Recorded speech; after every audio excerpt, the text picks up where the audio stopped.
Chief Justice, other Justices of the Constitutional Court, Mr. Piramal Sami and I appear for the applicant, Dr. Nandipha Magudumana. Thank you, Mr. Katz.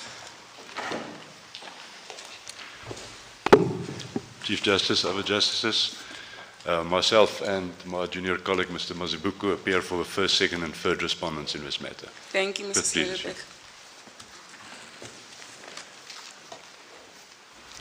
Chief Justice, other Justices, Ms. Harriet Mutenga and myself appear for the sixth respondent. Thanks you, Ms. Mayet.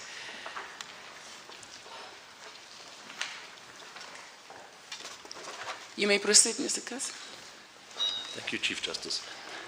Chief Justice, what the court is dealing with is what we would submit as a classic and clear case of an unlawful, unconstitutional disguised extradition. And in order to appreciate what this concept of a disguised extradition is, we would submit at first principle, one looks at what is an extradition and what is something else. And I'll use the something else for light-hand deportation. And we say that an extradition is a bilateral event between two states, a requesting and a requested state. And the requesting state requests the requested state to surrender in extradition a particular individual who is on the territory of the requested state for criminal purposes. And I use criminal purposes loose hand to say whether either to serve a sentence or to stand trial. But in every extradition, it constitutes an agreement between two states. And we want to emphasize agreement. Unlike in the immigration context, where some states feel, justifiably under international law when we accept it, that there are certain foreigners who are present in their state who the state wants to have rid of. They're undesirable, they're obnoxious, they don't deserve to be there, they have the wrong permit. This court has dealt with immigration issues over many years. And what an immigration decision often consists of, not always, is either a deportation, which loosely speaking is an order that the person, the foreigner, must leave the state within a certain period, or there will be some other type of enforcement mechanism, such as, let's call it an expulsion, but those are loose terms which I'll all use under the umbrella deportation. And the importance for our purposes and for the court's purposes we would submit is that all deportations are unilateral acts. They are not bilateral. They don't involve agreements between states. And what happens in this case, on the facts, is that there was an agreement between the two governments involved in this case. And for that purpose, may I just turn quickly to two references on the record. The first is in volume 2. It's case line 011-2-31, paragraph 13 of an affidavit of Nao Morong, where she says, it's paragraph 13, and I read, the agreement, and I emphasize the agreement between the Tanzanian authorities and the High Commission to deport. So she tells, the Home Affairs tells this court that there was an agreement between the two authorities to do what? To deport Nandipha Magudumana and Thabo Bester back to South Africa was reached at the premises of the High Commission. Then she goes on to say a very interesting thing, which the court will consider in its judgment. She says, I am advised that once that happened, Nandipha Magudumana and Thabo Bester, as a matter of international law, were regarded to have been in the custody of the High Commission on South African soil. We would say that's a subversion of International Law 101. It's not true. We've given the authorities as to why we say that, and we would say that not that it's irrelevant, but what it is the notion of an agreement reached between two states to deport, constitute something other than, let's call it, an immigration deportation decision. And the question that this court will come to is think about, what did it constitute? What was this agreement about? For the purposes of fullness, let me just add to the court's understanding of this agreement, Mr. Modiri Matthews, who was the person who received into his custody the applicant, he says in paragraph 28 on case lines 011.1-142, he says, I'm advised that as a matter of international law, an agreement was reached between the Tanzanian authorities and the High Commission regarding the deportation of the applicant and Bester in accordance with international protocols.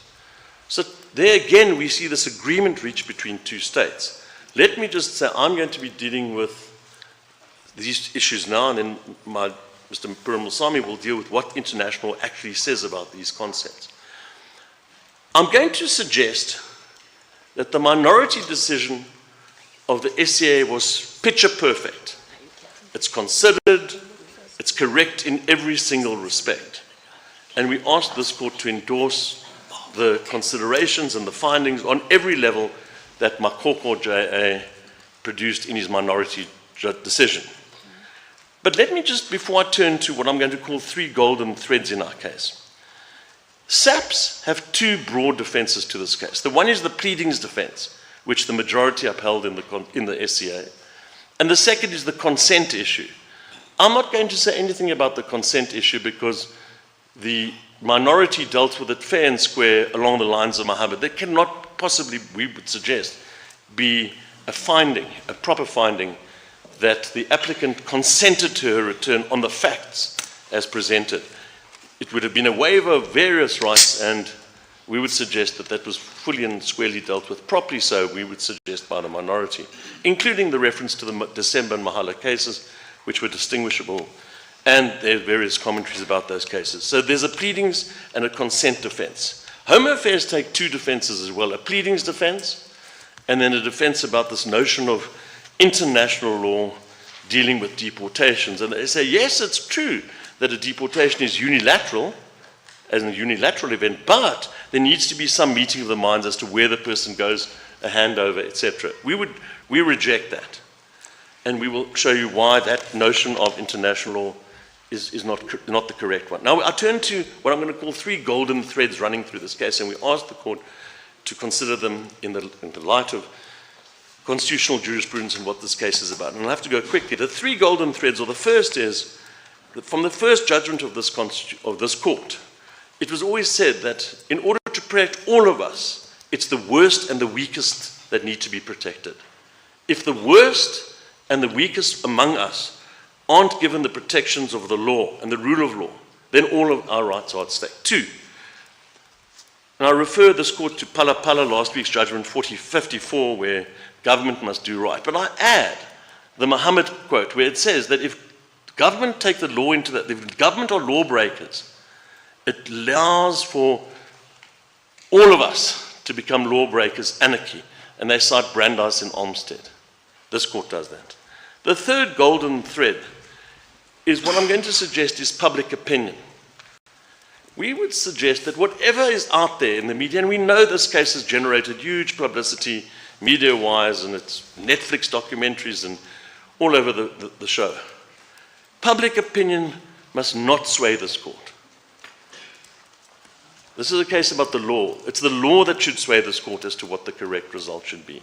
And just on that, we refer to Tsebe, where here was a person who was allowed to effectively obtain impunity from his crimes committed in Botswana, serious crimes of murder, robbery, etc. Why? Because he couldn't be sent back to Botswana because of Botswana not giving an assurance of the death penalty. And what this court said, Zondo justice as he was, that impunity that Mr. Tsebe, his co-applicant, had was the price we pay for having a constitution. It's the price that we pay because that is the society that we've chosen. It's a path that we've chosen as a society to live in, a life where the rule of law governs every one of us, including the government. And if it's so that a person who should be tried isn't tried for reasons that government acted in a way which was unacceptable from international constitutional perspectives, that's the price we pay. Those three golden threads I think of as a plait, and a plait which we would say should embrace this court in its hard approach to this case. And I want as a bridge to turn to a proposition that were to be found that there was a disguised extradition. This court has said from the early days of Bulwana all the way through to today, there should be effective relief given to an applicant. And effective relief will obviously be guided by the considerations that Section 172, 1B talks to just and equitable. And I want to turn to the judgment of Makoko, which we embrace wholeheartedly in every respect. The first proposition that I want to turn to is that what he does is he deals effectively, and we would submit properly, with the majority's pleadings challenges. Just on that, I want to make the proposition that when the majorities found that it was for the first time in heads of argument that the applicant, open quote, changed her relief, and we say there wasn't a proper change of relief. It wasn't correct. Because in the replying affidavit, in the last paragraph, the, let's call it so-called amended relief was set out. It wasn't set out for the first time in heads of argument. As a fact, it was set out in the applicant's replying affidavit. And that you would see in paragraph 111 on case lines 011, no, it's 011-0.3-65. Just on that, it's curious for us, and we would suggest unfortunate, that there was a notice of motion against various respondents, not including Home Affairs. And Home Affairs came along and said, we say that we would be affected by this relief, and they sought to intervene. My client at the time said, no, it wasn't Home Affairs, but in any event, as it turned out, Home Affairs insisted on coming into the case. They came into the case by way of a court order, which meant as a fact that they believed, Home Affairs believed, that the relief that the applicant sought affected them. Otherwise, they wouldn't have tried to come in. When they come in, they tell the court what happened, together with the SAPs, to the extent that we point out in our heads of argument that there are inconsistency with SAP's version and the version of Home Affairs. The court will deal with that. But the proposition that I'm making now is that Home Affairs knew at all times what the case was that they sought to meet, that was sought to be brought. And Makoko J makes this point, which we say is the correct proposition. Well, let me say this. In paragraph 44, that's 011-16, he comments on the pleadings issue that the majority found in favor of the SAPs and Home Affairs. Well, Home Affairs weren't in the SCA, but the SAPs issue. And he says there were three reasons in the pleadings debate that the majority found in favor of the police, and he deals with all three carefully. And he embraces, we suggest, the judgment of Kolopinjay in the Botha versus Smuts case, where he says there was no change in substance, in materiality, in the relief sought in the, well, he doesn't say the replying affidavit, at the SCA stage. He also says, embracing Chaskelson AJ in that same judgment, and perhaps I should read what Makoko J says in paragraph 59. Any facts potentially relevant to the recharacterized privacy complaints would have been equally relevant to the equally pleaded complaints of a threat to security, etc., at the family home. We say identically, in our founding papers, we said we were unlawfully detained, unlawfully brought to South Africa. What other facts would be relevant to the notion of a disguised extradition along the lines of Chaskelson AJ in that judgment. So we would suggest that the starting point is there wasn't a change of approach. In any event, even if there was, we rely on the notion of what we're going to call the Tantush principle, which is Pretoria, Portland, Cement, where if a respondent is dissatisfied with something that is said in a reply, they have every opportunity, and indeed in Pretoria, Portland, Cement, the SCA says that they have a duty to ask the court to be able to file a fourth set of papers in order to deal with that which they're dissatisfied with in reply. But Home Affairs chose not to. They chose not to file a fourth set. They chose to bring a strikeout without pleading over. The strikeout was dismissed. It wasn't appealed against. Therefore, that which is contained in the reply stand. And the Pretoria, Portland, Cement case is to be found in Makoko J's judgment at footnote 34. So we submit there is no merit whatsoever to the pleadings, let's call it defense, and that Makoko J was correct in distinguishing the facts on from a pleadings perspective to that which the majority found. And to come back to my starting point, in paragraph 90, he says in terms, and he gives a set of facts, Muhammad, and he talks about various cases, but he says this supports the view that her deportation was a disguised extradition. The very fact of the existence of an agreement between Tanzania and South Africa strengthens this view. I would add the agreement to deport. Those to deport are important words. Yes, there could be an agreement about a particular date or a particular plane or a particular mechanism, but to deport is the operative words. That's the adverb that dominates what we would suggest is this case. But then he says, and I see You my have time 4 is... minutes left. Excuse me? 4 minutes left, 4. according to my timer. Yeah. So I've got... I'll speed up. I want to make one factual suggestion, and then turn to the remedy. The factual suggestion which I would suggest starts with what the police say and what the police did in the first instance. And that one we'll find in paragraph 93 of Makoko's judgment, Jay's judgment. He says, on the facts, it's clear that the South African authorities went to Tanzania, and this is the first time they went. The court will recall there was a high-level delegation that went to supposedly identify who the two people were. He says, well, what were they doing there if you just send the person's fingerprints back and that's how it has to be determined, DNA samples, whatever. Why did people need to go there? 3 generals and a whole group of other very senior people, including somebody from the NPA. Why was the NPA person there?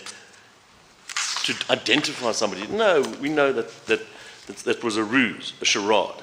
And this is what he says. On the facts, this is paragraph 93, on the facts, it's clear that the South African authorities went to Tanzania with only one purpose in mind: to take the appellant into custody for her to face prosecution. The composition of the South African delegation is revealing. High-ranking police officers, a member of Interpol, a Home Affairs official, a prison official, and a prosecutor. The reason proffered for the delegation flying to Tanzania is that they needed to identify the appellant. This is unconvincing. And we would suggest that he is correct. It is entirely unconvincing. The facts demonstrate that it couldn't have been there for identification purposes, could only have been there for purposes of achieving what he points out, to achieve a prosecution of those persons who were sought to be prosecuted. So I now turn to remedy in my last minute. Makoko, we would submit, tweaked in his... Sorry to correct you. You've been saying Matopo. Makoka. Makoka. I'm here. He's down there. Makoka J.A. If I've been saying that, I do apologize, Justice Matopo. Makoka. JA. JA. Yes. Justice Makoko JA's remedy, which the court will find in paragraph 120 on 01-84. And I do apologize, Justice Makoko. Am I the only one who's not getting this case lines cues? Nothing is happening. Why are we not being prompted? Is it supposed to be from me? Okay, carry on. What the Chief Justice is asking you, Mr. Katz, is that the directive that's sent to counsel with these hearings now is that on case lines, one of your team, in your applicant's team, must prompt us on the case lines, and it's not happening, so. I apologize. Yeah. Apologize for the team. Okay. I'll give you 2 minutes. That was to prompt you. Well, I mean, I'll be 1 minute. Yeah, just wind up. Just wind up.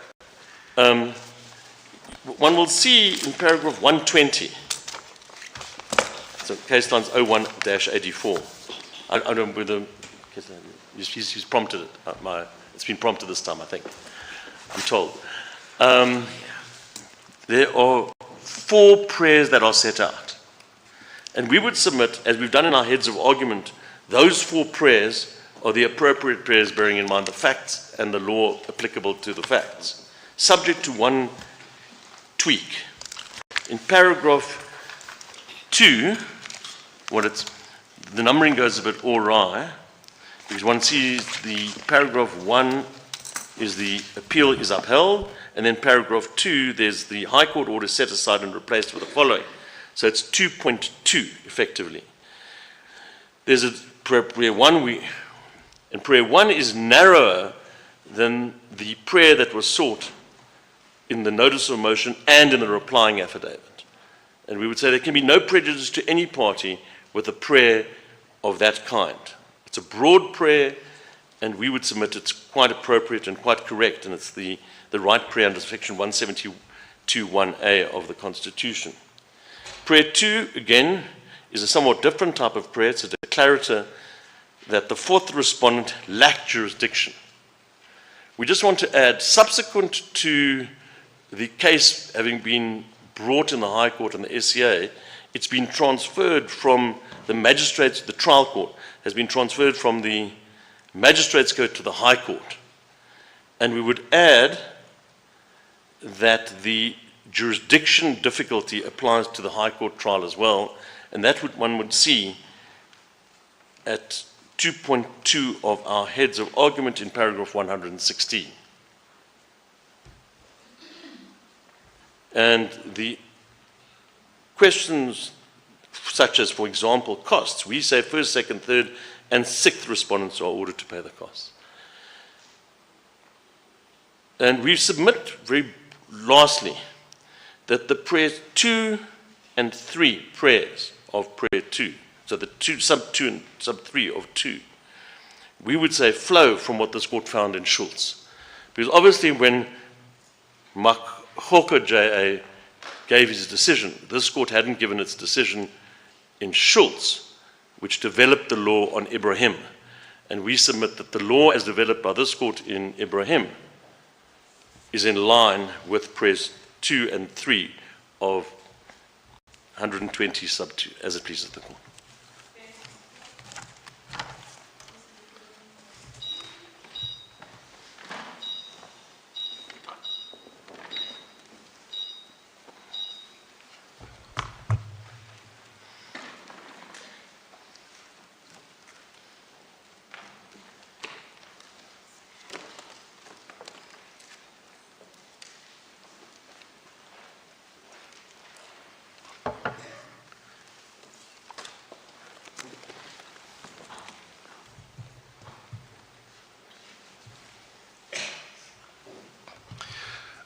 Chief Justice, members of the court. The case for Home Affairs rests on 2 propositions. They say that those propositions are propositions of international law. The first proposition is to be found at paragraph 6 of Home Affairs' heads of argument. It's case line 006-2 page 39. Mr. Katz, I don't think we'll be able to direct you, so my apologies. This is what they say in that paragraph. Deportation is a unilateral decision, but its execution requires agreement between states. Agreement between states removing and a state receiving is an established international practice. The second proposition is that international law distinguishes between a handover of a person in deportation proceedings and a handover for jurisdiction in extradition proceedings. Home Affairs contends that it is only a handover of jurisdiction that engages the concept of a disguised extradition. You'll find this at paragraph 20 of their written submissions, case line 006.2, page 45. Both of those propositions are incorrect. They are not consistent with the body of international law. At the outset, Justices, let me say that both propositions are inconsistent with this court's judgment in Muhammad. If it is the case that an agreement is required for the execution of a deportation decision, then deportation is not destination neutral, as this court held in paragraph 28 of Muhammad. And secondly, the distinction between a handover of a person and a handover of jurisdiction is a concept that simply doesn't exist. You will not find it in any authority, domestic or international. It is an invented concept. So what does international law say about agreements to deport? Home Affairs says that international law recognizes agreements to deport are customary, and for this it relies on a report of the UN Special Rapporteur, which the court will find at 006.4, page 654. And there's a specific quote in that report that Home Affairs rely on. That specific quote is at page 701. So it's case line 006.4, page 701.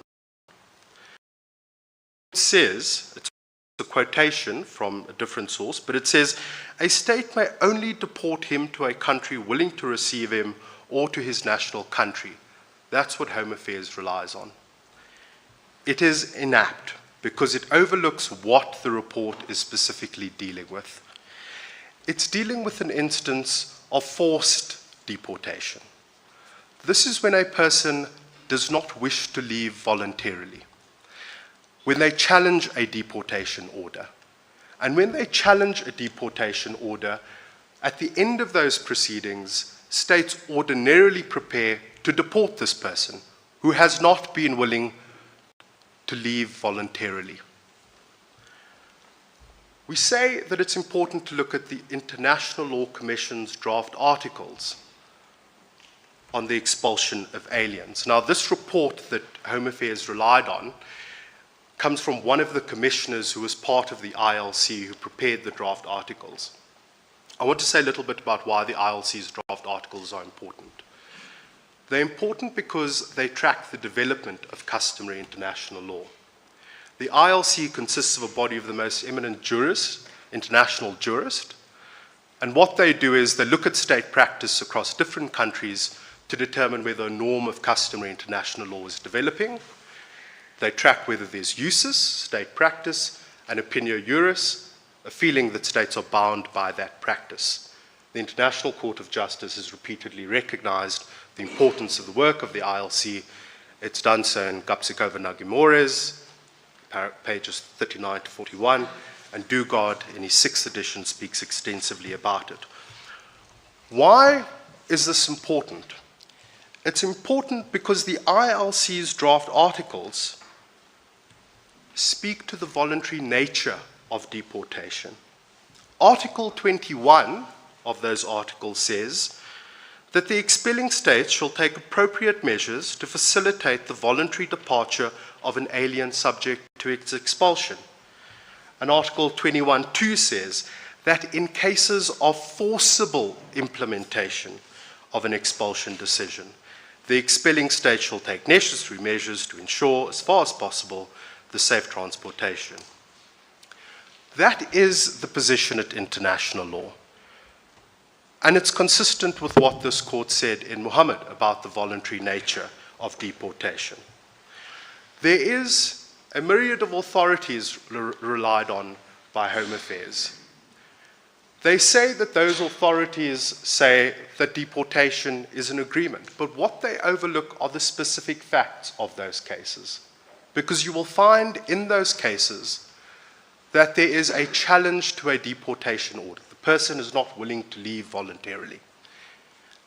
And therefore, forcible measures have to be conducted in order to expel the alien from their territory. It is not a case about voluntary deportation, and in none of those cases will you find evidence of agreements between states for the purposes of achieving extradition through deportation. Let me say something about this handover issue. The words handover you will only find in cases such as Ibrahim and Muhammad, where it was found that the state acted unlawfully. You will not find it in any international law authority in relation to the concept of a deportation. But there's something critical in what Home Affairs does. They cite as authority for the proposition that a handover is permissible, in footnote 44, the commentary of Professor Goodwin Gill, who's well known for issues relating to migrants, expulsion, and refugee rights. The court will find this at 006-2, page 45. This is the authority for the handover concept, and they rely on page 201 of Professor Goodwin Gill's book. The court will read page 201 of Professor Goodwin Gill's book. The court will not find any authority for that proposition. But what does Professor Goodwin Gill say about disguised extradition? The court will find that at page 223 of Professor Goodwin Gill's book. This is what he says. It's a passage not quoted by Home Affairs. The established and primary purpose of deportation is to rid the state of an alien, and that purpose is achieved with the alien's departure. His destination, in theory, should be of little concern to the expelling state, although in difficult cases it may be put in issue the duty of another state to receive its national who has nowhere else to go. Unlike extradition, which is based on treaty, expulsion gives no rights to any other state, and again, in theory, such state can have no control over the alien's destination. That is consistent with international law. It is consistent with what this court said in Muhammad. Let me say something about the wide range of cases relied on by Home Affairs. When this court looks at those cases, this court will ask, am I dealing with a disguised extradition? Am I dealing with an instance where there is evidence that two states have collaborated or formed an agreement? Disguised extradition by its nature will always be a factual issue. It's a factual question. Is there evidence of that agreement? The agreement is usually the smoking gun. And in many of those cases, there was no evidence of an agreement, Soblin famously. The court will also look, importantly, at whether we are dealing with a forced deportation, because someone's challenging the deportation, or whether the person has been given an opportunity to leave. That, we say, is the hallmark of deportation, distinguishes extradition and deportation, and for those reasons we say that the submissions of Home Affairs will not assist this court in resolving the international law issues. Those are the submissions with 20 seconds to spare. Mr. Katz has asked me if the court would like his copy of Goodwin Gill, which he offers. Those are the submissions. Mr. Katz says yes, it's not my copy.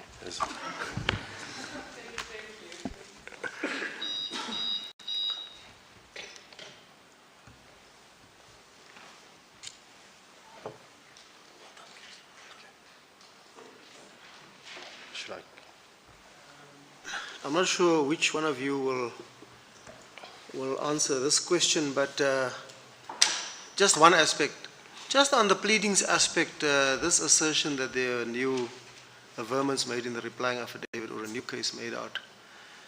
What do you say about this argument that there was no cross-appeal against the High Court's order refusing the striking out of those averments? This is Mr. Katz's portion, but with his leave. But you know the answer. What happened in the High Court was this. There was an argument in the High Court that because the words disguised extradition were used in reply, that this amounted to an entirely new case in reply. That was the argument before Loebscher J. And accordingly, a strikeout application was brought. The respondent said, we're prejudiced because this is a new case in reply. And what Loebscher J says in his judgment is, no. What the applicant did was she took the averments contained in the answering affidavit. She tied them together, and she says, international law calls this something. It is called a disguised extradition. When this matter went up on appeal to the SCA, there was no cross-appeal against Loebscher J's dismissal of that strikeout application. And that's why the minority judgment of the SCA correctly says, with respect, that it was inappropriate of the majority to pronounce on that issue. It had no jurisdiction to do so in circumstances where there was no cross-appeal against that order. As I understand the argument for the DPP at least, is that it matters not that the striking out application was dismissed and not appealed against. What matters is it remains a fact that there were new averments made, a new case made out in the replying affidavit. It's a notion that I struggle with, Justice Majid, because what then is the effect of that strikeout application? The strikeout application was dispositive of this issue of a new case in reply. It determined it. And if that order is not upset, then it seems to me a little odd that one can not upset the order but keep your point on the merits. It would undermine the order of the court dismissing the strikeout application.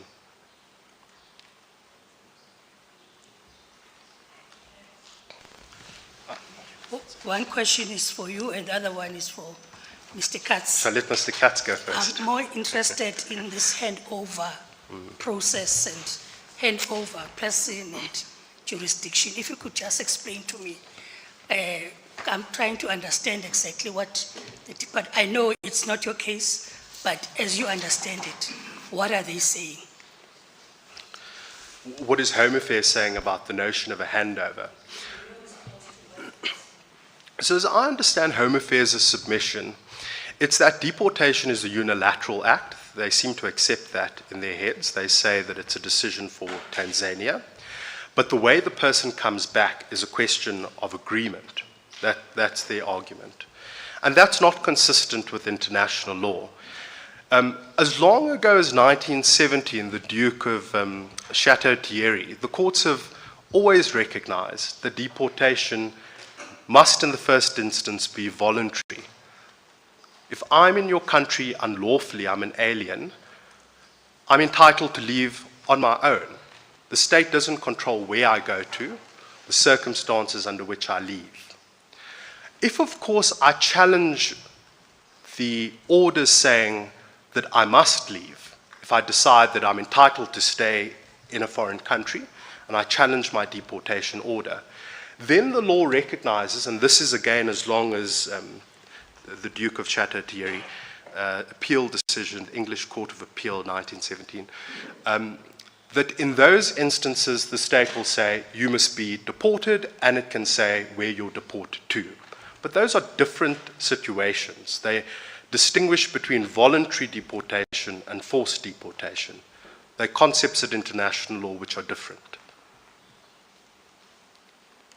And if I may just say, Justice Mhlantla, when you're concerned with an extradition, as Mr. Katz has said, you want someone back for the purposes of criminal proceedings. So you reach an agreement with the foreign state to say, there's a fugitive in your state, they're wanted for crimes in my state, please send them over. And if you do that, that fugitive is entitled to a process in the other country. They have a hearing. They have the benefit of the double criminality rule, the rule of speciality, the political offences doctrine, all sorts of protections which international law builds into the extradition process. You don't get that with deportation. And that's why international law turns its face against disguised extradition, because you deprive the person of the rights that they would have at extradition.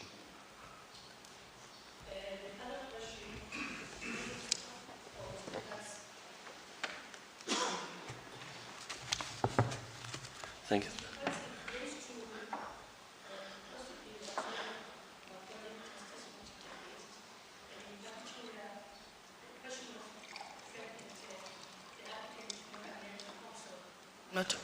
Did not amend her notice of motion. She indicated in correspondence that she does not seek any relief against the Department of Home Affairs. It's an issue that's being raised by the department.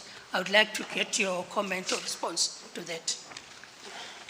It's an important question, and it goes to the root of, in effect, what the SCA majority found. Perhaps I should take the court to the notice of motion, which is on page 2, and compare it with what she set out in her replying affidavit, and then what the minority would have granted. Because then one will see that what Justice Colopin found in the Botha case was appropriately applicable to this situation. In prayer 2, she asked for an order declaring that the applicant's apprehension, arrest, and abduction in Tanzania on a particular date and subsequent transportation to South Africa and purported arrest pursuant thereto be declared wrongful and unlawful. There are a number of features of that prayer which we would ask that the court have regard to. The first is that there's this notion of apprehension, arrest, and abduction on a particular date in Tanzania and subsequent transportation. Now, what happens then is, and this is important in our view, Home Affairs claims that that prayer affected them, because otherwise they would have had no need to try to come into the case. Why would they be in the case if they took the view that that prayer had nothing to do with them? Trade and industry didn't try to come in. It's a prayer that talks about a generalized apprehension, arrest, and abduction in Tanzania and subsequent transportation. Home Affairs are not mentioned. The police are not mentioned. No one is mentioned. But Home Affairs claims that they are affected. And when the court knows the test for joinder, that you have a material and substantial interest in the effect of an order that's to be granted. So Home Affairs, in their brains, took the view that this prayer affected them. We disagreed. There was a letter written from my attorney to say, you can't come in, because it doesn't affect you. But they said no, they came. So eventually, by agreement, a court order was made that they came in. When they come in, they give their version. And their version demonstrates exactly what is set out in the minority judgment of the SCA as to the role that Home Affairs played in this saga. But importantly, in the replying affidavit, it is explained in some detail why it is that the relief that was probably, in the applicant's view, appropriate should be granted. And that one we'll find at 011.3-65, paragraph 111. And it's important, we would suggest, that the actual prayer, the notice of motion, the prayer suggested in the reply, and the prayer that would have been granted by the minority are compared, because one will see a tracking. So what is said in paragraph 111, prayer 1, in the reply, it is declared that the applicant's apprehension and arrest in Tanzania by officials of the 2nd and 6th, that's police and Home Affairs, as well as a subsequent forced return to the Republic, is inconsistent with the Constitution. We submit, in substance, there's no change. There's no deviation from the substance of that which was sought in prayer 2 of the notice of motion with that which is contained in 111.1 of the replying affidavit, along the lines of the Botha versus Smuts, no change, as Collipin J found. We would say the same thing. And then if one turns to what the minority would have found, which is in paragraph 120, paragraph 2.1, case lines 011-84, it's a tweaking of both that which was suggested in the notice of motion and in the reply. And we submit there can be no prejudice whatsoever to any party were that prayer to be granted. Along the Botha versus Smuts line, together with the Pretoria Portland Cement Tuntush line, and together with the notion of an unsuccessful strikeout which wasn't appealed against. The applicant in para 2 of the notice of motion did not specifically name the departments that may have been involved, but once it got the information, it just set out the various members of the department. It narrowed it. Yes. Okay. I mean, it could have been the defense, it could have been some other, she was, in her founding affidavit, she does say she thought it was the police. I have to accept that. But how would she know the difference between one official or not? Let me just, may I answer a different question which you put to my learned friend, my junior, about this notion of a handover. Now, Commenting his response. well, if I may, with Chief Justice, may I Justice Mashlantle asked two questions. Quickly. Quickly. The handover document is found on 011.1-87. I did plan to address this in my opening time, but I ran out of time. And the court will recall that what actually happened here is this, factually, on any basis. The applicant was arrested at some point, wherever it was, in a different town to the airport. And she says she was blindfolded and taken by the South African police, and the South African police and the Home Affairs reject any suggestion of a blindfold. But obviously they can't say whether she was blindfolded or not in her transportation by the Tanzanian police to where she was to be handed over. So they can only speak to that which occurred at the handover. And that one will find 011-87. And this is a document from Tanzania. It's to the High Commission, Republic of South Africa, Ray, it's 12th of April 2023, handing over of two subjects. Reference is made to the above subject that the handover, the above mentioned people are South Africans who are found unlawfully in the country.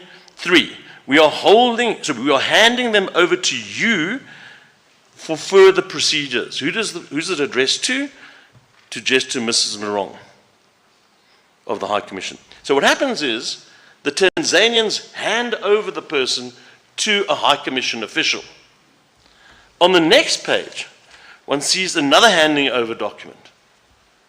And this is a handover from the High Commission to Mr. Matthews, who's the person who deposed to the answering affidavit and who was there. So there are these handovers prior to getting onto the plane. And what the police say is they were there for these handovers to protect Home Affairs in case there was a danger that came to one of them because of the nature of the person that were to be apprehended. Let me just make 2 points and then I'll end. The police had no business at all in playing any role beyond the borders of South Africa. They have no power to do so. South African law is clear. It's territorial unless there is a provision in a statute or in some international idea of extraterritorial power.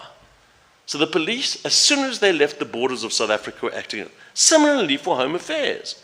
Where did Mr. Matthews have the power to leave the borders of South Africa and, open quote, receive a human being into his custody by way of a handover from the High Commission? He didn't. It was unlawful in terms of South African law. Leave aside the interesting issues about disguised extradition. This operation was unlawful from start to finish. And the answer, we know the answer. international law, which is not an answer, and Section 41 of the Immigration Act, which is a worse answer. Because Section 41 of the Immigration Act talks to what happens in South Africa. If a Home Affairs official sees a person walking on the street and says, well, then we must investigate whether this person's entitled to be in South Africa or not, Section 41 allows for the immigration officer to approach the person, say to the person, please show me your documentation.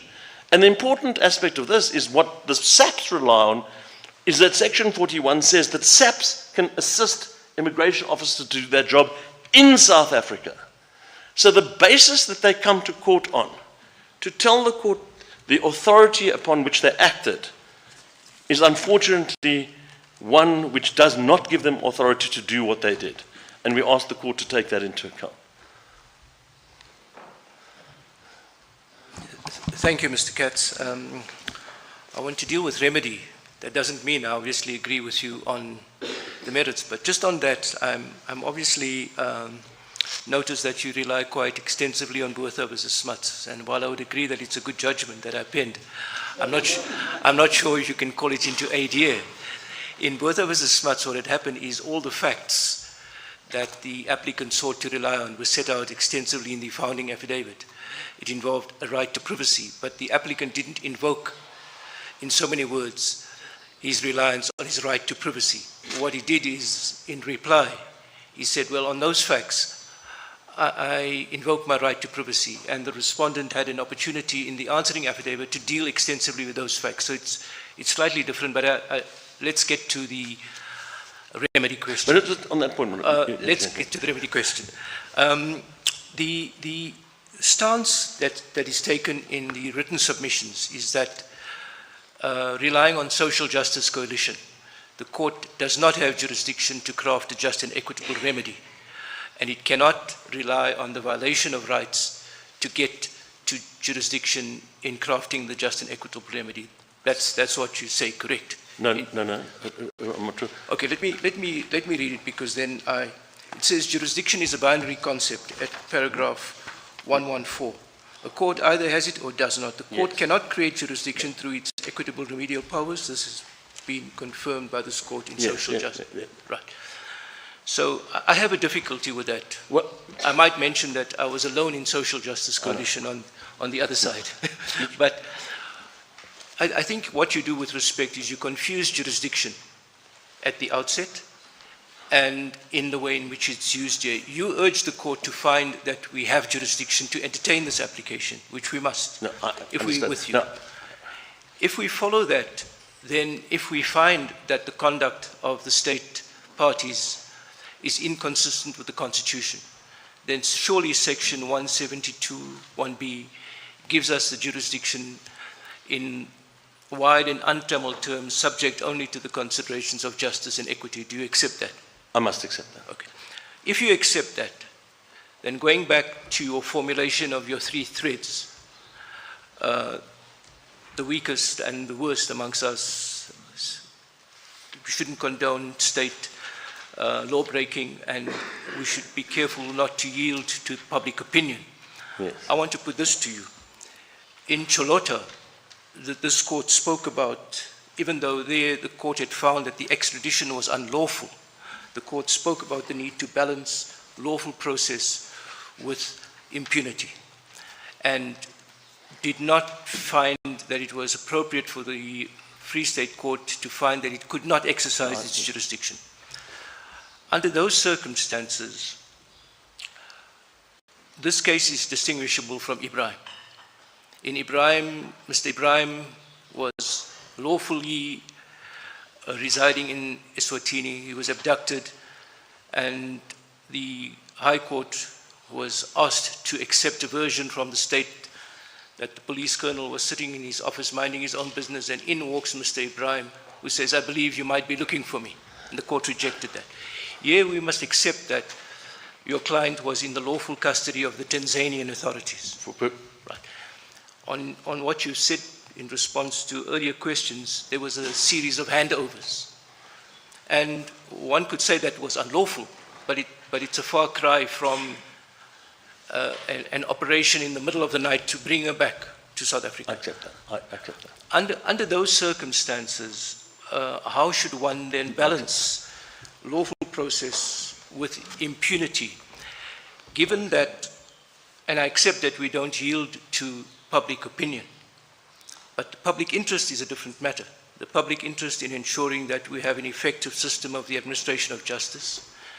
The interest involved here would be the interest of your client, but there would equally be involved the interest of state witnesses in any prosecution she might face with regard to the serious charges that she must face. And it would involve the interest of the greater South African public in ensuring that there isn't impunity. Under those circumstances, would you still insist that even if we find that the conduct of the state officials was unlawful, that a South African court should not? Yes. Because that wouldn't be condoning that. This court could, in the strongest terms, express its view and set its face firmly against that conduct. Yes. It would potentially give it a claim for damages, I don't know. But on your version, if she was to be extradited, she would have to spend time in a Tanzanian court, waiting extradition proceedings, but that's neither here nor there. So that's my question, Mr. No, I understand the question. Let me go back to your premise of the question. I think it's quite an important dialogue that we would have. Your dissenting judgment in Social Justice Coalition disagreed with the notion of the binary concept of jurisdiction for the reasons that you articulated. And it happens to be that Mr. Perumal-Sami and I were in the Schultz-Chiloto case, but not in the Chiloto part of the case. And this court found, and it's not entirely, well, let me put it this way, it found that jurisdiction wasn't binary for the reasons that were articulated by Toronje in the context of the Chiloto extradition. In our part of the case, that issue fell away, but it didn't arise for the reasons that the court knows. But what Toronje did do for the whole court was to say that the balancing of impunity must be balanced, and she refers to Latif and Horsefree Road for this, with the notion that the administration of justice must not be brought into disrepute. And those are the words that we submit this court should focus on if the court gets to it on the basis of a disguised extradition.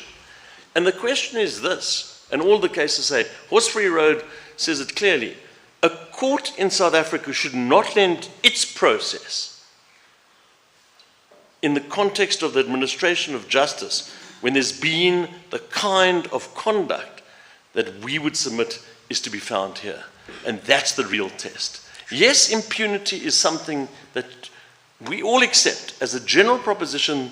Those who are alleged to have done criminal acts should be tried. We accept that. But not in circumstances when bringing them to court in the manner of a handover, disguised, nefarious, charade, ruse, that would bring that type of conduct. And the use of state machinery, the courts, would bring the administration of justice into. Just let me say the third thread. I think you described it as public opinion. The third thread was public opinion, but it was also this question of that's the price we pay for living in a society where the rule of law is that thread. And that's what was said in Tsebe, because Tsebe, I presume, would have received impunity because of the price that we as a society have chosen to walk a particular path, and that is a rule of law path. It's unfortunate. Nobody likes it. Okay. But sorry, Mr. Katz, just two quick questions on that. Would you accept on the first one that this is not an Ibrahim type of case, nor is it a Chiloto case? It may be somewhere in between. And that ultimately this court must make a value judgment with regard to the agrarianness of the conduct and the degree to which it does not conform to what, and determine a just and equitable remedy on that basis. And that's within this court's wide discretion. Mm-hmm. Then, arising out of that, I think we need to be careful about the price we have to pay, because the price it's not an all or nothing. A court can equally be clear and firm about the need for the state to conform its conduct to the highest standards of legality and constitutionality. And it can do so in a manner that strikes the appropriate balance. In some cases, it may not be possible, where the court might be obliged to say, well, you should not exercise jurisdiction because the egregiousness of the conduct is such that if you do so, it will bring the system into disrepute. But we must make the call whether, in this case, that would be the outcome. And that's a call for the court to make. It would be difficult to disagree with the ideas that Justice Collopin, you put to me.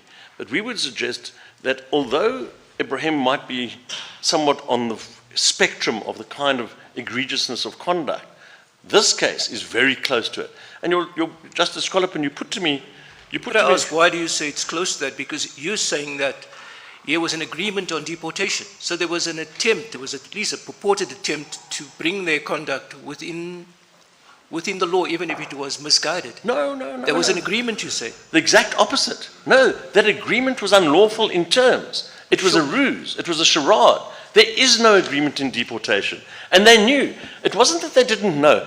If they made a mistake, a bona fide mistake, a la Cholotta, then one would have to accept that the 172, 1B, just an equitable debate would have some meaning, but not in a case like this. This was a ruse from start to finish.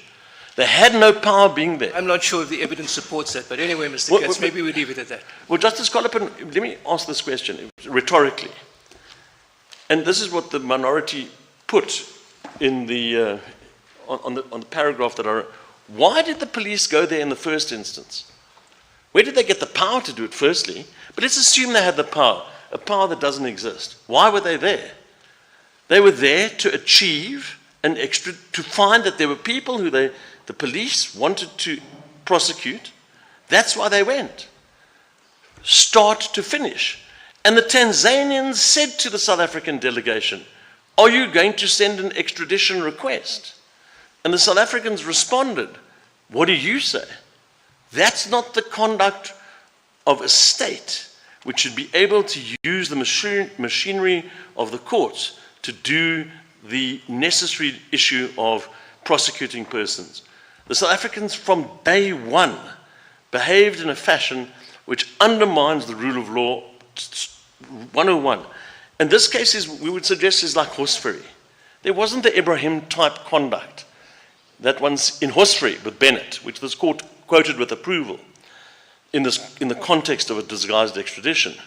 There, the House of Lords found that let's call it the collusion between the various parties, the South African government, the British government, rendered the conduct of the government such that the English court should not exercise jurisdiction. Very similar to here. Well, ours is worse, actually. But that's not the point. You don't have to get to Ibrahim to be able to find the no jurisdiction line, in our view. I've heard you. Thanks, Mr. Katz. Maybe we might take different views on the matter. Mr. Katz, I wish to direct you to certain passages in the majority judgment of the SCA.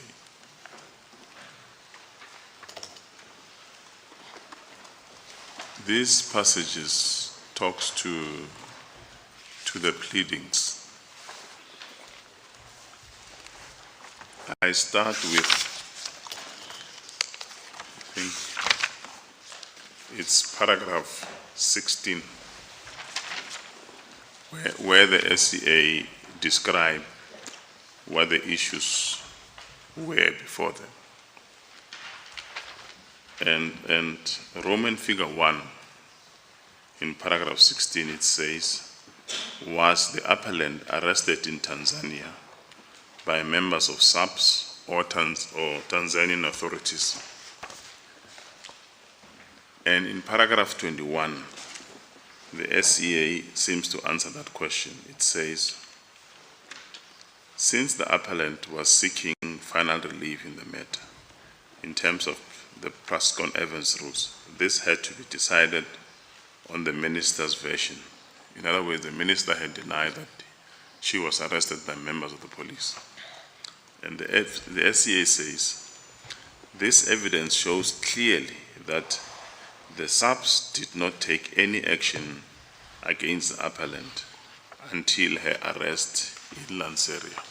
So what I want to posit there is what you had just alluded to, and when you were discussing with my brother Kolapenje, if SAPS, or what was the role, if any, of SAPS going all the way from South Africa to Tanzania, and was it merely to escort, and if so, escort who? And if SAPS had not gone to Tanzania, does it mean that whoever or whatever, or the persons who had to go there, they couldn't do what they had to do absent SAPS? Just Mathopo, the interesting position of not knowing whether your question is one that sort of leads to a favorable decision for my client. Is it against me or for me? I'm just exploring it. I'm just testing the proposition. But I want to answer it like this, which is in our view an incorrect summation in paragraph 21, as you put it. They say that it had to be decided on the Minister of Police's version, since his evidence shows clearly that, and then there's what the evidence shows. We accept Plascon evidence. But then he says, did not take any action. That's not true. We reject that in the firmest of terms.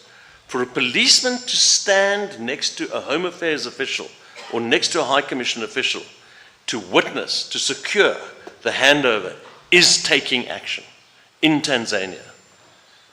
It can hardly be suggested that police presence in Tanzania, when somebody is handed over and the police witness the handover and they're there to protect the people who are being the recipients of the handover, that is by definition action.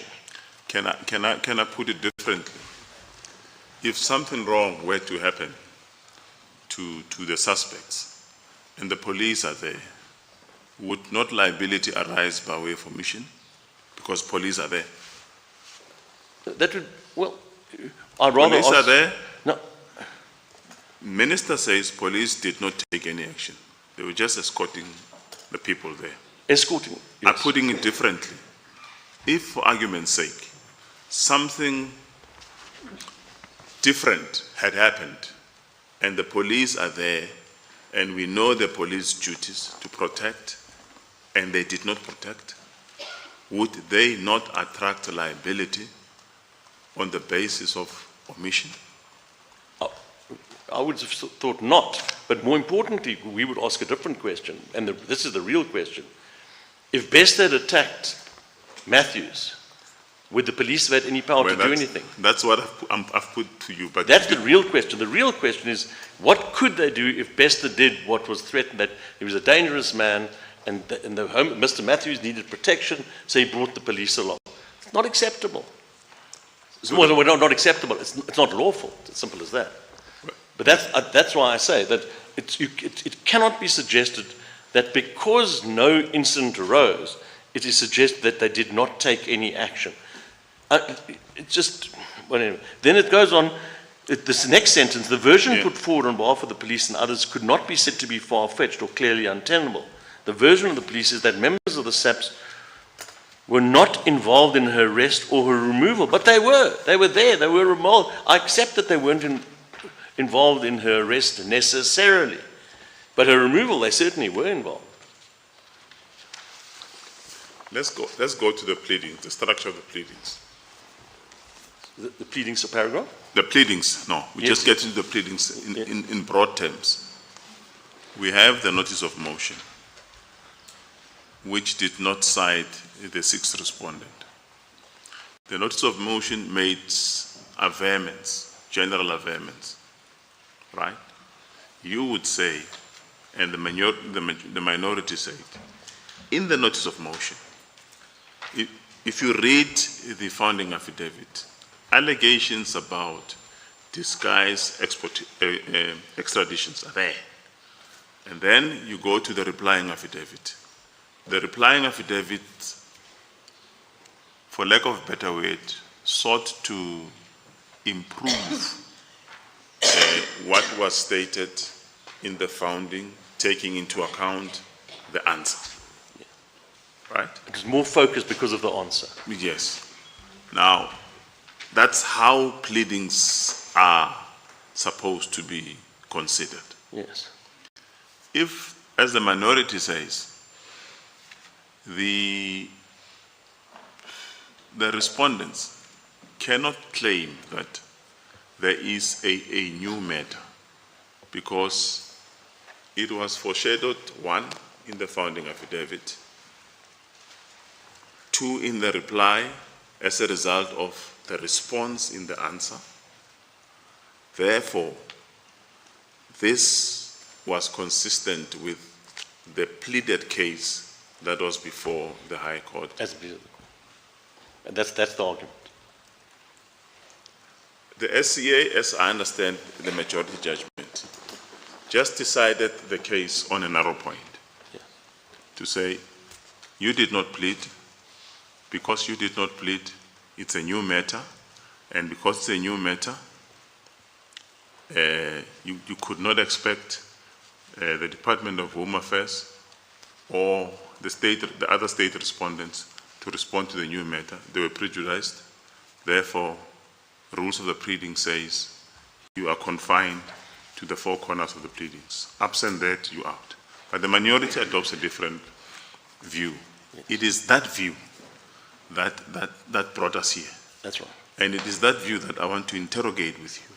Well, we would say that the view of the majority, which we submit was an inappropriate view, is what really brought us here. Because if there had been 5 judges, or the other 4 judges that signed on to the minority, we might not be here. We're here because of the 4, rather than the 1. The 1 got it right, in our view, in our submission. The 4 got it wrong. And that's why we're here.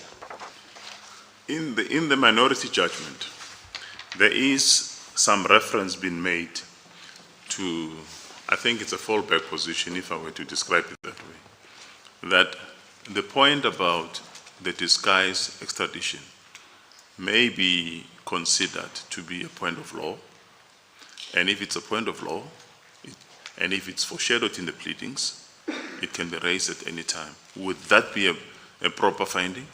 Yes, Is that a point of law? We argue that it is, yes. We argued it in the SCA. We said that if one looks at the facts as presented, the facts, the legal consequences of those facts, that this is a disguised extradition. And it's a term of art. Even if, let me say Justice Matopo, even if the words disguised extradition had not been in the replying affidavit, it would have still been open for us to argue that this was a disguised extradition. In the same way that I know that Justice Collipin distinguishes it perhaps, but Botha versus Smuts, these are terms of art, legal terms of art.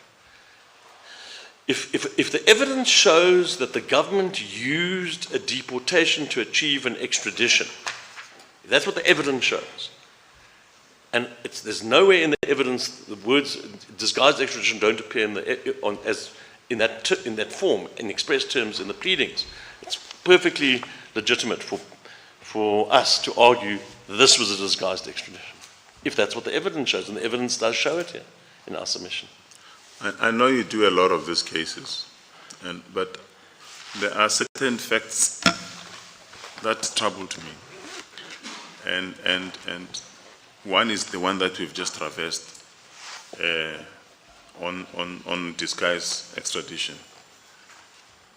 If one were to say, the authorities in Tanzania were fully alert about how a suspect has to be transited to their country by virtue of the fact that they did ask the South African authorities, you are here, are you going to commence with your extradition processes?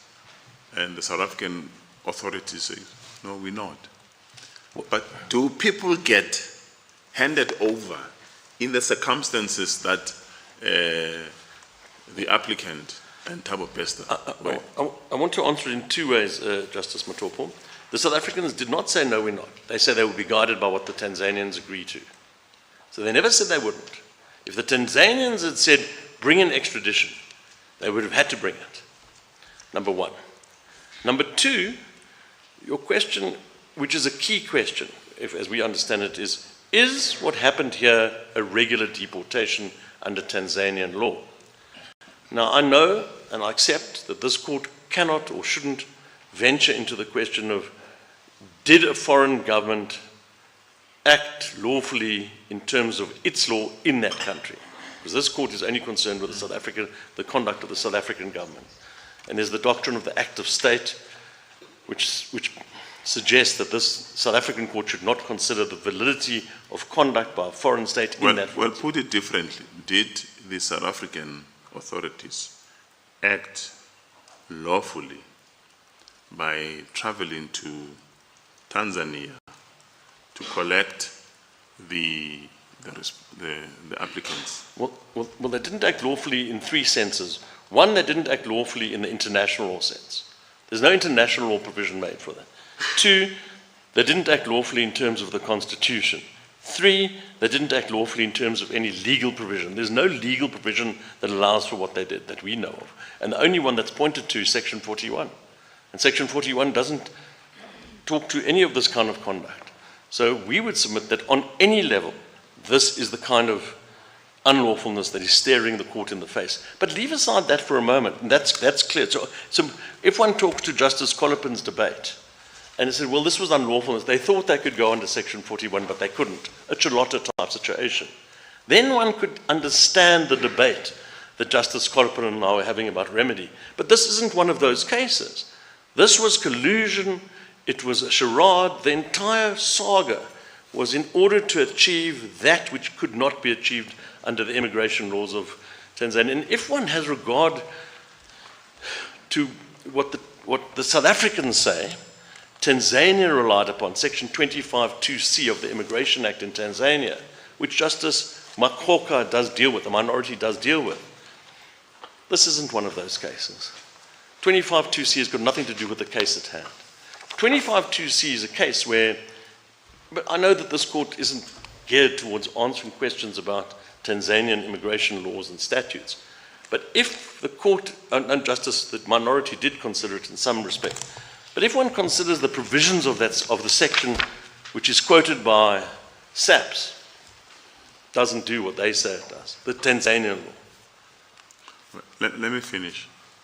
If we look at the four corners of the appellant's pleaded case, do we find that, without attaching any label, because it looks to me that we should be careful not to be putting unnecessary labels, because if you put labels, that's where you go wrong.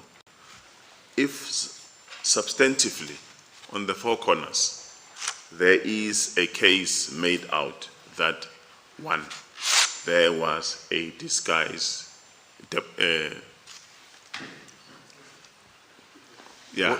whatever we call it. I don't want to say deportation or extradition. Well, an unlawful removal and handover. Unlawful removal and handover.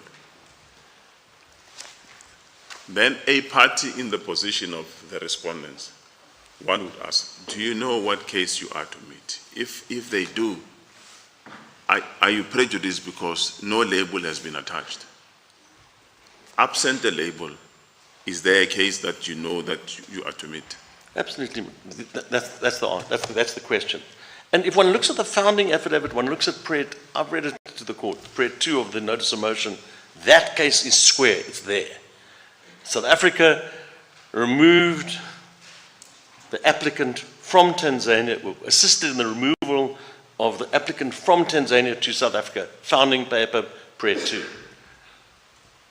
There are add-ons to that, which the court can ignore, such as the original arrest, which SAPS have given a full answer to, but not the removal. The answer to the removal is it was unlawful.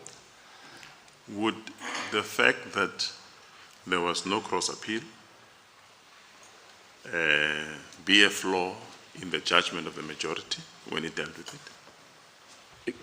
Be a flaw, constitute a flaw? Yes, we would suggest so. Well, that minority points it out. Minority deals with it. The minority says that it was a flaw. It says so. And let me just say, you know, what struck me in preparing, how much unusually, and I say it was unusual in a certain sense, in the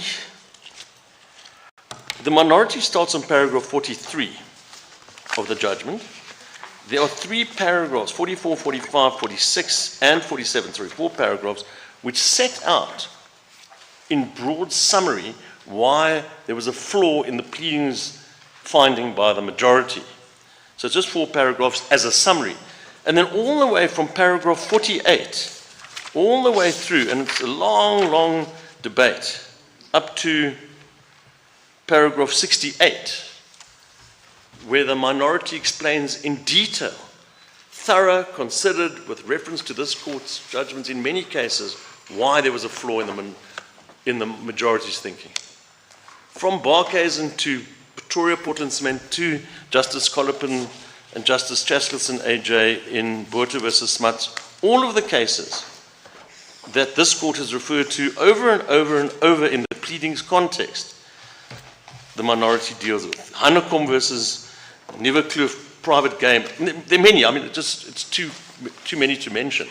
But there is a thorough and full judgment on why the majority were flawed. If one looks at paragraph 31, there are about 8 cases dealing with this question of what you put to me, Justice Matopo, about the question of prejudice. Would the respondents have framed their answer in any different way had it been pleaded differently? The answers given in 650 or 40, all through there, 52, 62, 63. And then they say, and then the important point, that even the alternative, Justice Matopo, even if the disguised extradition point constitutes a new case in reply, is a point of law which can be advanced even if not specifically mentioned in the papers, and then the point that you make, Justice Matopo, A, if it arises from the facts, and B, no prejudice. Because there's no suggestion of prejudice. And let me go further. When it's a question of prejudice, we note a lot of talk about prejudice in the heads of argument by Home Affairs, by SAPS, but they've had every opportunity along the way to put facts which cures the prejudice.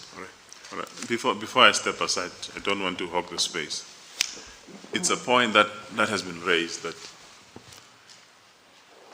the appellant, or the applicant rather, did not join the Department of Home Affairs. Is that fatal to the applicant's case? Is it? Is that fatal to the applicant's case? Fatal? No, not at all. The applicant believed Home Affairs played no role in the saga. And until Home Affairs comes along and says, we did play a role, and this is the role we played. Now you've told us what role you played. Unlawful disguised extradition.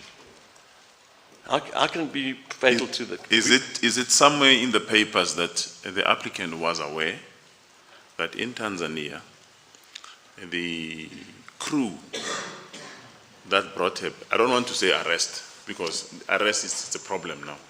The crew that brought her back to South Africa included officials from the Home Affairs? No, she didn't know. She only knew because of what he said in the answering affidavit. She thought these were police officers. That's what she said. That's what she said. I think she also at some point thought that there could be the defense. She didn't know. Sorry, I missed that. There was some point, if I remember correctly, where there was a mention that it could have been SANDF people. Oh yes. But it's irrelevant. She didn't believe that Home Affairs were part of part of the crew. It turns out they were part of the crew. They were the dominant feature in the crew. And bearing that in mind, they were joined.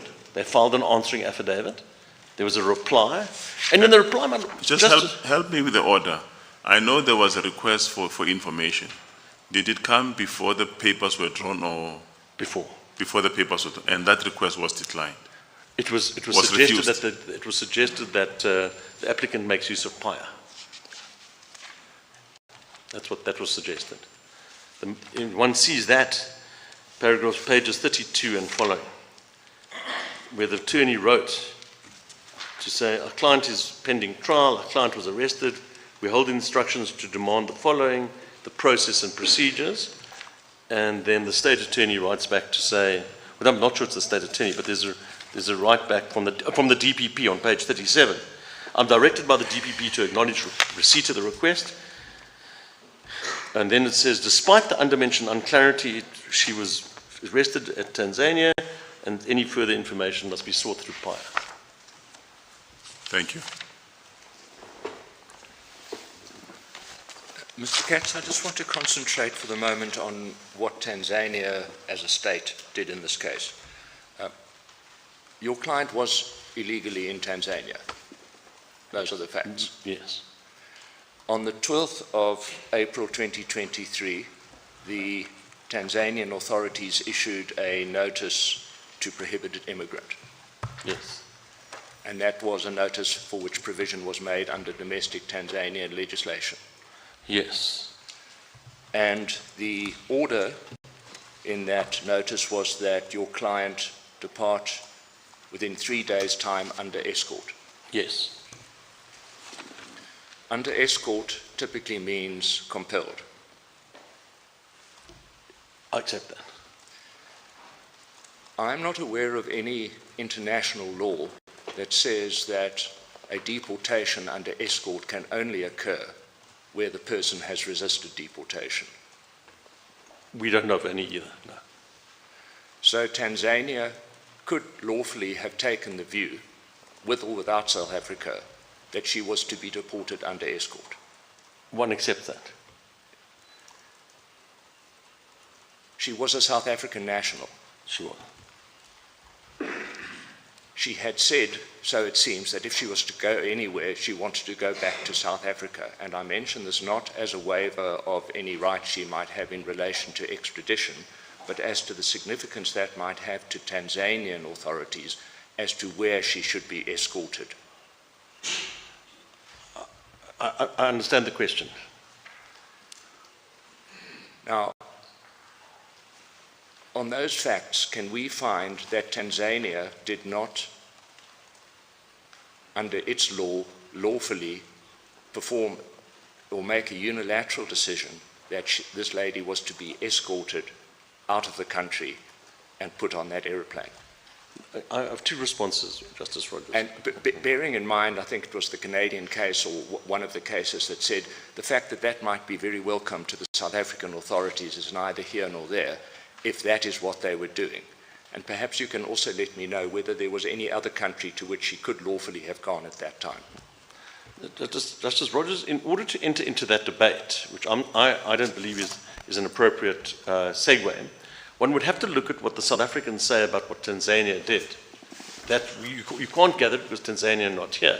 And what the South Africans say Tanzania did is they say to the South Africans, are you bringing an extradition request?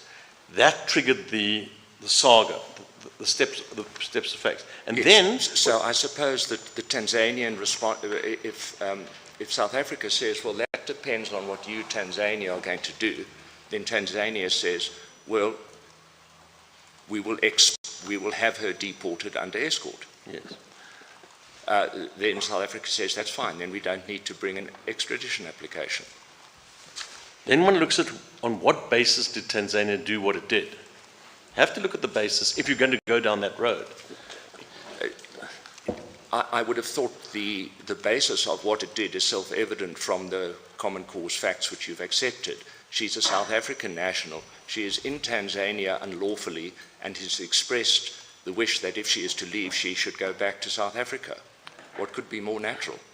Where's the law that allows for that to have happened? There one finds on page 109. This is not our version, this is the government's version. They say, and they say it in terms, Shabiri says it, he says, the Tanzanians acted lawfully because they utilized section 25(2)(c) of the Tanzanian Immigration Act. That's what they say. And if it turns out, which if the court's going to go down that road, then the court has to consider, does 25(2)(c) of the immigration law of Tanzania allow for what happened to happen? And we say clearly not. If the court goes down that route. Your case requires us to find that Tanzania didn't do what I've just said they did. It requires us to find that Tanzania, along with South Africa, was going through a charade. Yes. Well, let me not say more about that. Just on that notion of a a removal or deportation under escort, the fact that it doesn't have to be confined to cases where the person is otherwise unwilling to leave. You will recall that South Africa very recently deported under escort Mr. Mugabe Jr. back to Zimbabwe, which is exactly where Mr. Mugabe Jr. wanted to go. But I suppose the point is the deporting state, by deporting under escort, makes sure that the person actually leaves. Yes, that's all. And at least on one construction of the facts, and the one that doesn't require us to find that Tanzania was going through a charade and acting duplicitously, is that having decided that she must leave the country, and that South Africa was the natural country to which she should go, they then find that South Africa, what do you say? And South Africa says, we're happy to take her back.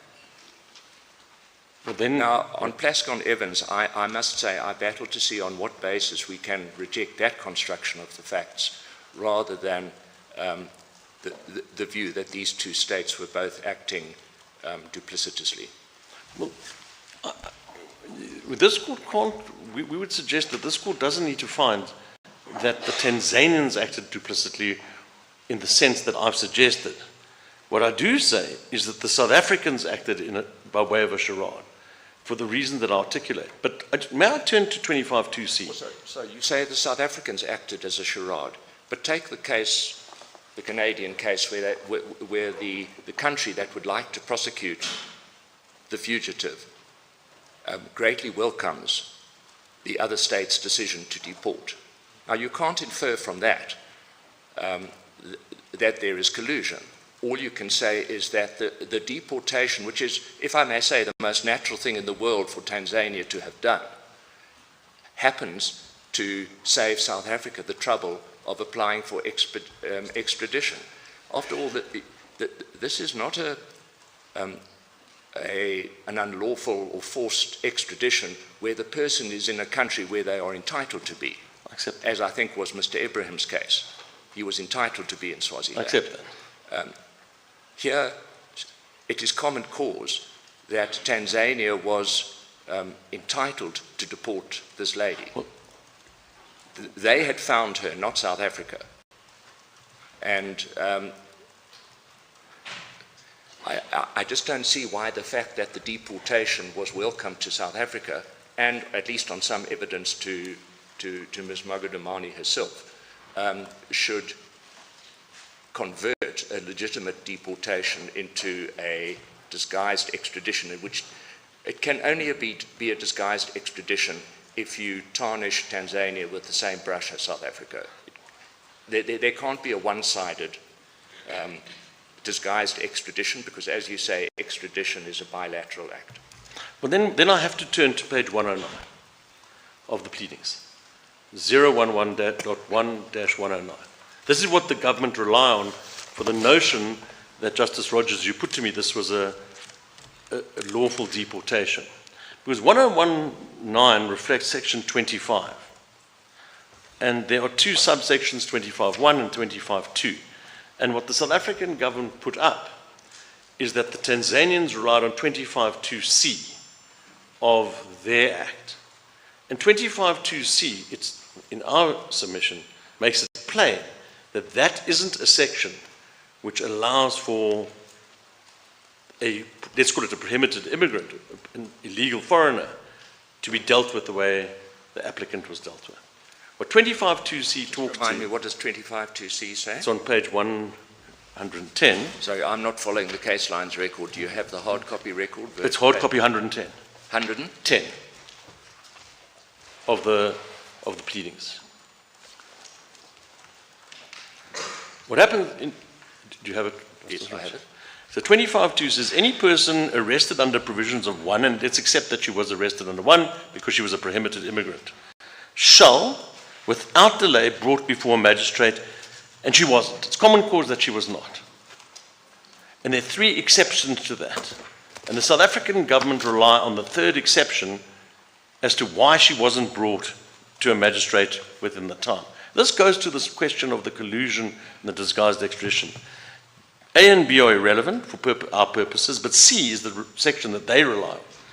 Where such person has been declared a prohibited immigrant in Tanzania, which happened, so there's the jurisdictional fact, he may, instead of being brought before a magistrate, which happened, be placed in custody, which happened, until he boards a ship or aircraft or obtains any other means of transport conveying him to any place outside. So the idea is, the way we read it, the 25(2)(c) says that the person doesn't have to go before a magistrate if the person voluntarily leaves and by way of a ship, aircraft, or obtains any other means of transport.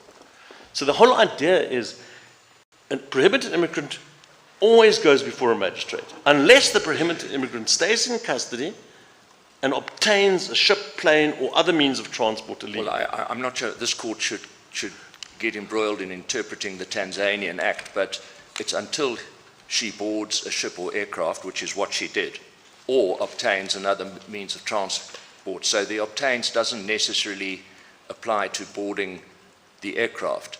But again, we come back to the evidence that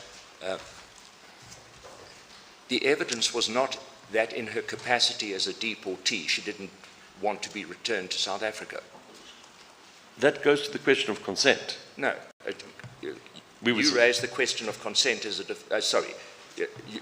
The argument about consent in the written submissions is about waiving rights in respect of an extradition. Here I'm talking about viewed unilaterally from Tanzania's perspective as a deporting state. If she was willing to go back to South Africa and she boards an aeroplane, why not? Under escort. It's the place that she has expressed a desire to return to, and it's the obvious place for her to return to. Yes, there's a whole range of difficulties. But either way, that gets into an interpretation of the Tanzanian legislation. I'm not sure it's going to be productive to debate. That's the point. But if ultimately the case is going to turn on whether 25(2)(c) of the Tanzanian legislation strictly applied, that might apply that Tanzania shouldn't have allowed her to be placed on an aeroplane, but should have brought her before a magistrate. Or some other method. There could be some other process that could have been followed. It doesn't mean that there wasn't a genuine Tanzanian deportation. It just means that Tanzania might have not crossed all the T's and dotted all the I's. Because they wanted to assist South Africa in South Africa's desire to prosecute this particular individual. And she couldn't go to Canada, or she couldn't board a ship or plane or other means of transport out to any place outside Tanzania. That's the real issue. Tanzania wanted to make sure that the South African desires were met. And one of the things that struck me in reading these papers is when the police say, and Home Affairs confirm, that the kinds of, let's call it avoidance tactics, that they use. So, for example, they say, sorry, I don't want to waste too much time. Is this an answer to my question?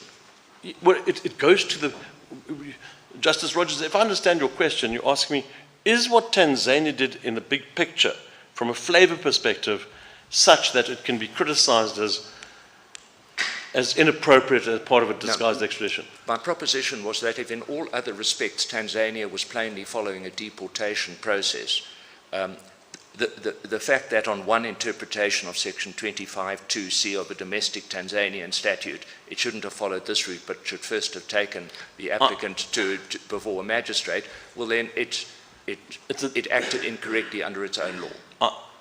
I've said my point was, if we go down that route, then we've got those difficulties to confront. I accept that.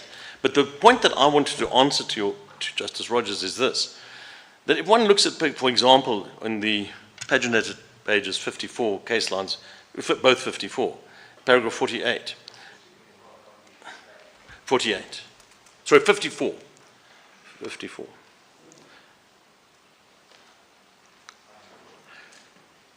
The 44, 45, and 46 are what we would suggest, and the minority found in the essay problematic. On 8 April, SAPS received information. According to the information, Beston was, etc. Then 45, it was important to confirm that it was indeed them. Thus, the arrest had to be confirmed and the identity of the person had been arrested had to be confirmed as being them. Then the important sections for purposes of this portion. 46. An urgent meeting was arranged by SAPS in Tshwane, to which meeting Interpol was invited. At the meeting, a decision was made that a multi-department team from SA should be assembled to travel to deal with the matter. What matter? It's no matter. The only question was the identity of the two at that point. This is on the 8th. In 47, a delegation consisting of 8 members. So it's... Mr. Katz, I'm aware of the facts. Yes, yes. It is clear that if Tanzania, on one construction of the facts, if Tanzania was wanting to deport her, South Africa, including the police, would be very keen to have her back. And the question that the court will... But the problem, Justice Rogers, is a very simple one. It's what I started my address this morning. The decision was based on an agreement to deport. That's the problem. So Tanzania itself, on the common cause facts, entered into an agreement with South Africa to deport, and that's problematic.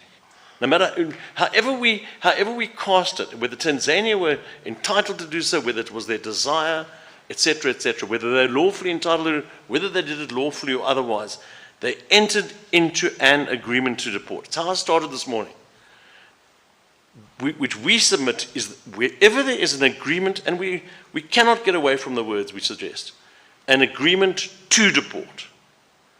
So it wasn't a unilateral decision to deport. Justice Rogers, all your questions, we would suggest, are framed in the context of a unilateral decision to deport, which they may have been entitled to do. Well, there may have been a unilateral decision, but that she should be deported under escort. And once one gets into the element of escort, you're into the element of a compelled return or a compelled deportation. And I understood from your learned colleague's argument on that part of the case that it's in that context that implementation may involve agreement between states. The difficulty is this. I think I've taken up enough time. Just one last point. I just want to make this point. The agreement to deport was entered into before the decision or the notice of escort. So the agreement to deport was taken, and thereafter was the notice which included the escort idea. That may be relevant. Direct me to the evidence on that. The relevance is... The notice to deport was dated on the 12th of April. 12th? Which is the date on which, according to my evidence, the police met in... I mean, the group met in Pretoria and decided to travel. It's the evidence of Ms. Morong, which is in volume 2, in paragraph 13 on page 182 of the hard copy. One sees on paragraph 10, it says on 8 April 2023, there was the information provided. Then on 9 April 2023, the commissioner met. They had a meeting. That 9 April meeting predates the escort notice. So that's the High Commission meeting? Yes. And then if one turns to the next page, paragraph 13, it says the agreement, and the only place that there could have been, at any time that there could have been an agreement, as we understand the pleadings properly interpreted, was on the 9th of April. Yes, but at that stage, the police don't know about it in South Africa. They do. I understood that it was on the 12th of April that they learnt of this. No, paragraph 44 on page 54 on the 8th they received. Sorry, let me just write down these references because I... So on page 54, paragraph 44, the police hear about the issue on the 8th of April and they have an urgent meeting. In 47, the 8 members go and they boarded the plane on the 9th. The police only had their meeting at a later time because it was Easter Saturday or something. But the evidence from the High Commission is that the meeting took place on the 8th of April with the African.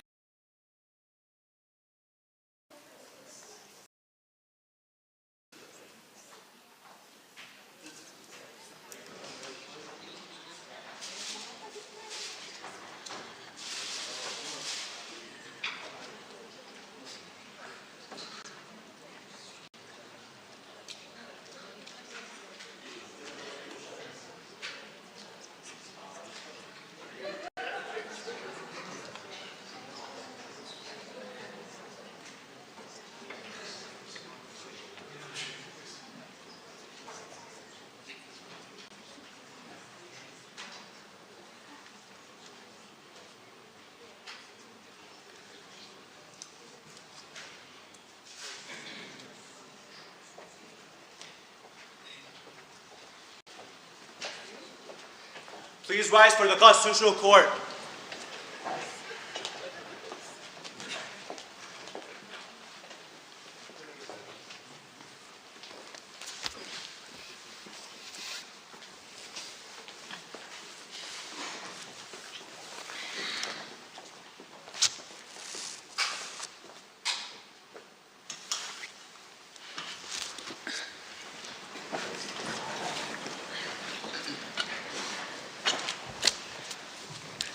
Mr. Snellenberg?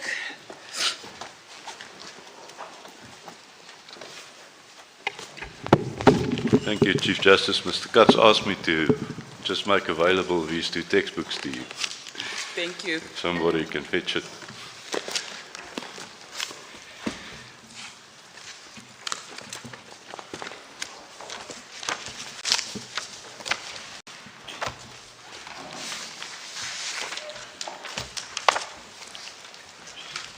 Chief Justice and Justices, we respectfully submit that the point of departure in this matter remains the pleadings.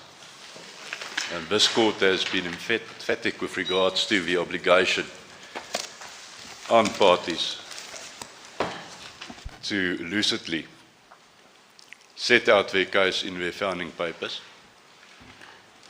And it is more so that one must bear in mind in this matter that we read the relief set out in the notice of motion on the basis of a case as is set out in the founding papers. And maybe just at this point it is convenient, Justice Matopu posed the question with regards to the timetable, I would call it, with regards to information becoming available to the applicant. And when you look at the record, specifically at page 011-.2-10 and onwards, this is the letter that was addressed by the Department of Home Affairs to the applicant's attorney. From the applicant's attorney to Home Affairs.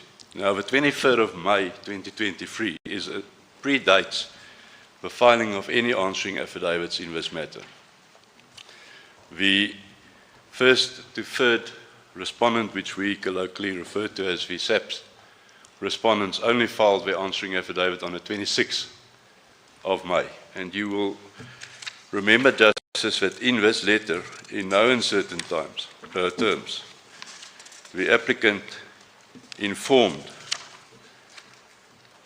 Home Affairs that whilst they take note of the explanation, the full explanation they have given with regards to what transpired in Tanzania, she does not accept it. Her case is clear, clearly set out in the founding affidavit, namely, she was surreptitiously arrested by members of the South African Police Service on 6 or 7 April,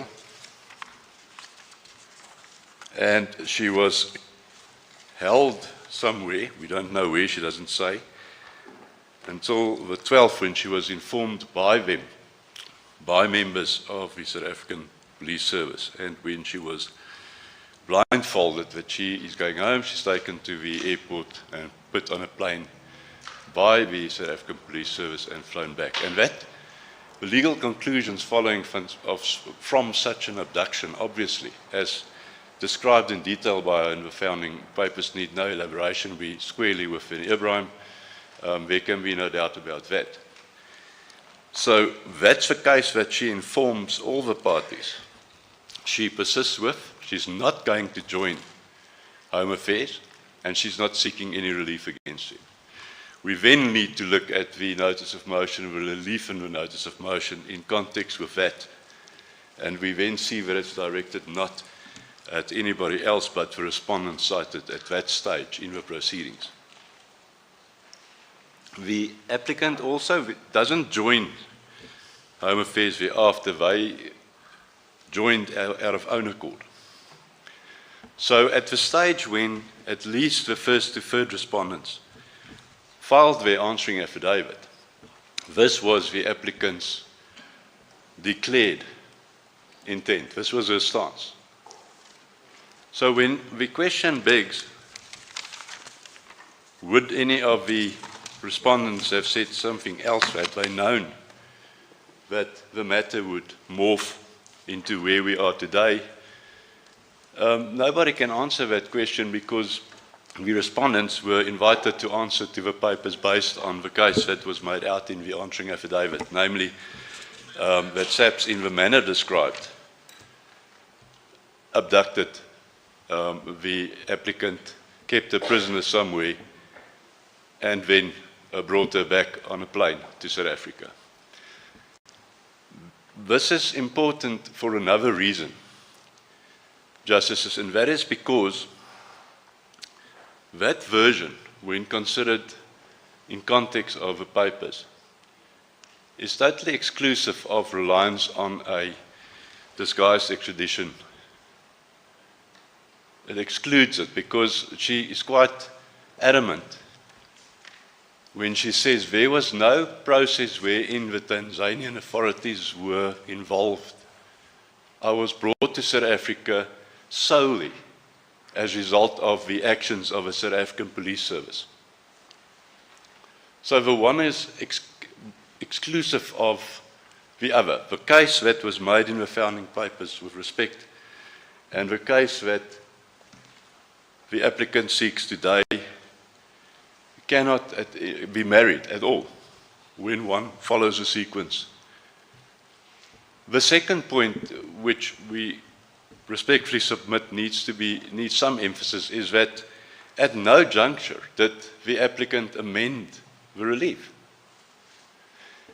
In the Supreme Court of Appeal, there was in the heads, there was a notice that they would seek relief against Home Affairs and would ask for a change of relief, but there was no attempt to formally amend the pleading, and a notice of motion is a pleading. Whilst relying today on the fact that at the conclusion in the replying affidavit certain prayers or relief was set out, it was never sought to be amended in the High Court as well. And this court specifically has been very astute to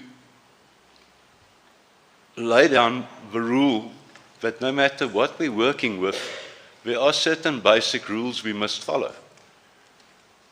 And one of them is that it is in rare, exceptional cases where this court would amend relief that the applicant never sought. Here she was represented. She had representation already in Tanzania, we now know. She was represented in these proceedings throughout. And she never saw the need to amend the relief, and now today says, well, she finds favor with the relief that the minority in the SCA said they would have given.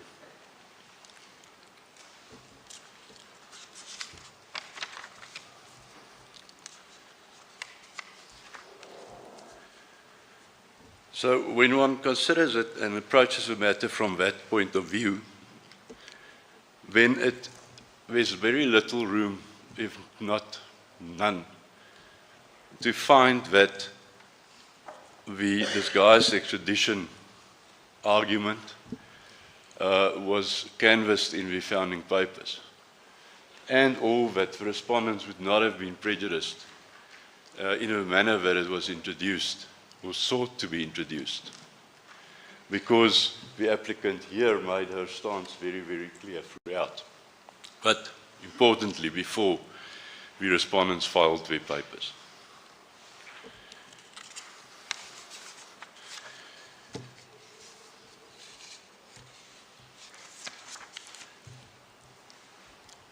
In the High Court, and in the SCA, from the first to third respondents' position, Section 171B was raised, and the binary concept was used to say, well, that the court can't consider if it does make an order in terms of 172, 1A, that's it.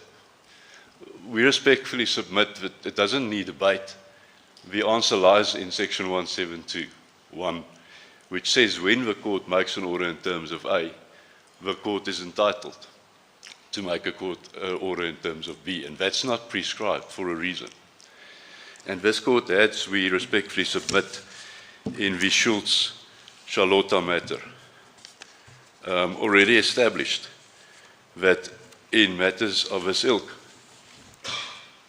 that also follows, that also applies. There's no ousting of it, and we respectfully understand this court to say that one should be astute. It's not any irregularity in a process won't necessarily result in the criminal court being divested of jurisdiction. And I think Justice Gulab and Justice Savage raised the public interest point in this matter, which brings me back to the start, and that is one should be careful not to divorce the clinical arguments in court from what we know the background to have been at the stage when all this started, because it explains the multi-department team, if I might call it that was constituted. Mr. Bester, the convicted murderer and rapist, escaped. And information was received that he was arrested with 2 other persons in Tanzania. We now know the applicant was one of them, and we know that a non-South African resident was the other one. That is the information that caused them to put together this team, to travel to Tanzania. Now, it's one thing, with respect, in retrospect, to be critical, but Plascon Evans teaches us that in order to find in the applicant's favor, you must reject the respondent's version as palpably untrue or far-fetched, and that is not the finding that the minority makes. The minority says in the SCA that he doesn't find that explanations convincing. We respectfully submit that there's no basis, and we say this with a lot of respect, for that. If one considers that this was a public interest matter, the sending of a team to Tanzania at that stage was not, I think they say also in the affidavits, wasn't something new, something funny. And one can't read into that, with respect, the mere fact that this team went, that there is a collusive effort or there would be collusion. Because if one reads the affidavit that my learned colleague quoted to you, if one reads those paragraphs from paragraph 8, you don't just start at paragraph 13. And it's quite clear, and the High Court actually dealt with that the meeting that was referred to wasn't a meeting at that stage between South Africa and Tanzania. So if that is the basis for the reliance on the collusive dealings, then we respectfully submit that the basis isn't correct, not on a proper reading of that portion of the papers. So a convicted murderer and rapist had to be brought back. We now know when the second plane goes, that is what will happen. Why would it be untoward or suspicious for police service members to be on that plane? Because this person must come back to South Africa, and he's now with officials. Why wouldn't the police it would be totally in order for the police to be on that flight?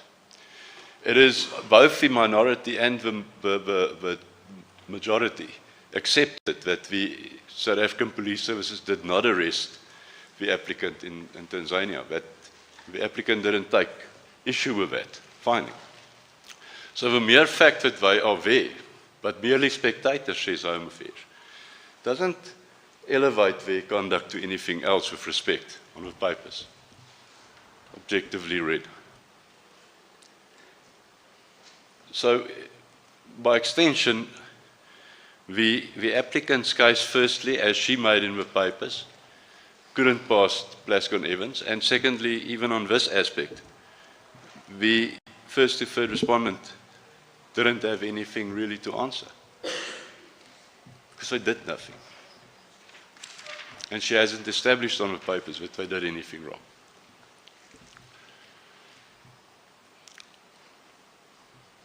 Chief Justice, you're welcome to, that is our opening statement.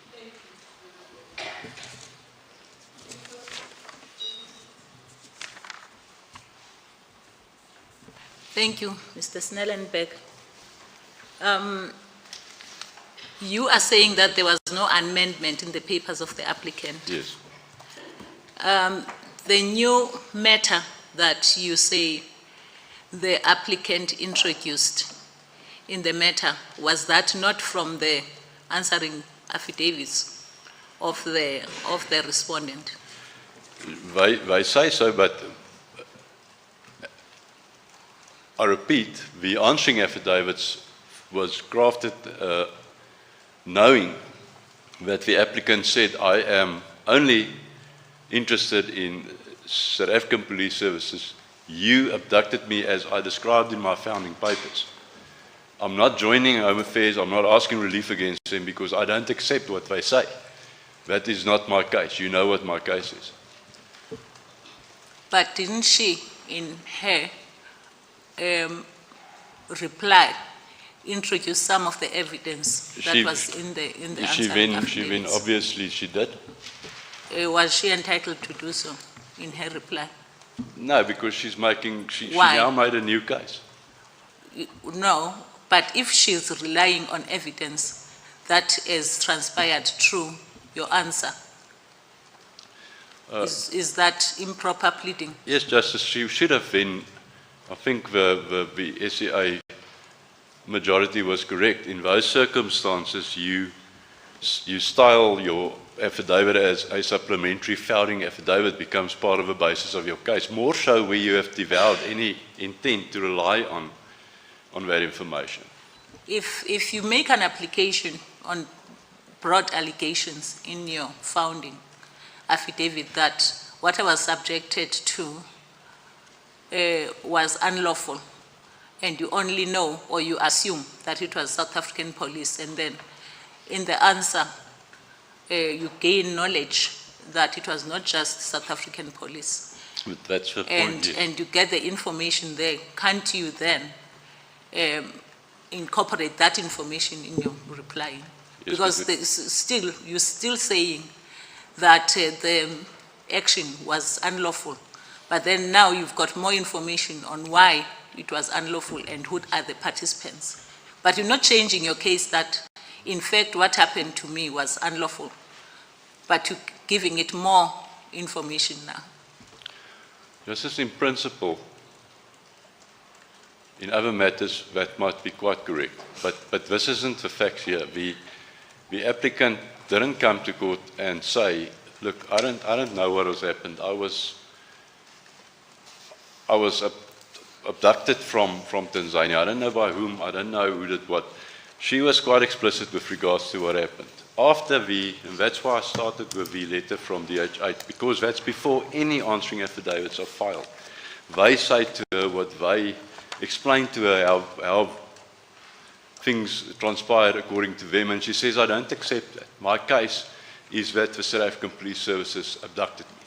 She also you'll recall, Justice, she named names of two of the police officials, which she says was part and parcel of that. Okay. So this isn't a matter, as you described, that from time to time happens. You receive an answering affidavit, and you then reply. The new matter is by means of a reply to what was stated in that affidavit. This is totally different. No, I'm asking that because my reading of her paragraph 8 in the founding affidavit, She does say that she was abducted or arrested or forcefully abducted by members of the second respondent. Yes. But then she then says that I do not know the members of the South African Police Service. I can confirm that I was taken to the airport in Tanzania by members of the South African Police Service. Yes. That's what. Here she is not claiming to know exactly the details of the people who accosted her. Yes, but remember, Justice, that's correct, but when you read this in context, she is sure it's members of the South African Police Service. She says she doesn't know who they are, what their names are. She later says, I know two of them that took me on the 12th to the airport.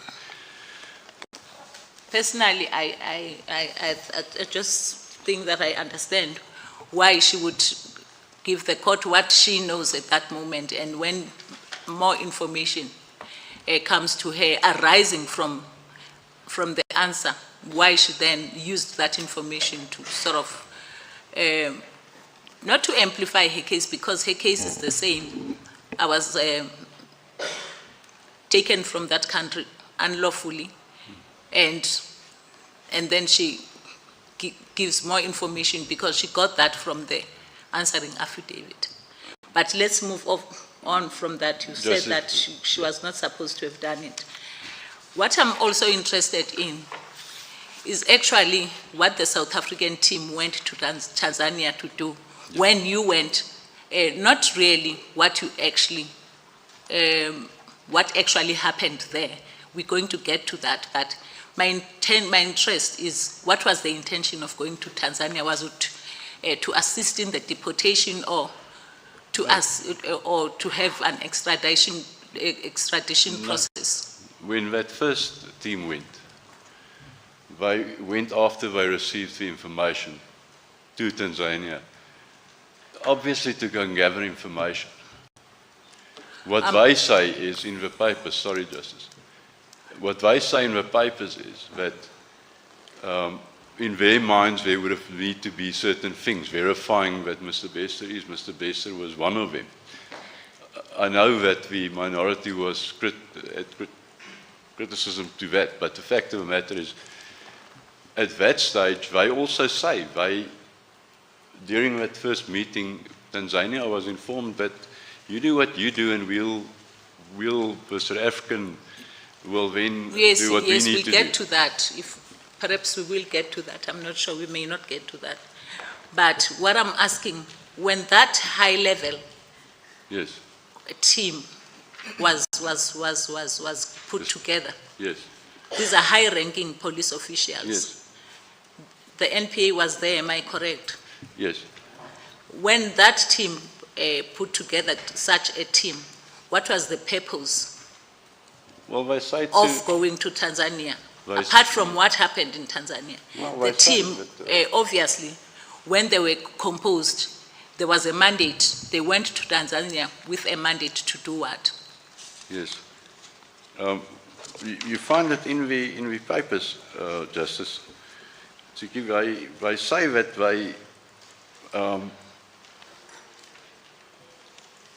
a decision was made that the multi-department team from South Africa should be assembled to travel to Tanzania to deal with the matter.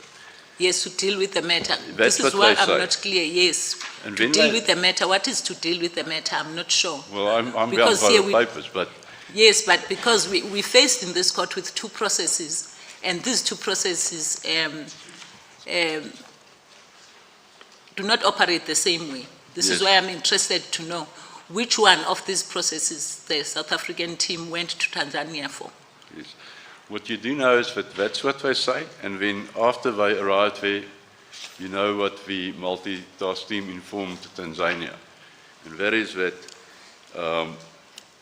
they went there to deal with the matter? That's what they say when they decided, after this team was assembled, to deal with the matter. But it's not clear how to deal with it. So. That might be so.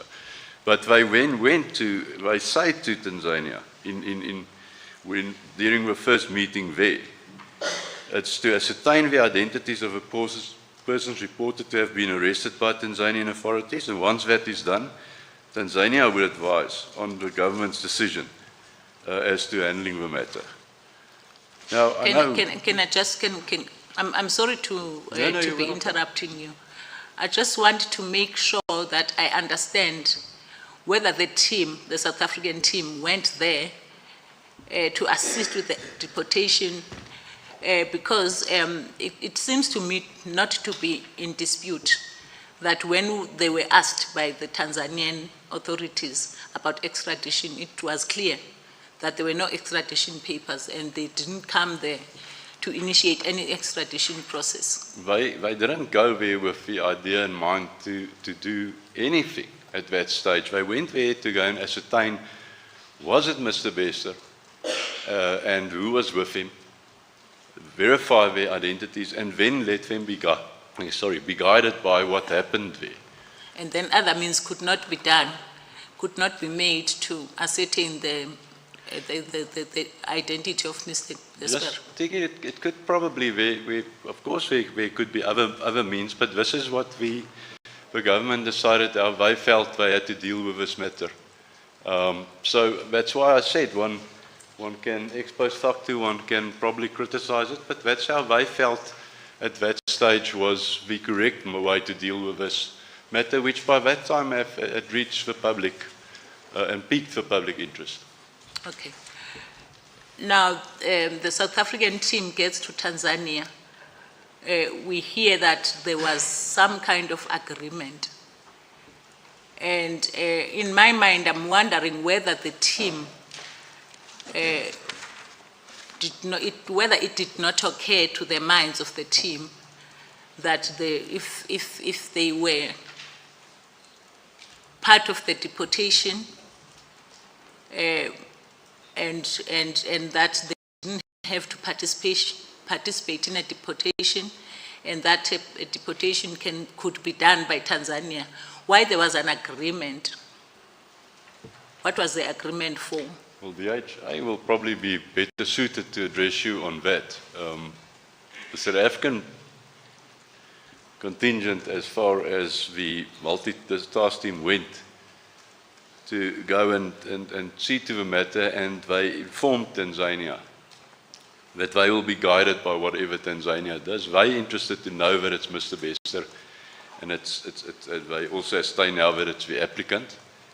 And the police's role from that is really nothing. When they go back the second time. Yes, I'm sorry to interrupt you, but what was the agreement for or concerning? That is something that the DHA will address you on. Okay. That falls within the purview of I'm going to stick to the first to third respondents who are present to their involvement in this matter. Okay. But should I leave this line of questioning understanding that deportation does not need that there should have been an agreement, that it could be done without an agreement? Yes, I think that it could, but the converse is that where Tanzania takes a decision to deport, under escort, there's nothing in international law that says they cannot do that. That's the converse, Justice Chiki. No, I'm just confused by the presence of the agreement. Yes. And the fact that the whole team of high-ranking officials went to Tanzania. But they didn't go, there wasn't an agreement. There was no speaker agreement when they left. When that first team, that first delegation left, the delegation itself hadn't had a meeting with Tanzania at all. Their first meeting, they explained that when they arrived, it was Easter weekend, so they could only see Tanzanian representatives the next day, and it's at that meeting that they say that they made clear that the purpose of the engagement was to ascertain the identities of persons reported to have been arrested, because they needed to determine that as well. And once that was done, Tanzania would advise on government's decision as to handling the matter, and they say they showed deference to Tanzania and to follow their processes before they would decide how South Africa would react and what South Africa would do. Thank you, Mr. Snellenpen. Thank you, Mr. Chair.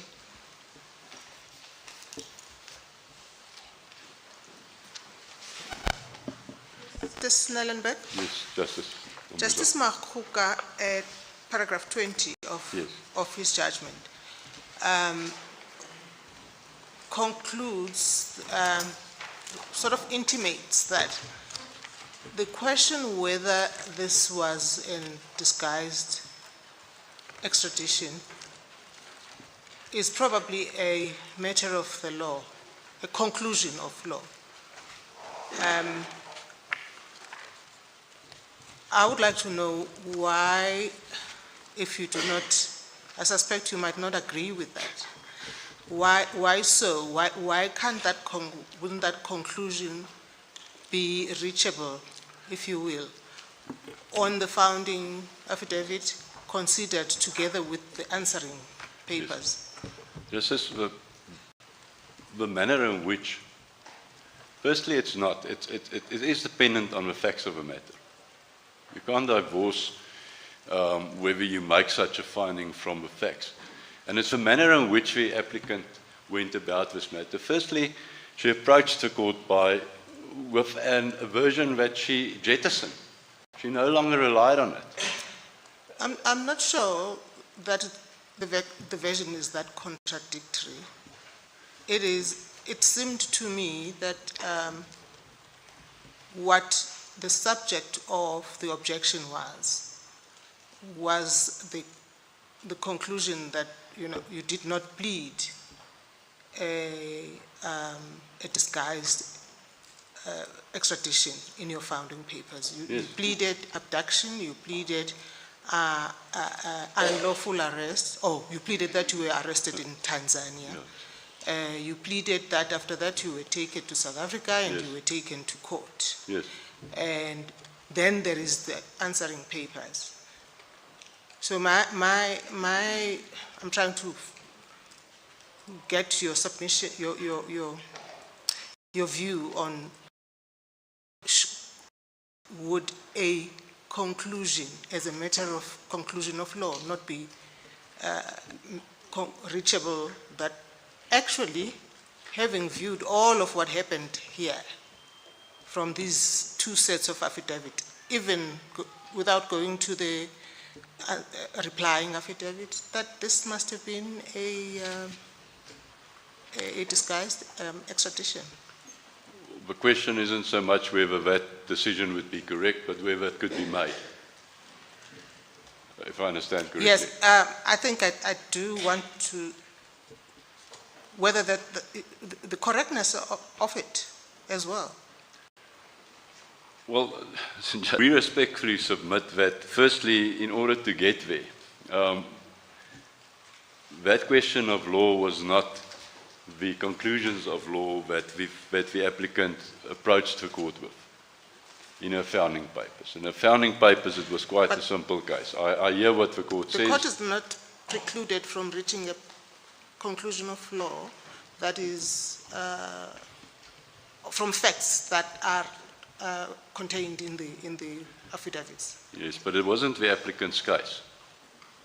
What wasn't? It became her case on appeal. What wasn't? Or actually in the High Court after when it was argued. Her case initially was simply the police went there, abducted her, and brought her back to South Africa. Of course. And then there's an answer to that from the respondents themselves. Yes, Judge. And they said, that abduction, as she says, or arrest, was followed by the court proceedings. And then the answer supplements, so to speak, what she says, because I do not quite see anything except the fact that the respondents say we didn't arrest. It was not an arrest. We didn't go there to arrest her. That's what we say. Yes. That's what we say. And that was the case we were called to court to meet. And we met it.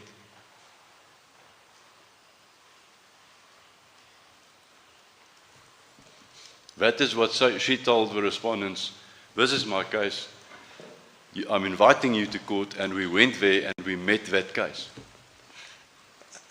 Yeah, I'm not sure that I And- understand. What I'm saying is that why were the pleadings as they stood at the filing of the answer so such that that conclusion could not be made? Well, it's inherently prejudicial because before the answering affidavits were filed, and Home Affairs joined and filed their affidavit, the applicant said, I'm not relying on a disguised extradition. I hear what you're saying, but that's not the truth. That's not what happened. You went to South Africa, the police, you abducted me, blindfolded me, and brought me back across the border. That's the case. We went to court. We were invited to court to go and answer, Justice Dambuza. That's the case we answered. So he's wrong in saying that would be a conclusion of law. With respect, we can't divorce it from what we were supposed to go and do at court and what the applicant approached the court with.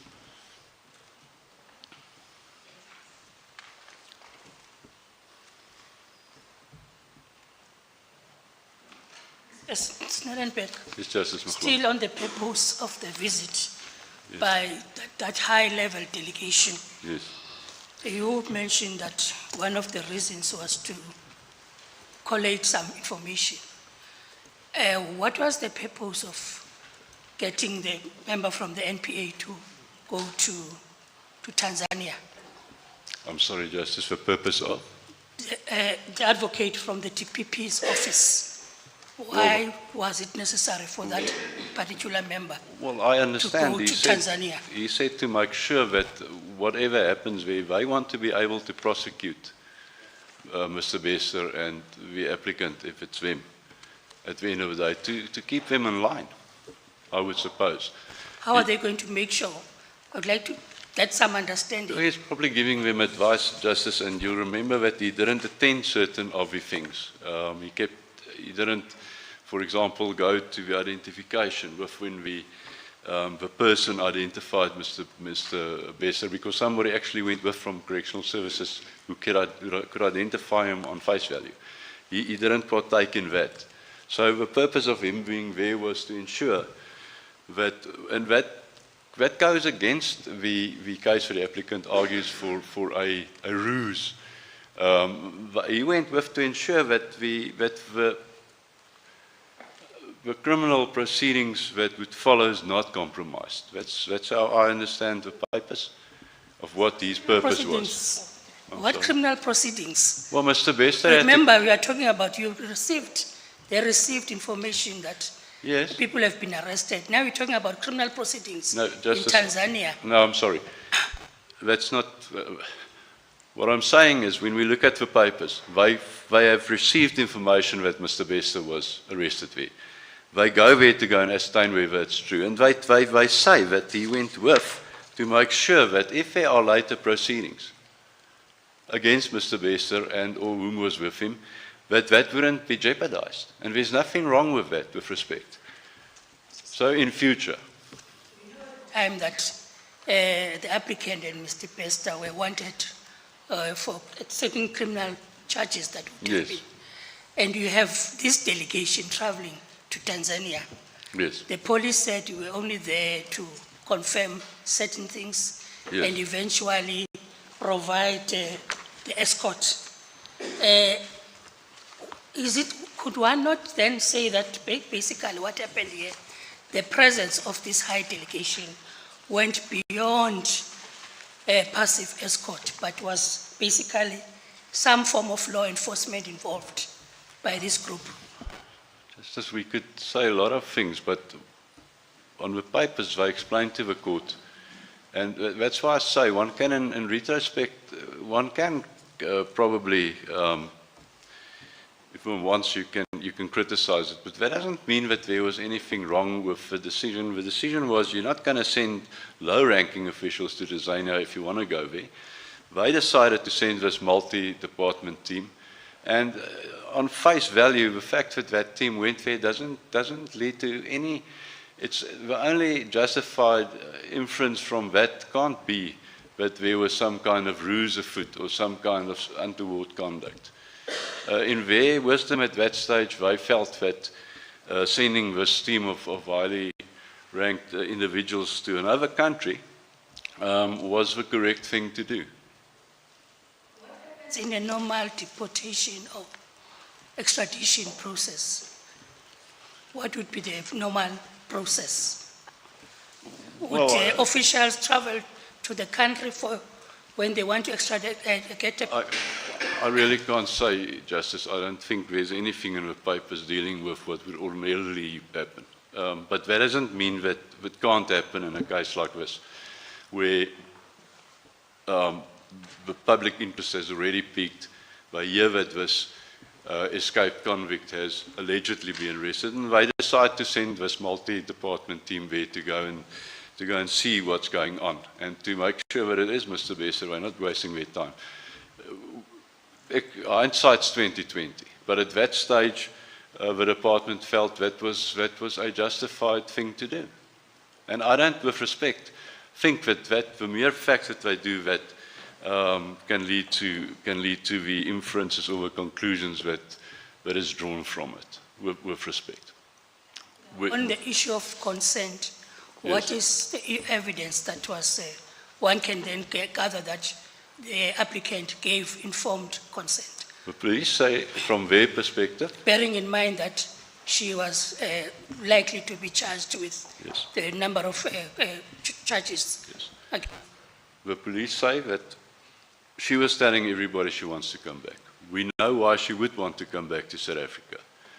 Not only is this her country of birth, but her children are here. The bail proceedings, bail affidavit was admitted in the SCA. In that affidavit, she said that she was actually taken out of the country against her will. And then it goes on to deal with why it's important for her to look after her children. So she had every incentive to come back to South Africa if given a choice. And I think one of the justices said, there's nothing wrong with her in those circumstances of hitching a ride back to South Africa. The plane was there. It is, the court said that one would have to make an informed consent. That would also entail having been apprised of whatever charges that may be leveled against her. Was she informed of what awaited her once she got back to South Africa? We know that she was offered consular services, which would include legal services. We know from her affidavit and her bail affidavit that she appointed legal representatives there. So she would have been well aware of her rights. She's not a lay person, she's a doctor. And what the police just say is that she said to everybody she wants to come back. She said that to everybody that was willing to listen. And why wouldn't she want to come back? Even if she had to face possible prosecution. She had her defense already. She's going to say that she was abducted. She might still succeed in proving that. That's what she said in her bail affidavit. She didn't leave a country voluntarily. Why won't she return to it? Thank you, Sir Chair.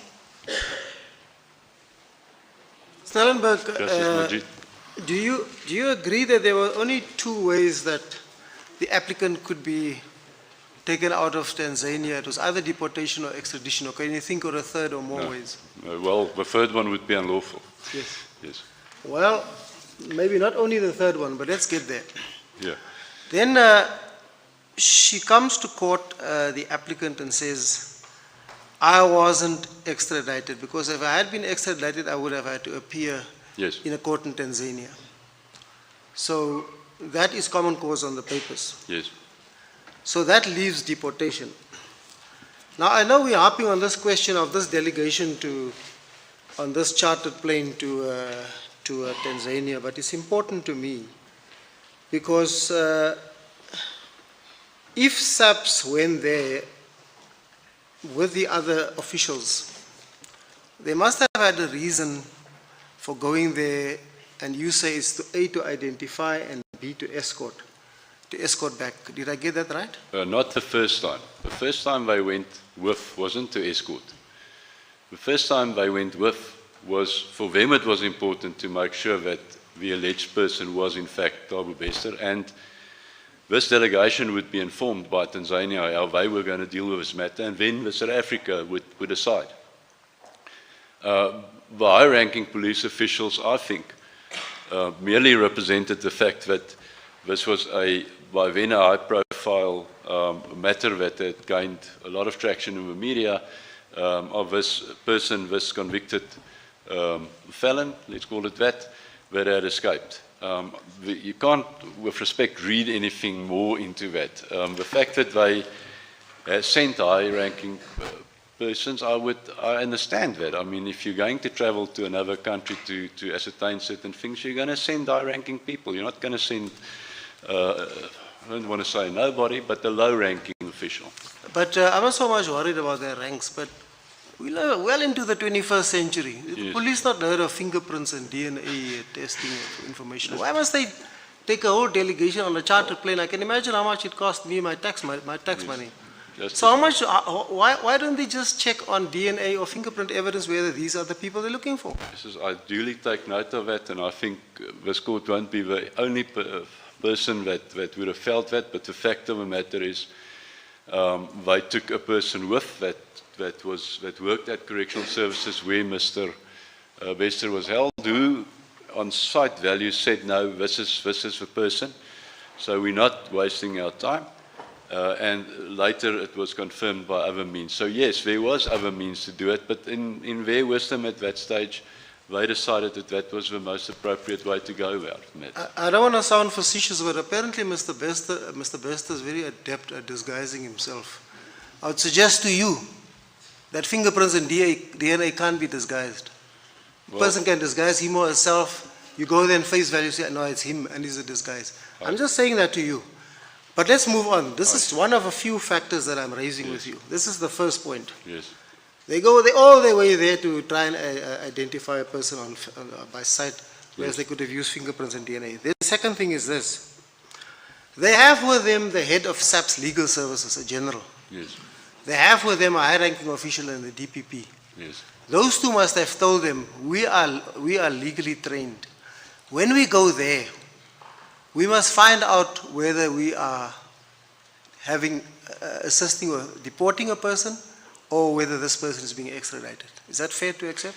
Well, they say so. They say in the first meeting that they would be informed by the Tanzanian government's actions. And Tanzania asked them, have you come with the papers for the extradition? Yes. They say no. They said, not yet. We'll wait to hear what you want to do. But first, they are concentrating on ascertaining who this is and whether this is indeed Mr. Bester.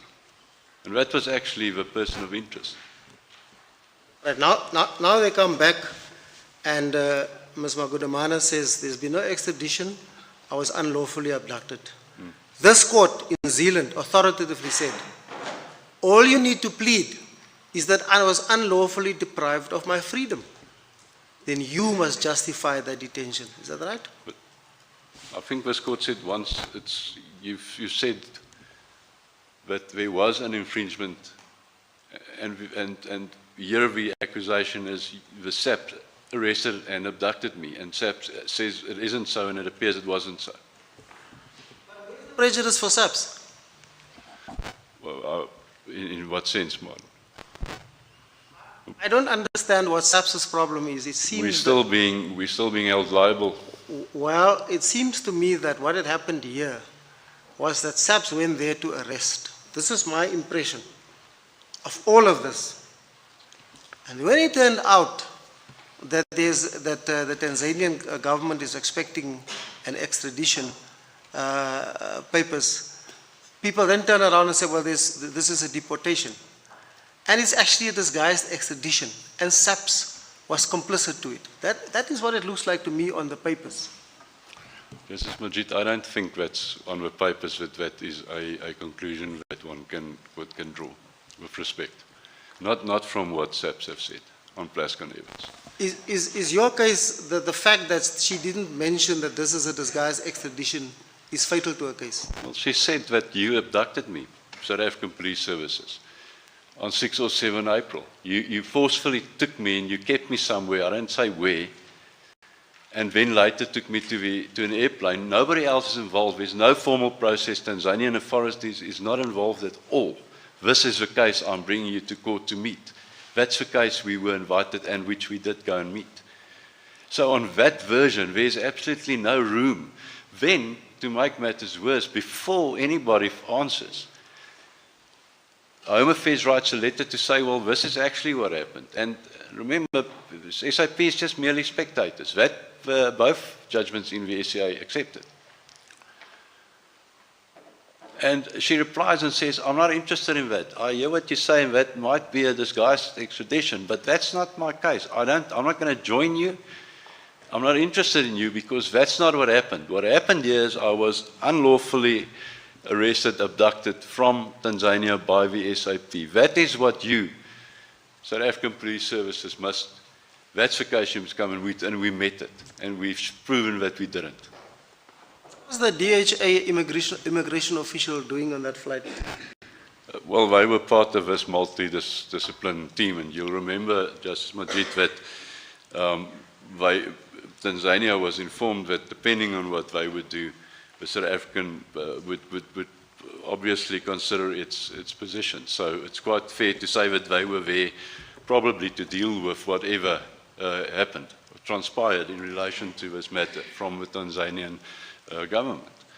Do you accept that in the position that she was, this applicant wouldn't know, she would see members of the police there, but she wouldn't know who the arresting authorities are, whether it's the DHA, whether it's the SAPS, or whether it's more of them? Justice, she knew, she got that notice on the airport when she was, remember she brings this application after all this happened. She knew very well that she was deported. And she approached the court not with a true version. It's not correct. By the time she deposed to the affidavit, she knew a lot, which she didn't disclose.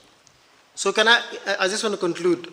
The sum total of your case is that SAPS went there for the first trip to go and identify, and only to identify. And to see how this matter develops, yes. At that stage, they were interested in knowing whether this is Mr. Bester, and then the process would unfold. Say again, you know, and I'm sorry if I sound like a stuck record. No. Why did they have to go to Tanzania to A, identify, and B, see how this process develops? You could do this from South Africa. And tell the Tanzanian authorities, keep them in custody while we check fingerprints, while we check DNA, and then we decide what we're going to do. Why go there? It seems they went there to arrest. Just as you can go and you can criticize it, but they, in their discretion, deemed that that was the appropriate thing at that stage to do, is to send this multi-department team to Tanzania to see to this matter. And that doesn't lead to only one inference, or the inference that they wanted to go and arrest him there. Because they were clearly alive to the fact. They said to Tanzania, follow your processes, let us know, and then we will decide how we have to approach this matter.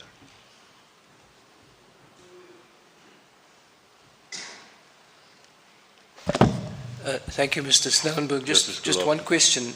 Let's assume that we're not with you on the merits. Yes. And you did urge us to take a balanced approach to the question of remedy.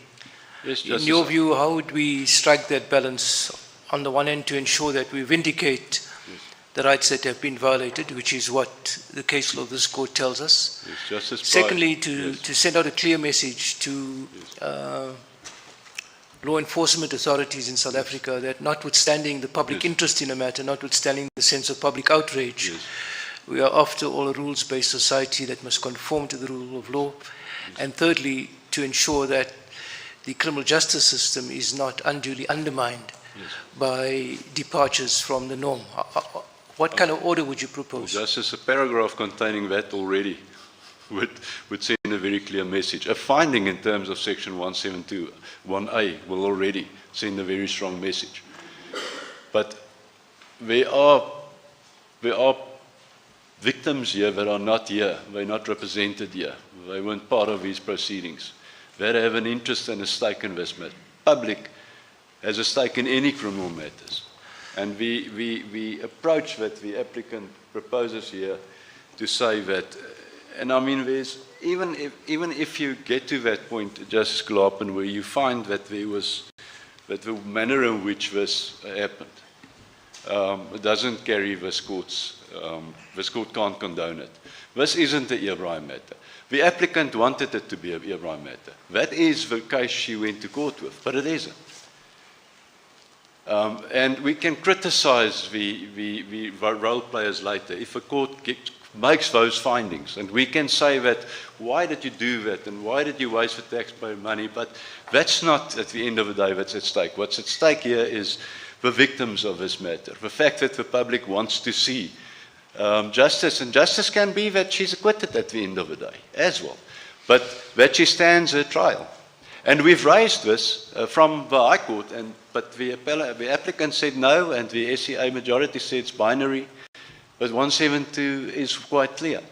And we respectfully submit it would be a travesty, it would be a dark day in this matter if there wasn't, at the end of the day, vindication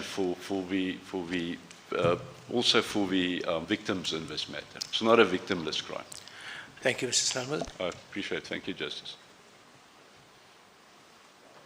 One question, Mr. Snellenberg. I'm just concerned, and I'm following on my colleague, Justice Nhlanhla's questioning about, and Justice Cheekley, about the circumstances in which the return to South Africa was affected. At what stage was the applicant blindfolded? She wasn't. She wasn't. So the allegations of blindfold arise in what context? No, it wasn't true.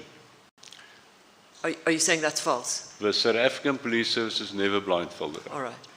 And then just on the remedy, what interests would you say would need to be balanced if we were on Justice Colopin's question? What would we need to balance in trying to determine if she had been wrongly returned to South Africa and unlawfully so? Then what are the issues that we would need to balance in deciding what would be just and equitable relief? Justice Colopin, may I just add? Previously, she wasn't blindfolded, she was never arrested, she was never cuffed. You'll remember that she was on the plane uncuffed. So there was nothing But there's an allegation at some stage in the papers that there was blindfolding. She says so, in her founding papers, on 6 or 7 or 12 when she was taken to the SAPS denies it, says it didn't happen. They didn't do it. But this perhaps brings home the importance of not affecting doing other people's business. You know, if there was a deportation, then of course the deportation could have been affected by Tanzania, and once affected, the law enforcement authorities in South Africa could have been ready to receive both Mr. Bester and Ms. Magudumana. But the Tanzanian authorities took her to the airport, if I understand correctly, not the South African police services. So any allegation by her to the effect that they did anything would not be right. It's not correct. You can't accept it in any event on those conditions. Just as for the considerations, what you obviously need to take into consideration is that the nature of the crime, the nature of the proceedings, and the victims of those proceedings, and the public interest in the fact that they want to see that the people are brought to justice, or at least stand their trial. Those are the most foremost, but they are very important, and they weigh very heavily. And obviously this court will also bear in mind, as I think this court already established in Kahota, one will go and look at what the irregularity was as well.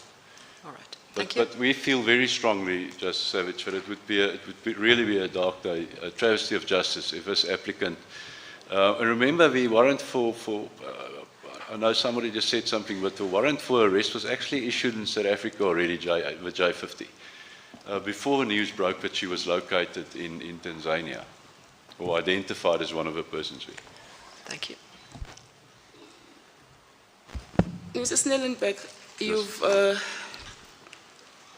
said twice now that it would be a dark day, a travesty of justice if this applicant, if the relief sought by the applicant is granted. Is there anything at all preventing the law enforcement agents of this country from arresting the applicant in due course if she is released as sought in these proceedings? Well, I think that depends on what the order is that the court makes. If a court merely Well, finds, assuming that this court is with the applicant, finds in her favor. No, I'm taking it a bit further. It depends on what this court's order is.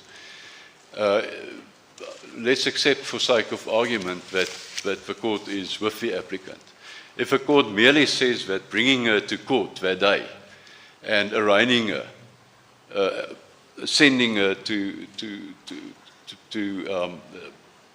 be held pending the trial, that is unlawful, that's one thing.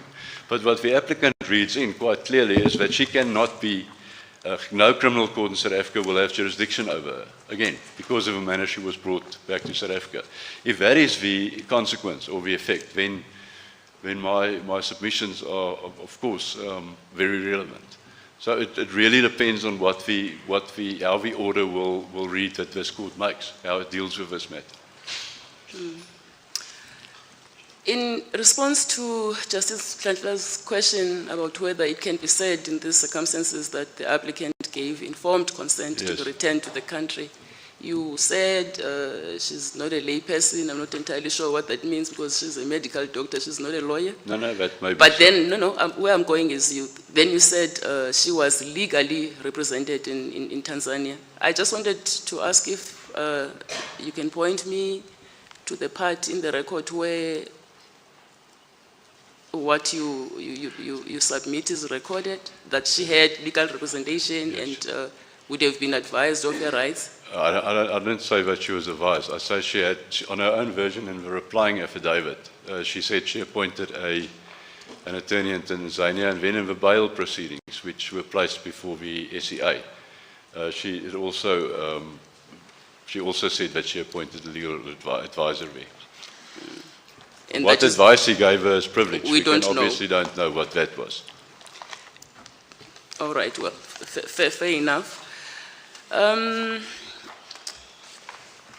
The minority judgment in the SCA at paragraph 117 sums up the evidence as being that the Department of Home Affairs took the appellant as she was there into custody from the Tanzanian authorities and facilitated her deportation to South Africa, assisted by SAPS and the NPA. Do you accept that as a correct summation of the evidence?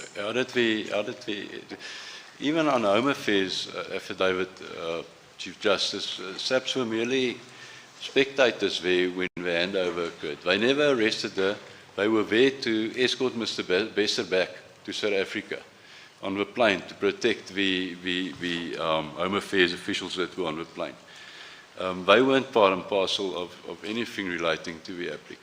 And within the rest, we know that because correctly so, both majority and minority judgments found so. The mere fact that they were there doesn't mean that they were part of anything. We know why they were there, because Mr. Besser would come back and he was considered to be a dangerous person. And they were there to, on the plane, ensure that the department officials were safe. And there's nothing, I would respectfully submit, there's nothing untoward in that, nothing at all. Well, I'm still, you've been asked several times about what this high-level delegation went to do in Tanzania, and yes. I'm not satisfied. I must say that I'm not satisfied by your answer. But I suppose you can't take it any higher than you've already submitted. Chief Justice, I don't think that there's anything wrong with the answer with respect. At that stage, they felt that it was the appropriate thing to do. In hindsight, it is open to criticism on various levels. But that doesn't mean that there's anything untoward, that it was intended to be anything untoward, and that's also not reconcilable with their version. If one reads their version, they didn't go there. At that stage, they went there to, in their mindset, verify identities. They explicitly said to Tanzania, when these matters were discussed, what you decided what you want to do, and the South African government will be informed by that.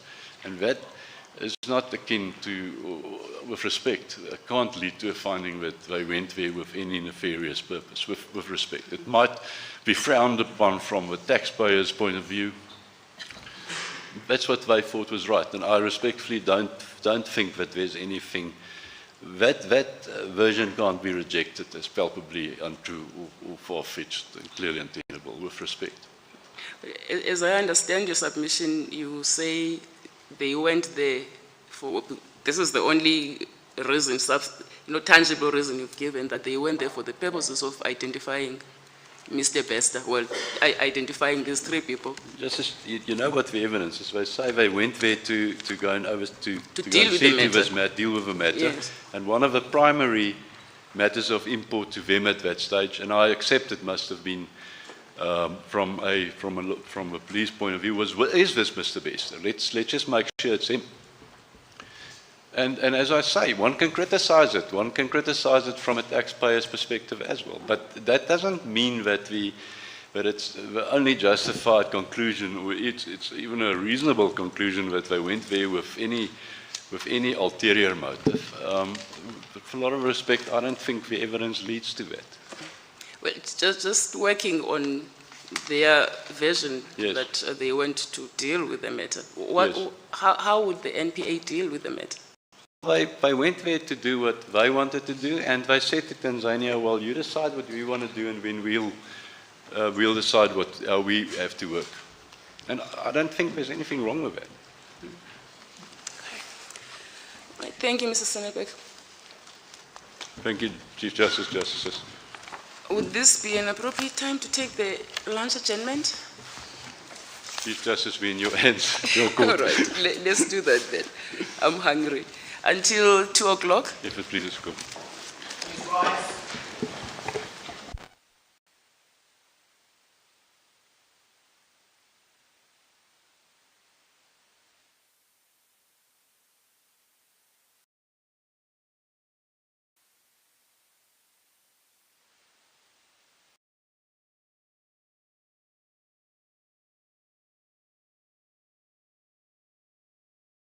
Have individual citizen sovereignty, because no state will or is able to be dictated to by another state to keep its nationals. Tanzania has a right to deport persons who it finds illegally present within its territorial jurisdiction. And South Africa has an obligation to accept return of its citizens. Section 2.1 of the Constitution says that. It says that every citizen has a right to enter South Africa. But this is subject to verification of citizenship. And once citizenship is verified, South Africa cannot refuse to accept its citizenship. Now, the applicant attempts to equate an agreement to accept a deported citizen, which is a constitutional mandate, with a surrender under extradition law. Now, these are fundamentally different concepts, and let me explain why we say so. This court in Mohammed versus the President of the Republic of South Africa set out and identified 3 constitutive elements for extradition. Number 1, acts of sovereignty on the part of 2 states. Number 2, a request by one state to another for the delivery of an alleged criminal. And 3, the delivery of that person for the purposes of trial. Extradition requires a request for an alleged criminal. South Africa did not make that request. It did not do so prior to the applicant's arrest because we had no knowledge of her whereabouts. Subsequent to her arrest, when she was already arrested by Tanzania for transgressing its immigration laws, Tanzania informed us, as South Africa, as the sixth respondent, that the applicant was apprehended and was alleged to be a South African citizen. Now, this is fundamental because our Constitution mandates us to accept return of our own citizens. Identity is fundamental. And let's go back to why it, in this day of electronic ages, why could it not be as simple as to send fingerprints and photos and electronic means of verification? If we look at the facts of this case, we have individuals who manufactured a fake death. We have individuals who lived at large for a number of months amongst people of South Africa and were unnoticed. We have persons in this instance who left the country and were able to go as far as Tanzania before they were apprehended.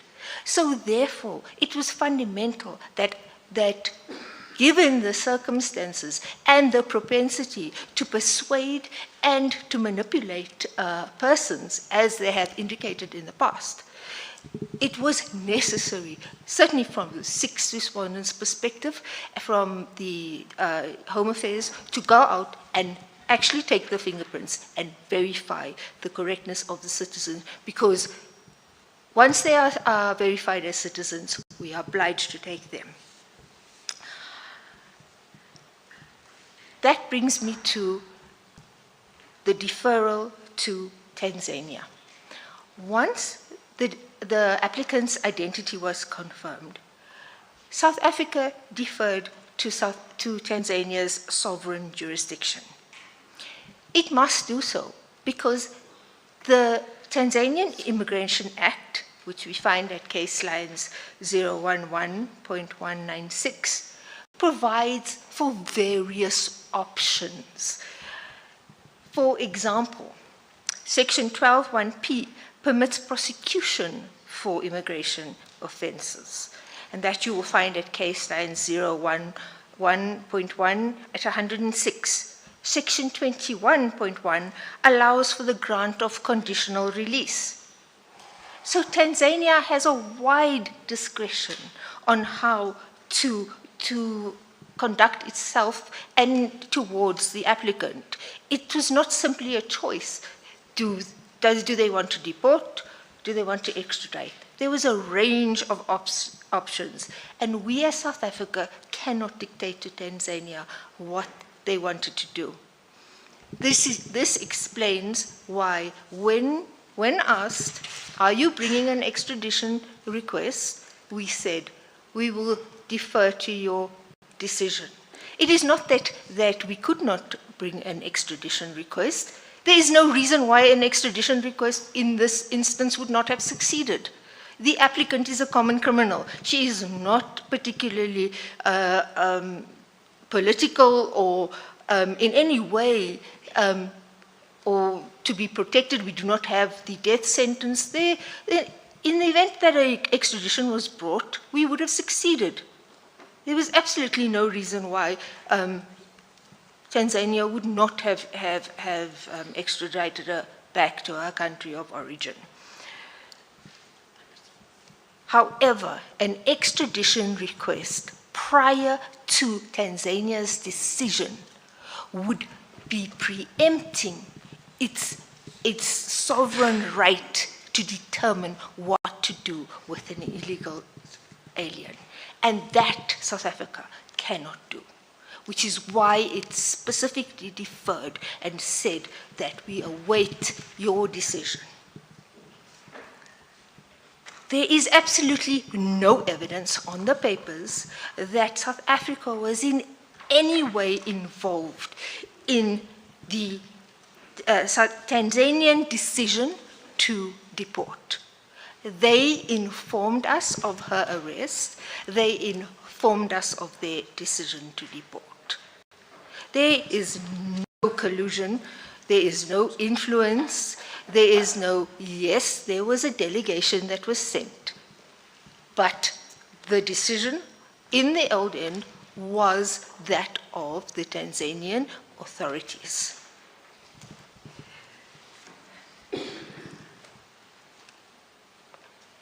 And in addition, we point out that the Tanzanian Immigration Act, specifically in section 12.1L, which you find at case line 011.1105, requires Tanzanian immigration authorities to cooperate with other countries' immigration authorities. Now, agreement and cooperation necessary to implement a lawful deportation cannot, without more, be transformed into a disguised extradition. And that is because the decision to deport was Tanzania's, and it was made without South African influence. The decision to implement necessitates agreement, because as we point out in our heads, there is a quote, and my learned friend read a bit of the quote, but he didn't read the full quote. The full quote from the rapporteur reads, "A state may not just conduct an alien to its frontier and push him over without engaging itself in responsibility to the state to which he is thus forcibly expelled. It may therefore only deport him to a country willing to receive him or to his national country." And that makes imminent sense, because we do not find, even in South Africa, that illegal immigrants are simply taken to the border. Often they do not have passports. In this instance, the applicant was found in possession of 3 passports, none of which had an exit stamp. There is no manner in which she would have been allowed to return back into the country unless it was facilitated by the Department of Home Affairs. And given that we have an obligation, a constitutional obligation, to allow entry of citizens into the country, it was imperative to facilitate this. This is why we needed to be in Tanzania and to facilitate her expulsion, out of Tanzania. Now, South Africa agreeing to accept the return of a deported citizen, as mandated by the Constitution, is very different from South Africa requesting the return of a person. A handover, which I come to now, is in a deportation, is a logical implementation of the expulsion procedure. The deporting state retains control over the deportee until removal from its jurisdiction. So custody of Tanzania only terminates once the flight left the territorial jurisdiction of Tanzania. Now look, and this is what we must understand, because in extradition, it is very different. In extradition, a state surrenders custodial authority on request pursuant to an extradition process, and the extraditing state relinquishes custody on handover. That handover can be within the jurisdiction, the territorial jurisdiction of the extraditing state. So the handover in an extradition is the operative judicial act. In a deportation, the expulsion, the leaving of the territory, is the fact. And that explains why, if for any reason the applicant in a deportation had been on the runway and Tanzania had, for some reason, decided I don't want to deport her anyway. It was open to them to get onto the plane, remove her, and South Africa would not have had any say.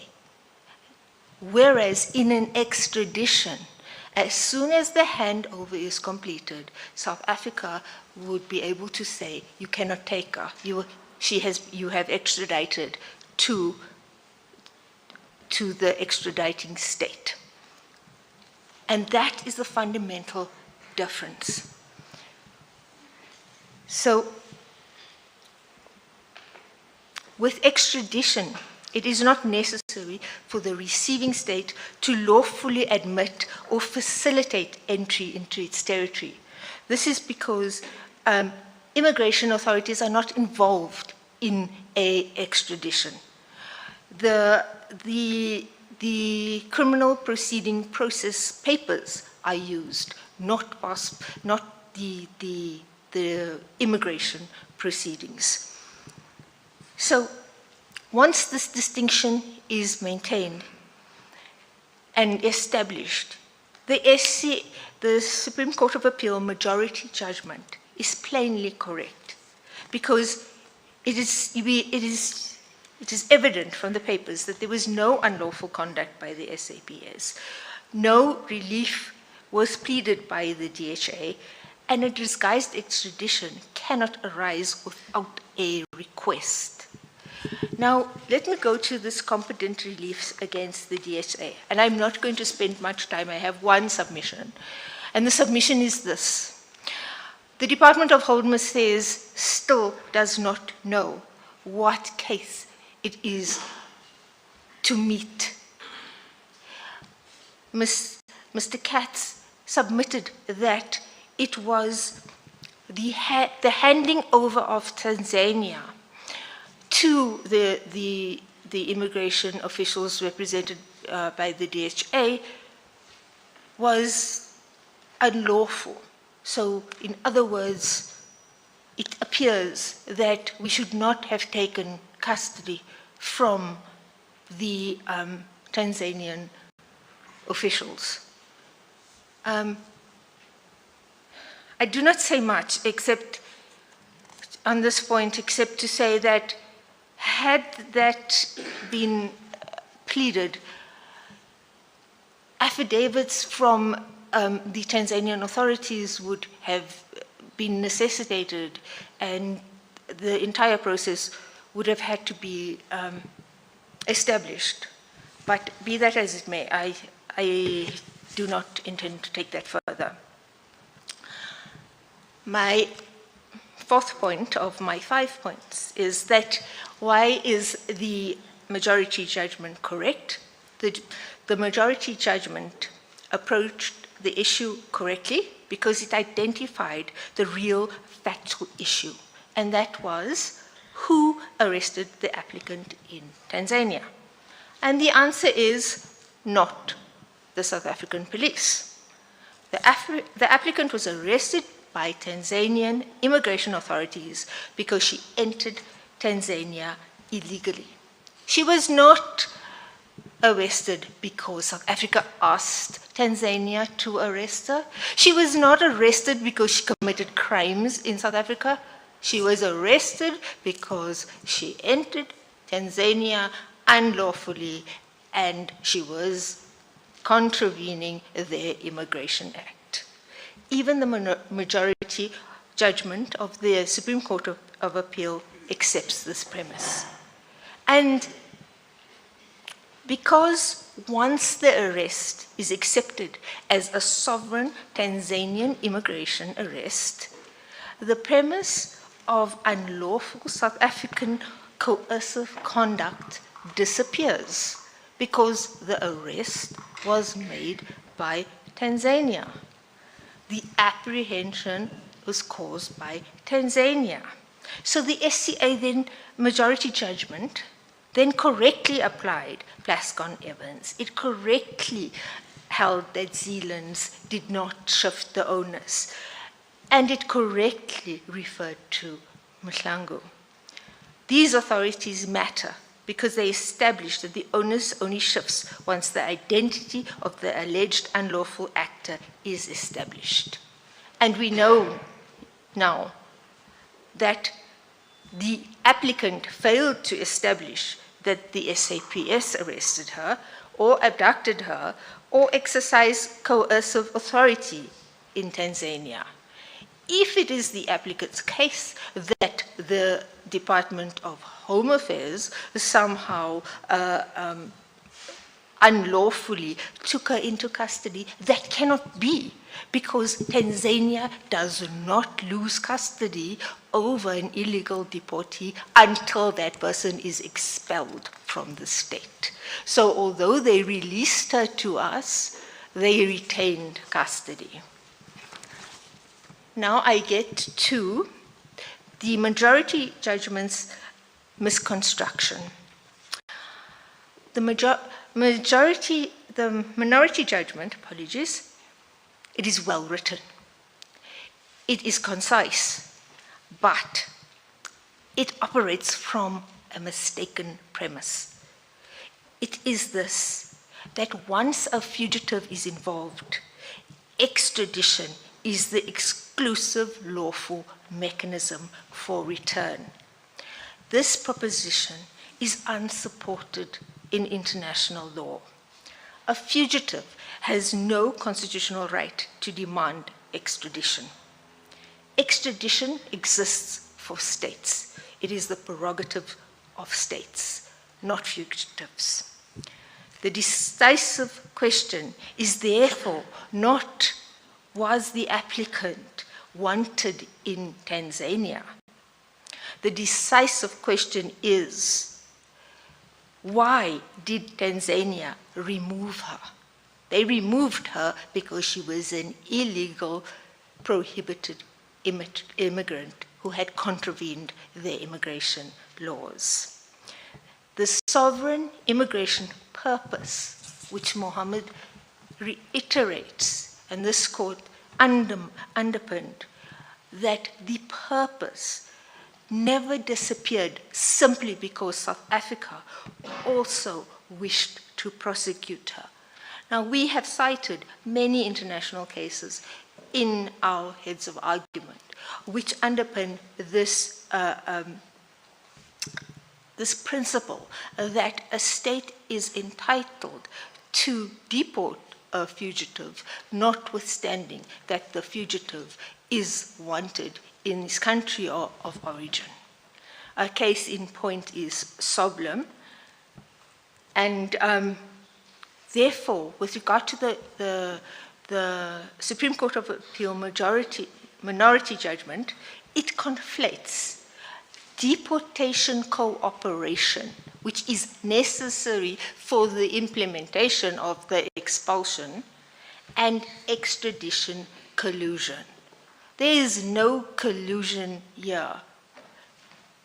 South Africa was not involved except in facilitating her return to South Africa.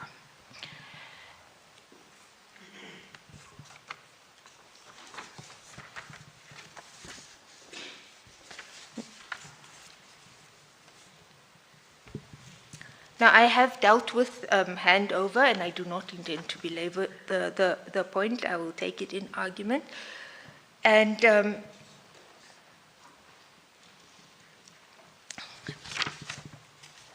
safe to mention that the question is, at the moment of handover at Kilimanjaro Airport, who still possessed sovereign jurisdiction over the applicant? And the answer can only be Tanzania. Why do we say this? Number one, she remained subject to the Tanzanian deportation order. She remained under, and why we say she remained subject to the Tanzanian deportation order is because the Immigration Act specifically provides, and my learner junior will tell me the section, I think it is section 27, specifically provides that unless revoked, a deportation order continues to exist. Then secondly, She remained under the Tanzanian Immigration Authority because that is what the notice of prohibited immigrants notice said. It said, escort out. And she remained in the Tanzanian territorial sovereignty. So the handover was simply a logical implementation of deportation. It was not surrender of criminal jurisdiction.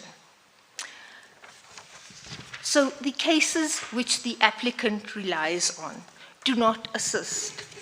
Cases like Horse Ferry, which concerned a helicopter and deliberate collusion with police. Cases like Bennett, like Ibrahim, like Wallam, which was not followed in December, and Matlala. These features which are present in this case were not present in all the authorities. There was no clandestine seizure of the applicant. She was arrested because she contravened immigration laws. There was no covert rendition, no violation of Tanzanian sovereignty, and no evidence that South Africa procured the immigration arrest. The Tanzanian authorities acted openly under the immigration statute. Lastly, the applicant's argument produces an untenable proposition. It is that once a fugitive enters a foreign state illegally, that foreign state loses its deportation powers and must instead retain the fugitive pending extradition. And this cannot be correct. We cite a case called Bembenek and Soblin, which states very specifically that a state is not required to keep an unwanted illegal alien merely because another state seeks prosecution of the same individual. Similarly, the case of Westfalen makes it clear that a receiving state may welcome deportation without becoming complicit in an unlawful extradition. But critically, South Africa did not request extradition. And under Schultz, this court said, only the national executive may initiate. And I understand that this was after. But without an extradition request, the SADC protocol never activates. So the entire structure of the applicant's case rests on transforming lawful sovereign cooperation into unlawful collusion. Cooperation between sovereign states is not subterfuge. And to receive one's own deported citizen is not disguised extradition.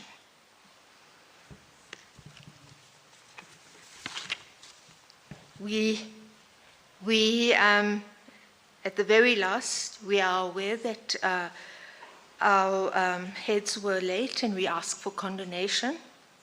We are aware that that condonation is not there for the taking. The delay was regrettable and is not treated lightly. And we submit that the delay is fully explained in the affidavit before this court and was not occasioned by willful disregard of the rules or contempt for this court's processes. And in conclusion, we submit that this case fails at every level. Factually, the applicant failed to establish South African arrest or coercive conduct in Tanzania. Procedurally, no competent constitutional relief was pleaded against the Department of Home Affairs.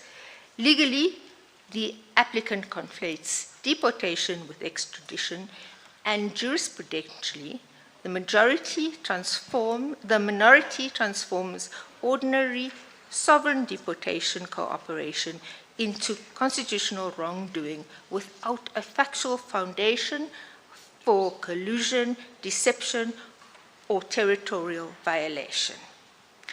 The SCA Majority judgment correctly refused to do so. We therefore submit that this application should be dismissed.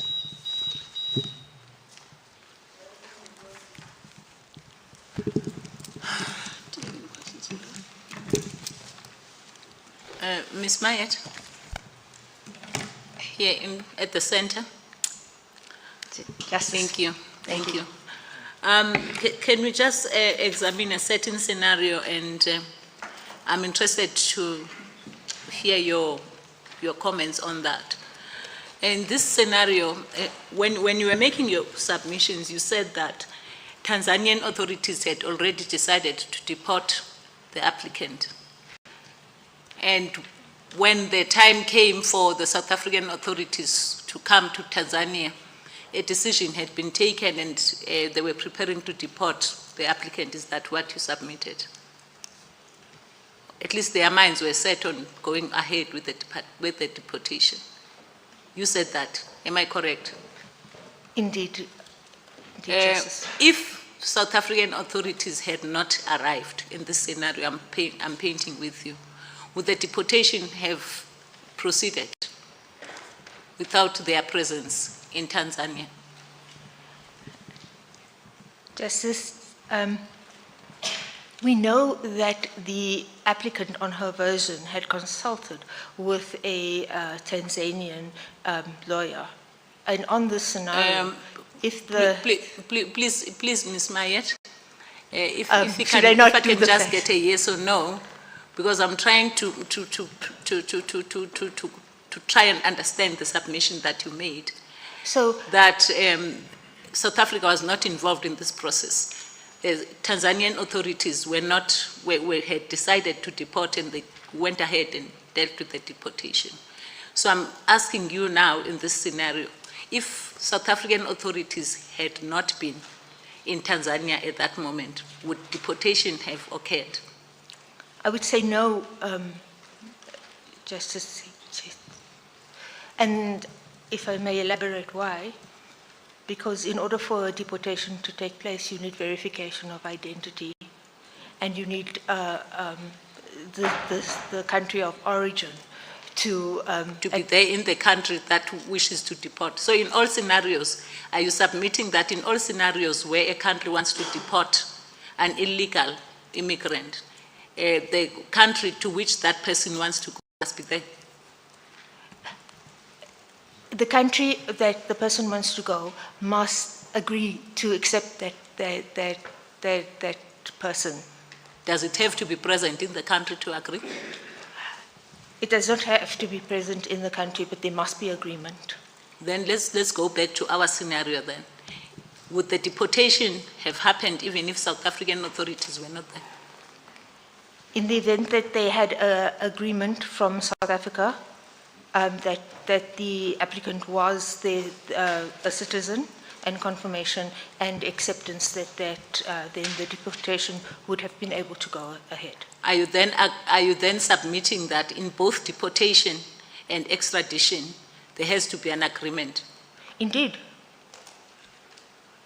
So there's no real difference between extradition and deportation? The difference is the jurisdiction and the reason for the request. Deportation is a decision by the sovereign state in whose territorial jurisdiction the individual finds itself. And the expulsion simply needs agreement from the state to which the Tanzania wishes to expel the particular person. So, extradition, on the other hand, needs a formal request, and it has a very specific purpose. Because okay, let me try and understand so far. I'm sorry to interrupt you. You're saying that in deportation you disagree with Mr. Katz that it can be unilateral. It has to happen with agreement of the receiving state. That is your submission. And that in extradition, extradition has to be more formal, but it also needs an agreement. Is that how you distinguish between the two processes? So Justice, how I'm distinguishing is deportation, the decision is unilateral. The decision to deport. But a decision cannot be implemented without agreement. So in all instances, if a country wants to deport someone, it has to make sure that it contacts the state where it wants to deport this person to. So it has to know to which state that person has to be deported. So it can't deport to a state to an unidentified state. Is that what you're saying? Indeed. Or a state that, if the person is able to get consent from any other state that agrees to accept them. So it's either the country of your origin is the first place for deportation, and next would be any other country that agrees to accept you. But you do need consent. Okay. No, I understood it differently. I still understand it differently, but obviously I'm going to reflect on your responses. And Mr. Katz is here as well. He'll respond if he wants to. Let's move to a different thing. So you said that the South African authorities didn't have to be there, but in this instance they chose to be there, but they didn't have to. So the applicant would have been deported even if they were not there. Because the deportation order was an order by escort, because she was ordered to be removed from the country by escort. So the South African team went there to escort him? Well, initially simply to identify her, and the Department of Justice, the Department of Home Affairs went specifically to escort her, because if we do not escort her, then if Tanzania escorts her, their custody of the applicant terminates as soon as their territorial jurisdiction ends. They cannot have custody. They only have custody and control over her while she's within their territorial jurisdiction. Outside of their territorial jurisdiction, they have no basis to take her anywhere. Okay. Let's move on from that then. The submission, perhaps I didn't understand you well, but you said that the minority judgment says that extradition is the only way to deal with an illegal immigrant. Is that the submission you made? Yeah, indeed. Can you please show me where in that in the minority judgment of the SCA that is said?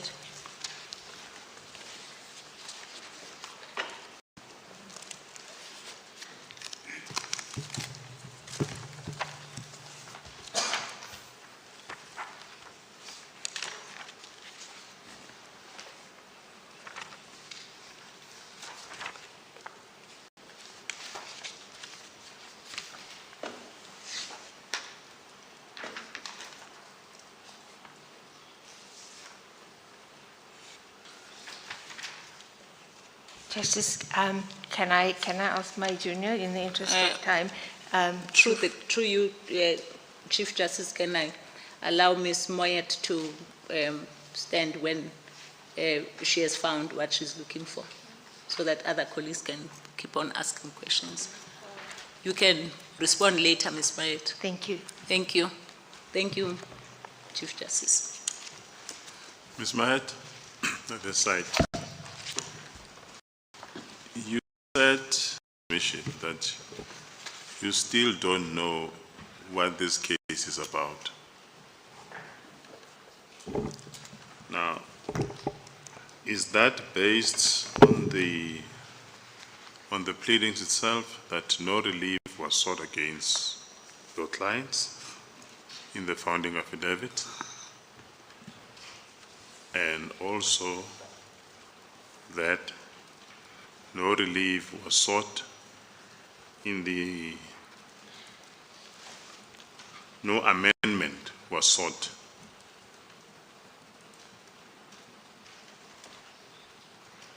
And 3, does that mean that you did not know, I mean your clients obviously, did not know what the case they were to meet? 4, if we go back to the case that has been pleaded, the case that has been pleaded was that the applicant was arrested by members of SAPS. Do you understand? Yeah, I do. Do you want to elaborate on what I've put? So as I understand the question, Justice, it is my case that that we do not know or fully understand the exact case against the Department of Justice because of the pleadings. There was no relief, and the amendment as well also showed no relief. The answer to that is yes, that is correct, because the applicant's relief has been perpetually evolving. For example, in this court we hear that it is the handover of the Tanzanian authorities to the sixth respondent. That is the unlawful act that it is alleged to have occurred. Whereas previously, is it the agreement? Which portion of the agreement? The arrest, obviously, we were not involved in the arrest. And then the second question is, does that mean what case we were to meet even though we pleaded? Let me make it easy for you. I just want to understand. I'm saying this against the backdrop of the entire pleadings, what I had put to Mr. Katz when he was on his feet. So, because if you contend that you did not know what case you were to meet, and you still don't know, because that's what I recorded here, the department still does not know what case this is all about. And because the relief was not in the notice of motion, and also no amendment was sought when further pleadings were exchanged, do you say, when you read the founding affidavit, the answer by the state respondents, as the SAPS, as well as the replying affidavit, you were still in the dark as to what case you were to meet, and that you only agreed to participate because a relief was sought against your client?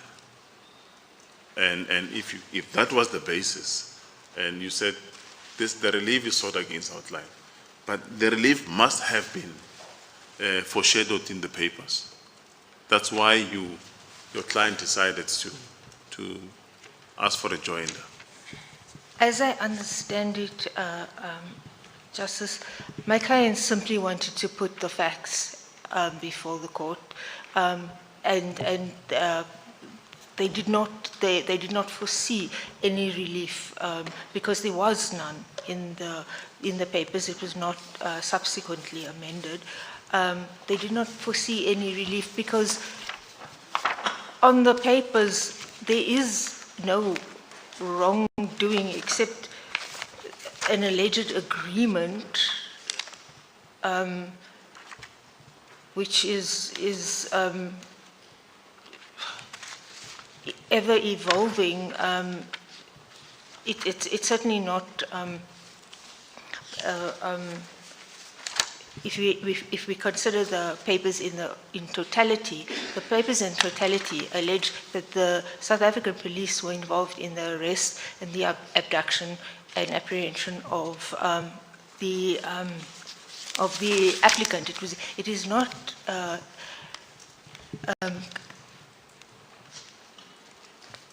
absolutely stated that the the nature of the agreement that we allege to have colluded. There's vague allegations of collusion, but there is no substance to any of those allegations. And had we known that, for example, the handover of at the airport was specifically contentious, it would have enabled the Department of Home Affairs to obtain the relevant affidavits from Tanzanian officials. Sorry to interrupt you, do you raise any prejudice against your client, and if so, what is the prejudice? I do believe that there is prejudice, Justice, particularly if this court is inclined to grant the relief that they seek. But what is the prejudice that you did not meet in the papers, or you could not meet in the papers? Well, Justice, we weren't able to put the full version of events to demonstrate that there was no collusion. It is a very damning finding because it impacts not only on the South African state, but also on the Tanzanian state, because you cannot have collusion alone. South Africa cannot collude by itself. So it has implications, not only for South Africa, but for our international reputation. But Zealand tells us that the crucial test insofar as pleadings are concerned, and where there is unlawful arrest and detention, is the critical element of prejudice. Did you raise any prejudice before the High Court and the SCA? And if so, what is that prejudice that you say? But Justice, that's just it. There was no unlawful arrest. The arrest was in Tanzania. The Tanzanian authorities arrested the applicant. There is no, the Department of Home Affairs cannot arrest a South African citizen. There is no provision for that. At most, we can facilitate a re-entry. Just remind me, maybe my mind has just... What would have happened if you had not participated in the proceedings, joined? It would have been far simpler, Justice, because they would simply have found that the SAPS had not participated in her arrest. Yeah, because I'm just worried about your clients. You joined and you brought here, and no relief is sought against you. Indeed, and my client simply wanted to assist the... But am I making that so simple? Probably there must be a catch somewhere. Do you think you could have walked away, for example, if you had decided that you not participate in these proceedings and nothing would have happened to your clients' interests? Well, the applicant was quite adamant that they didn't want the Department of Home Affairs involved. It is evident from the correspondence in the papers that the sixth respondent had to fight, and the application to join was opposed. So there was not only, there was letters indicating that they did not want us to be part of the proceedings, and the application was opposed. Do you understand? I'm not sure if you appreciate my difficulty. Let me try and make it very clear. Could your clients at that stage, at the High Court, especially when they realize that no relief is sought against them, could they have, I think your junior is giving you a note, possibly it's an answer to my question. Have a look at it.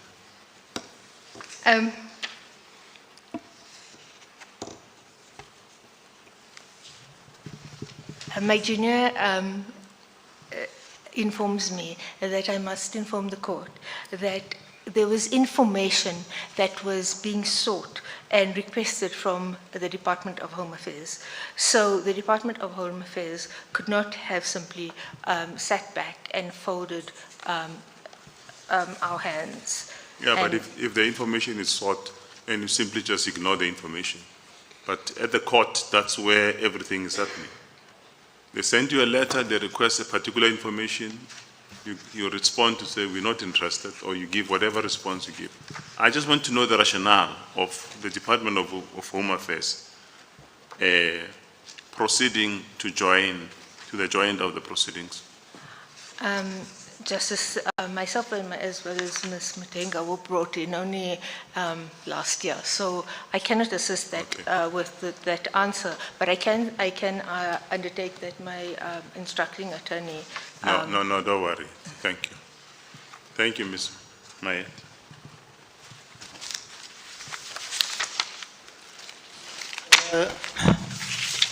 Ms. Maya, you said to a question by Justice Matopo just earlier that, or it may have been even before that, that you needed the receiving country for deportation to agree to receive the deportee.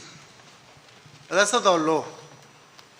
This court has said that deportation is a unilateral act, and the destination of the deportee doesn't matter at all, which implies that you don't need the consent of the receiving country. You don't even need to tell them that this person is coming. So you're saying Mohammed is wrongly decided because we're bound by the decision. Mohammed is different with respect, Justice. Mohammed was a request from a country not of his origin. Just hang on. Can we go to the case? Sorry, a deportation. Yeah, let's go to the case. We can't talk so loosely. Let's go to paragraph 29, please. Before we get there, Justice, you submitted to me that I must address you on that the receiving submissions. You make submissions. Oh, I'm asking you questions. Sorry. Can we go to paragraph 29, please, Mohammed? Because this case is not about the facts of that case. It's what this court is explaining what the difference is between deportation and extradition. So if you look at paragraph 29, it makes a general statement. It says, in principle, there's a clear distinction between extradition and deportation. It explains that extradition involves 3 key elements, and then it says deportation is different. It's a unilateral act of the deporting state in order to get rid of an undesired alien.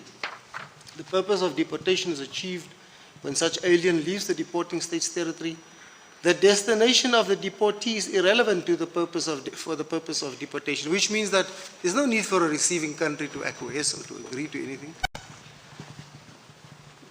Justice, you cannot simply deport anybody to any country. You need consent. That is a fundamental basis of territorial jurisdiction. Where in the law do you get that? Can you give me authority? Because the closest that I can see is Regulation 23 that was mentioned in Mohammed.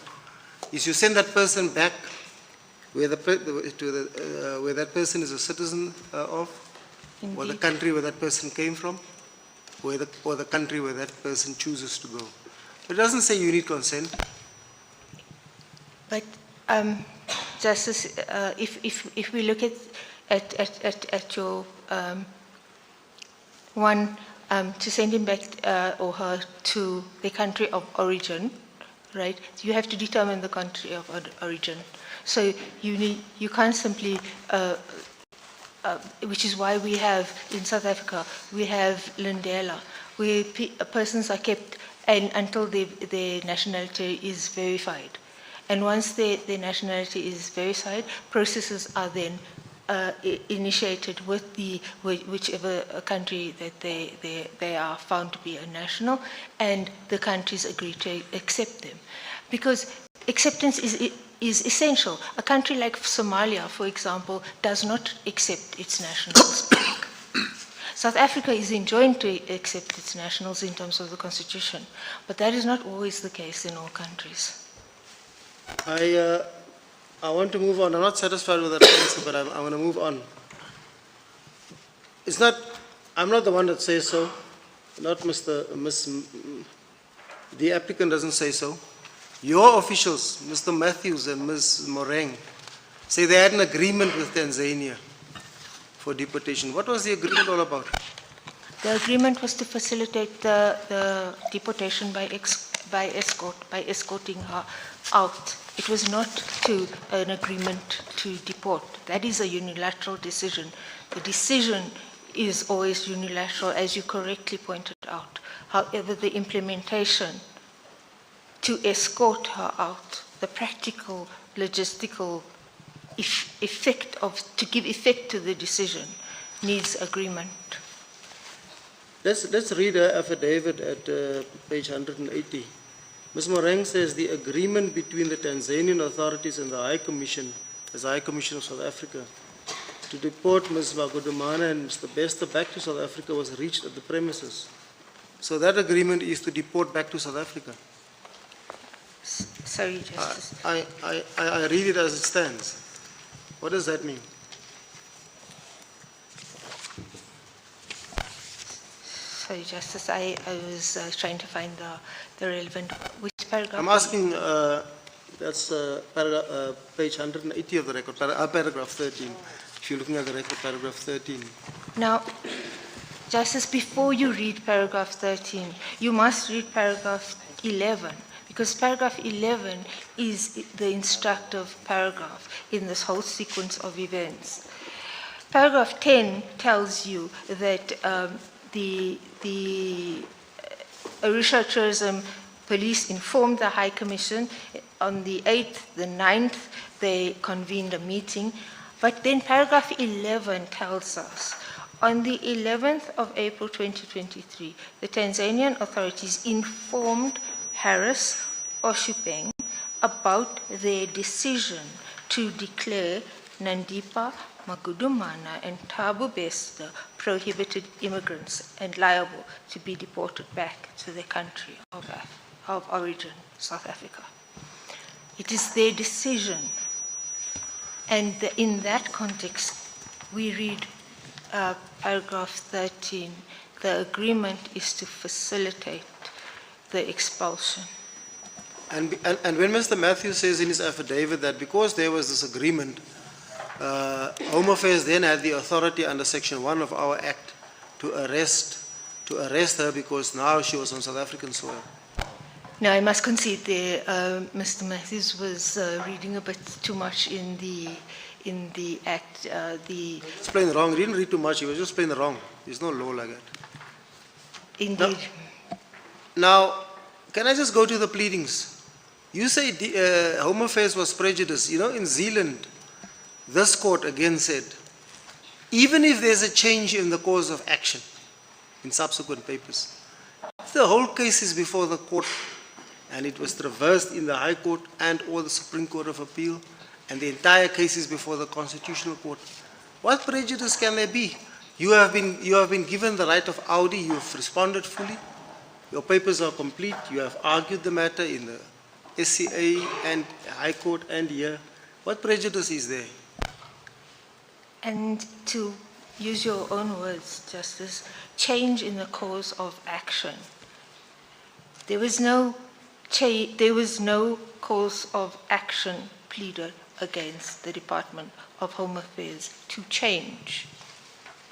So she must use the words disguised extradition, otherwise there's no course of action. For a disguised extradition to be established, it is established on the facts, Justice. Although it is submitted that it is established on the law, it is established, the facts establish a disguised submission. If we look at all our case authorities and especially Mohammed, it is the factual premise that underpins it and that establishes whether or not there was collusion. Collusion is not a legal establishment, it is established by the facts. And so therefore, if a change in a course of action, you need a course of action to change. And the sixth respondent did not have a course of action. I must tell you, I find this bizarre. You're standing on the sidelines here, nobody's taking you to court. And they take SAPS to court. SAPS says they shouldn't be here. You say, you know, I want to be there. I must be there, I must protect my rights. We had a judgment in this court, Lebeya versus Menye, where we said if you are going to be affected by an order of this court, then you have the right to join, and we allow the party to join. Here you come and say, I'll be affected. Join me. join you, they serve papers on you, you file answering papers. Now you say, but you know, I'm prejudiced.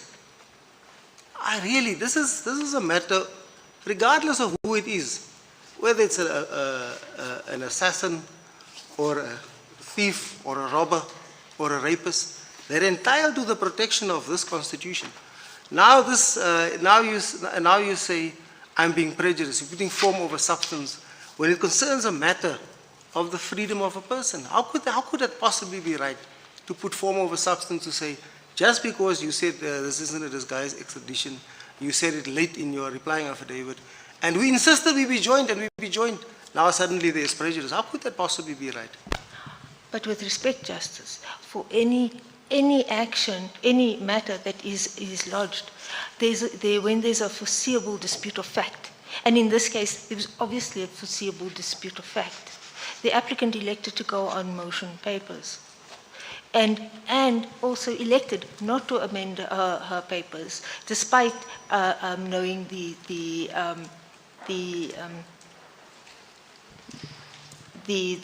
that the Department of Home Affairs position. So, with respect, Justice, the SAA minority judgment therefore correctly held that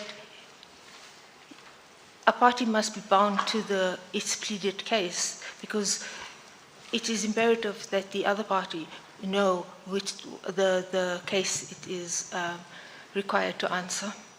I can't find the place now, but is it correct that before she launched this application, her attorneys wrote to your department and asked, your client's department, and asked, what were the circumstances of my arrest? Did you play any role? What did you do? Did she write to you? Indeed, she did. What did you do? We did respond, but the letter specifically and unequivocally maintained that there was absolutely no relief sought against us. I'm asking, what did the department do in response to that request? I speak under correction, Justice, but I do believe we replied and said that it is a prior request. You see, you referred this applicant to the Promotion of Access to Information Act, and now you insist you join, and then you blame her for not having joined you in the first place and for not having provided a course of action. I find it bizarre, you know. But Justice, if you look at it, the applicant has not made out a case for the relief that she seeks. Because... why do you say that? Because there is no evidence that she was arrested by the South African, any South African officials, both the South African police as well as the six respondents who had no powers in Tanzania. There's no evidence of collusion. There was no extradition request.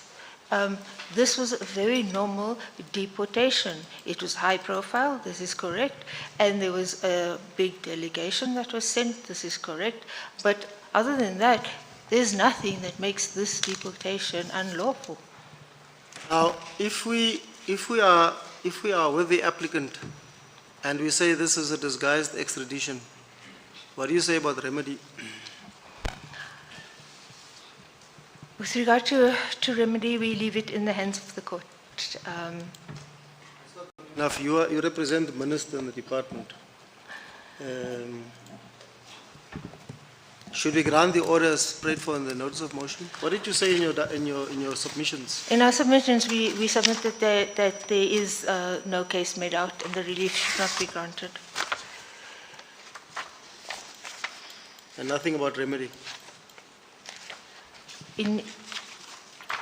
Indeed, Justice, because we are of the view that this is not a disguised extradition and the matter should be dismissed. Yeah, thank you.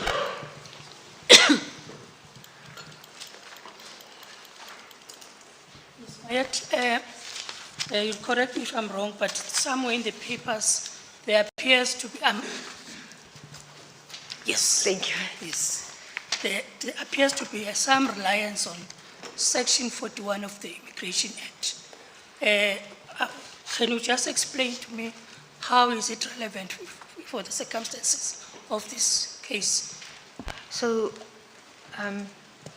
Justice, if you read Section 41 of the Immigration Act, it is clear that it does not apply to South African citizens.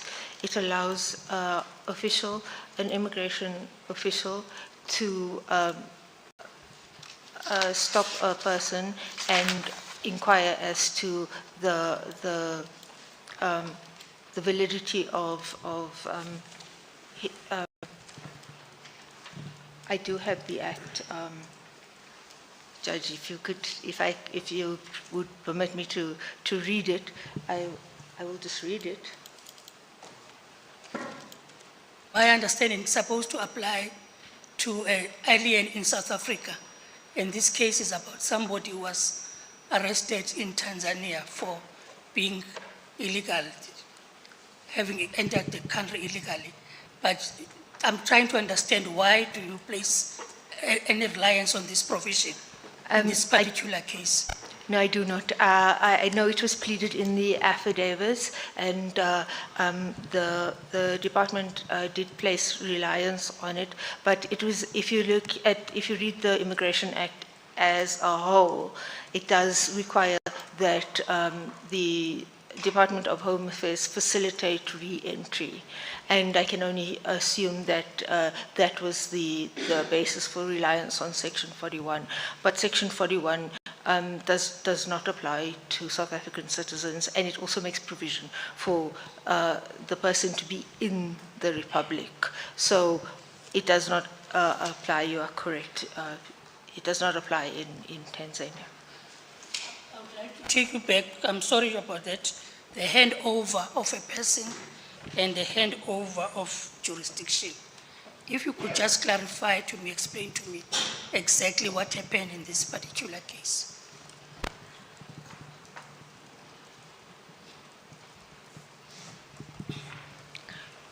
So, Justice, the handover of a person occurs in deportation because it is to facilitate the expulsion of the person.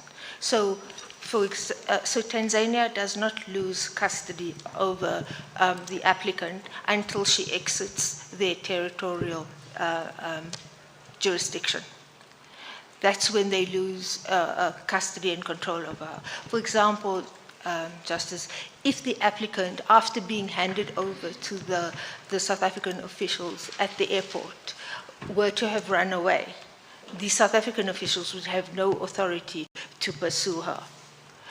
The deportation order would still stand, and Tanzania would have full authority to pursue her and determine her status in Tanzania. Now, handover of jurisdiction occurs in extradition cases. In extradition cases, when someone is extradited and an application is made for extradition and the entire process is fulfilled, when the handover occurs, it is a handover of criminal jurisdiction. It is from one authority, one law enforcement authority, to another. And it happens, and jurisdiction is transferred immediately. So, for example, in that situation, Tanzania would not have been able to say, sorry, South Africa, give the applicant back, because she would have been extradited and the handover would have been completed. The handover of a person in deportation only occurs at the expulsion, the end of territorial jurisdiction, whereas the handover in criminal jurisdiction in extradition, it happens as soon as the process is finished and the state law enforcement agencies hand over to the extradited state's law enforcement agencies. And according to your case, the handover here, it was from the Tanzanian authorities to the High Commission, and then from the High Commission to Matthew, so, from the department. Indeed. And that is handover of a person, not extradition. So it can never be a disguised extradition. Last question is, what was the basis of sending 2 teams to identify the fugitives and escort them? Why was it necessary to do that? Certainly from the 6 respondents' perspective, we have a duty. There was 1 delegate in the first team, and that delegate was there to identify the applicant, and that is simply because of the level of subterfuge which had accompanied her escape and the entire criminal activities. The second team was there to escort the applicant and Mr. Thabo Bester back to South Africa. And this is because in normal deportation, one would simply put the individuals on a commercial flight. But in these circumstances, and given the criminal nature of the conduct, there would be, it was not possible to simply put them on a commercial flight and bring them home. I noticed the notice of prohibited immigrant that was issued to the applicant had a reference that she must be, for her removal, it must be by escort. But the section 25(2)(c) of that act, Tanzanian Immigration Act, makes no mention of anything that has to do with escort. It is silent so far as that is concerned. I don't know.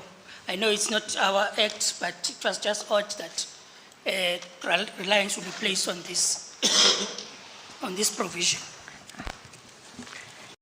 Judge, I'd like to take you to that provision because, and I know it is not our act, and I know that. But just for completeness, if you would permit me, the section 25(c) says, where such person has been declared a prohibited immigrant in Tanzania, he may instead of being brought before magistrate be placed in custody until he boards a ship or aircraft or obtains other means. Now, if we read that with section 27, 4, it says a person against whom a deportation order is made may, if the minister so directs, while awaiting deportation and while being conveyed to a place of departure, be kept in custody, and while so kept shall be deemed to be in lawful custody. And then 6 says that the deportation order shall remain in force. The point you were making was that you were looking for escort, and that is, you will find in the powers given to the general immigration officers in section 12(1)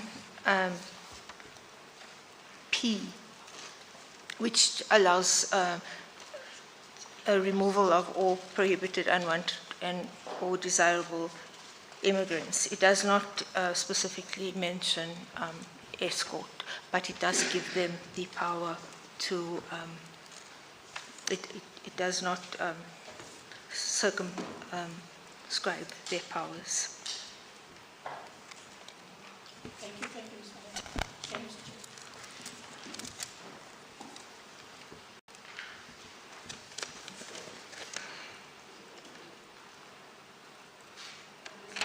Just one question. So under what legal prescript did the South African authorities take physical control of Ms. Magudumana at Kilimanjaro Airport?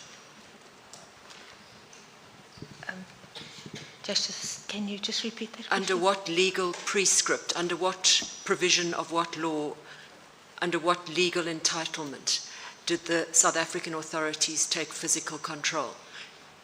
That would be under the Tanzanian Immigration Act. So the South African authorities are acting under the Tanzanian legislation. When is that permissible under our constitution?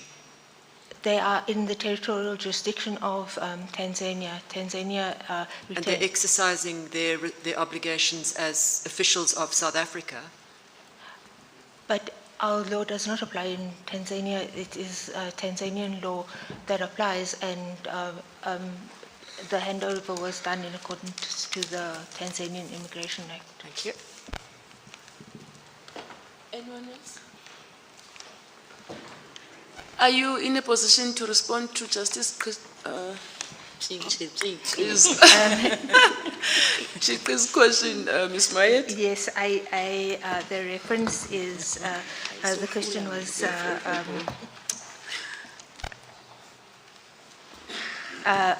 the reference to the minority judgment.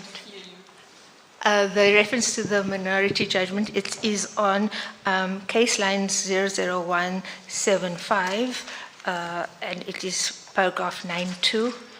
The second line, the judge says, if that was the purpose, she could only be legally brought back to South Africa through extradition.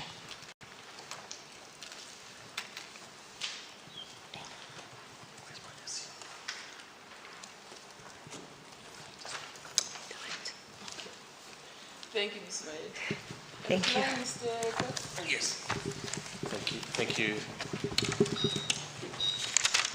Chief Justice, I have two big points and a few bits and bobs. The first big point is that we agree with our learned colleague for Home Affairs that this wasn't a regular deportation, because in a regular deportation, the people being deported could have been put on a commercial flight. But this involved criminal matters, so they couldn't do it. That's our case. So she's made out a case for us in her submission on that point. She said, this wasn't a regular deportation, therefore those being deported could not be put on a commercial flight. Now my experience, and it's experience, and I don't like to talk from the bar, but as I understand it, in extradition matters, the police from the requesting state arrive at the requested state and they take the people into custody, whether it be a marshal from the US or European, and they escort them all the way from South Africa to that requesting state. Unlike my experience in deportation, I've never heard of a case, never, not out of South Africa, not into South Africa, of people being escorted by the officials from the country to whom the person is sent. That's entirely consistent with the international authorities that my learned friend Mr. Paramusami dealt with. That's the first big point.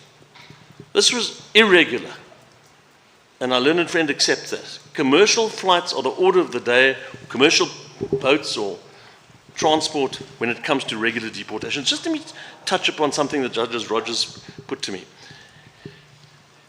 Usually what happens is the government of the day writes to the person and says, you failed in your application for a work permit or whatever, the asylum or whatever the thing is, you must now leave within 10 days. And the person leaves or doesn't leave. If they don't leave in South Africa anyway, they get arrested under the immigration laws and there's certain procedures put in place. Never have I heard of a case, and there's no case ever that anybody knows of, where the foreign state involved comes to South Africa to escort the person to that foreign state. There's no such case. And international authorities don't talk to such a provision. That's the first big point. I'll come to the other big point after the bits and bobs. The first bit and bob is this. There's this question of the blindfold, and it doesn't go to the merits entirely, but what it does go to is the notion that my client lied in her founding papers. If one listens to what the police say carefully in their answering affidavit, we didn't blindfold her. But when did they get involved? Remember, the Tanzanians had her in custody, and I'll come to the timeline because it becomes important, in Arusha from the 6th of April until the 12th of April, 6 days, and on the 12th of April, the events, the saga happened. She says, I was blindfolded from where I was to when I got to the airport. Effectively, she says that in paragraph 8. The police can't talk to it because they weren't there. So the court can't reject her version that she was blindfolded from the time she left Arusha to get to Kilimanjaro Airport. So on the facts, there's no fact before this court that she wasn't blindfolded during the time. The only blindfolded comment is that the police didn't do it, South African police didn't do it. That's the first bit and bob. The second is, there's a suggestion that there wasn't collusion because the Tanzanians and the South Africans didn't tell the court that there was collusion. No colluding parties will ever tell a court that they colluded. By definition, colluding parties are doing something that they don't want the court to know about. And that's why they make up this stuff about agreements here, agreements there. That's how collusion works. Can you imagine if collusion in criminal matters corruption? The corruption says, well, I didn't do it. Of course, that's how it works. That's what collusion's about. The second bit and bob.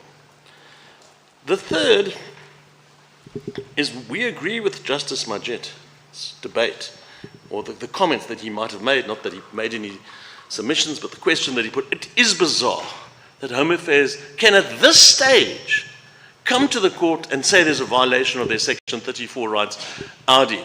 If they had, and they can't point to any prejudice, and importantly, they had an opportunity in the SCA. Remember, the case got to the SCA on what we called petition in the old days. It's now called an application for leave to appeal. I think it's under Section 17.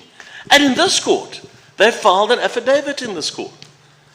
And it strengthens the notion that they've had every opportunity to tell the court whatever it wanted concerning not only the so-called amended relief in the reply, paragraph 111, but also what Justice Makhoka found, JA, found in the SCA. They could have said in the affidavit in this court, well, it's true that there was amended relief, we were prejudiced then, but now let us tell you what really happened. They don't take up the opportunity even in this court.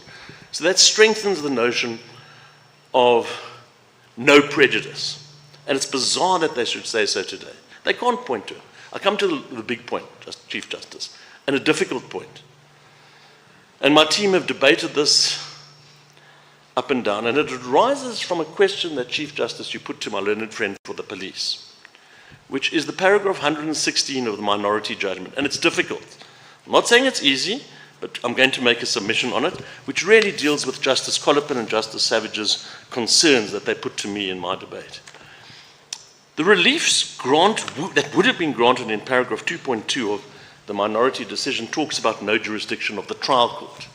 And Justice Collipin says, aren't there other ways in which the police could be disciplined, or the court could show its disapproval of what happened? If this is all on the basis, if you're with me.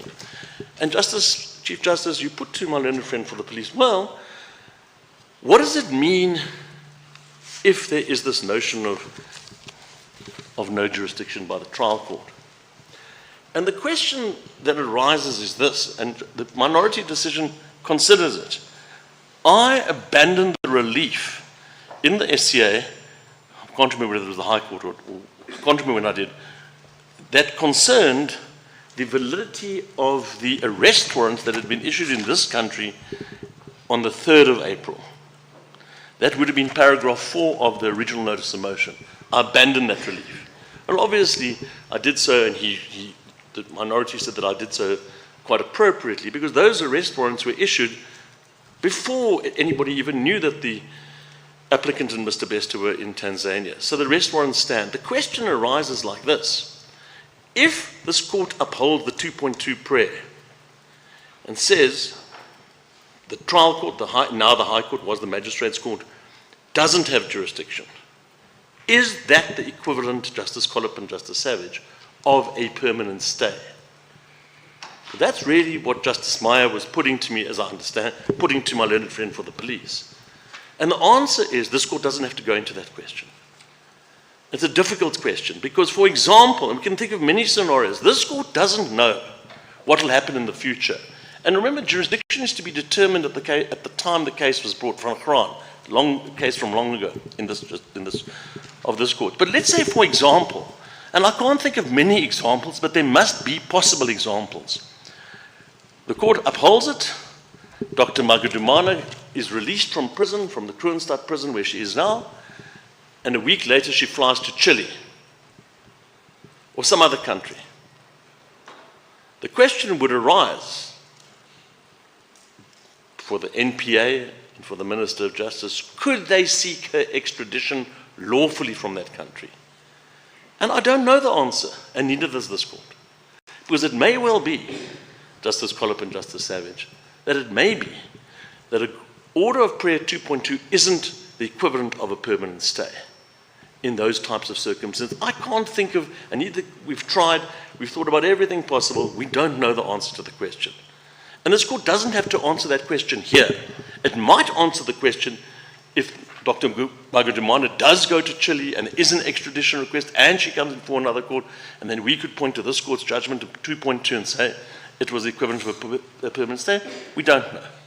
But so this court can leave open that question, which we would submit satisfies the concerns that Justice Collip and Justice Savage rightly put to me concerning the balancing. It's not necessarily a permanent stay.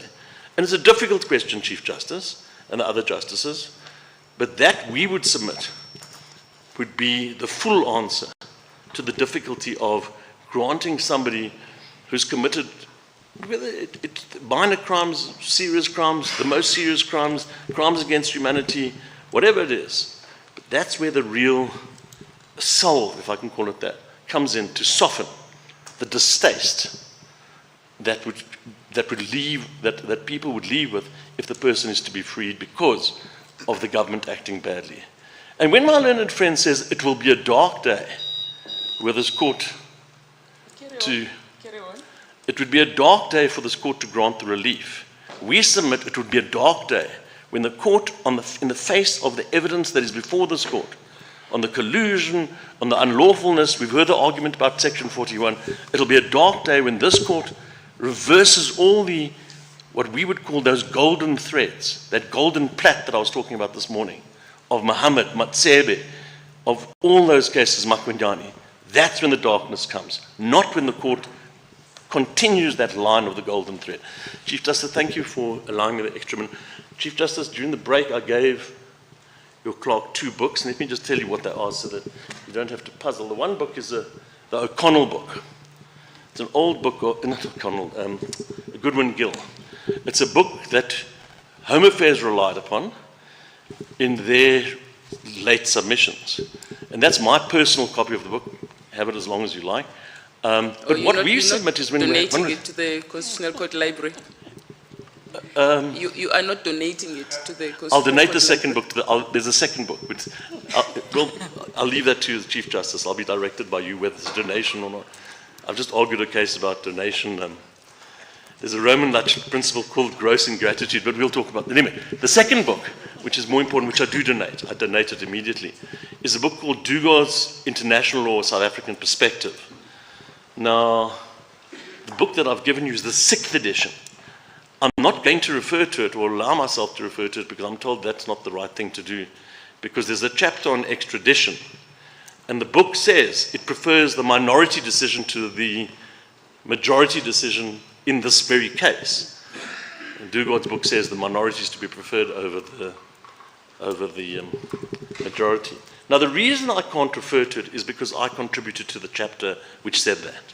It's inappropriate that an advocate should rely on academic authority, which he has been party to in making the submission. But yes, I certainly do, and I don't think the book has come out yet, but I got an advance copy because of my role in the book. Thank you, Chief Justice. Thank you, Mr. Katz. The court is grateful for the loan. Justice Rogers?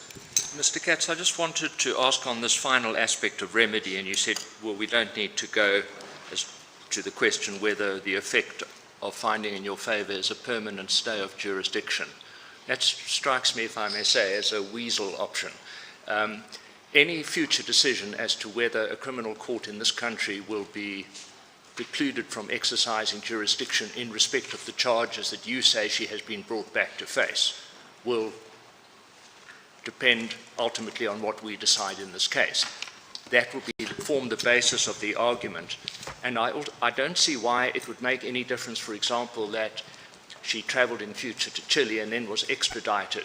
Well, I don't see why that would be any different from saying, well, she could be arrested in a month's time in South Africa and face the same charges. The fact that she happens to be in another country can't, for the life of me, make any difference. So mustn't we grapple with it? Isn't that the question that this court grappled with in Chilotta? We've got to decide whether the effect of what happened here is such that the applicant should or should not be spared a criminal jurisdiction in respect of the charges that she was brought back to face on your version, and that's assuming we find that that is what happened. It can't become lawful, say, be unlawful in a week's time, but be lawful in a month's time or 6 months' time. Justice Rogers, you might be absolutely right, but you don't have to decide that now. Yes, but you don't want us to decide it because you want to be free to argue it for another day. It's not going to depend on anything else than what we decide. It's part of the just and equitable relief, exercising the Ibrahim discretion as elaborated upon in Chilotta. If we made that decision in Chilotta, why shouldn't we make it now? Well, you didn't make it in Chilotta, if you remember correctly, as we understand it, Justice Rogers. What you decided in Chilotta was that the basis of the High Court declining to exercise jurisdiction wasn't properly exercised for the reason that you did, and you sent it back to the High Court. So you haven't decided the issue. The illegality of the extradition, we said, was not a basis for a court to decline jurisdiction. If we had said the illegality was of such a nature that the High Court should decline jurisdiction, then that would have been the end of the matter, and it would not have had to go back to the High Court to decide other issues. So if in Ms. Chilotta's case she is spared criminal jurisdiction, it will be because of other issues which we weren't concerned with. I think the High Court's rejected that. Yes. If I've read the judgment. Yes, on that, yeah. Perhaps that's not the last word. But either way, we are concerned with what will be the effects of the illegality if we are with you on the merits. And I don't see why we should defer it. That really is, I'm not saying from your point of view, I think from our point of view, it's a weasel option. No. I understand. I'm not saying that you should weasel out. I'm not suggesting that. But what I am suggesting, that if you grant 2.2, it may, and it might be a permanent stay, and maybe that's the price that we have to pay, which I've said to Justice Collipin and Justice Savage. It may well be the equivalent of a permanent stay, but you don't have to decide it in this case. And it's not a weasel option, because it might be that case that she goes to Chile and wherever she might go, I understand. You don't have to make it. You find that on the facts as they have been presented, a disguised extradition was made out. What are the just and equitable balancing exercise? No jurisdiction. You can't give the courts. The court shouldn't lend themselves to this kind of illegality. It stops there. That's where we would suggest the court should. But if the court wants to go further and say, well, this is forever and a day for these charges, then the court can do so. But we're not prescribing to the court on that. I don't think it's a matter of what this court wants to do. It's a question of whether that decision is part of what we have to decide in this case. And on the face of it, to me, it seems it is. You see, there seems to me an important distinction between a case like Ibrahim, where a person is abducted from a country where they are entitled to be and brought to South Africa. It might have been the same in that curious Ciskei case when Ciskei was once regarded as another country. The past is another country, as they say. As is the future. Yes. The point there is that if you find in favour of the person that was abducted, they're entitled to go back to that country, and then you would have to go through extradition procedures. In a case like this, Ms. Magudumana, as far as we know, is not entitled to go back to the country from which she, on your version, was taken. She's not entitled to be in Tanzania. So, in a sense, the Ibrahim position can't be recreated. No, I accept that. I accept that. May I just... You see, in the Ibrahim case, if the person went back to, I think from Swaziland in that Swaziland, case, if Swaziland. the person had gone back to Swaziland, in principle, South Africa could then have sought Mr. Ibrahim's extradition. You know, it wasn't a permanent stay of prosecution. It just meant he couldn't be tried as an abducted person. He must first be dealt with lawfully. Now, the difficulty here is that Ms. Magudumana can't be back in Tanzania. So the way she would be dealt with lawfully in this country would be, following potentially a decision in your favor in this case, is that she'd be arrested in this country. Yes, now, with respect, Justice Rogers, you make an important point, which we submit makes my point stronger, and that is this. We don't know whether she'd be allowed back into Tanzania or not. If she applied for a visa, if whatever the case is, these are events, a different country. And let me just go back to Justice Savage. In answering your question, I just want to pick up on the debate that you raised with me about Ibrahim. Justice Savage put to me, does it make a difference in the Ibrahim exercising balance as to the crime that the person committed? And we must remember that the appellate division, when it made its Ibrahim decision, was faced with, and I know that we are now in a different country, but treason, one of the worst crimes ever. But despite that, the appellate division said, nevertheless, no jurisdiction. Even though it was treason, one of the worst crimes known on the statute books. Treason was one of those. This court knows this from the Frankel case, which was one of those cases which didn't have a prescription period on it. Whereas all other, there was a whole the 20-year prescription period which this court struck down as regards sexual offences. But the proposition that I'm debating or developing is that the worst crimes known to this country at the time, the 70s, treason, when the apartheid government was in a state of war against its own citizens, despite that, the court said, no jurisdiction. The only point that I'm trying to debate, Justice Rogers, it may well be that you're right to say that that would be the end of the line. It may well be. But does the court have to make a pronouncement on that now? And the answer is 116 of the minority decision seems to suggest not, and were the court to be attracted to it, we would have no difficulty with that, and it would somehow fit into the Justice Colopin concern. That's all I'm suggesting. I'm still not satisfied. I want clarification, especially following from my brother here.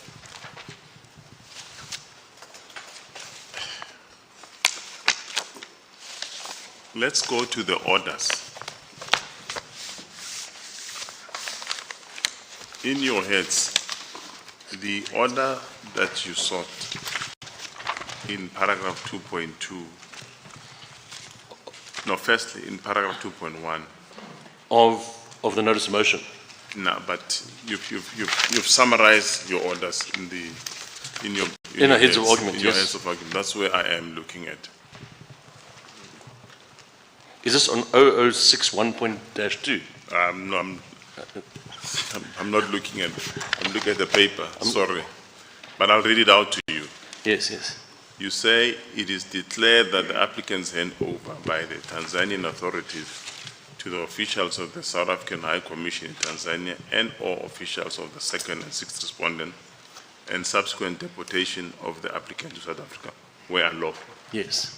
That's point number one. That is not my worry. Yes, yes. My worry relates to paragraph 2.2. Yes. It is declared that the fourth respondent under case number, as well as the Free State, yes. That the fourth respondent under case number, blah, blah, blah, as well as the Free State Division of the High Court under case number, lacks jurisdiction to try the applicant. Yes.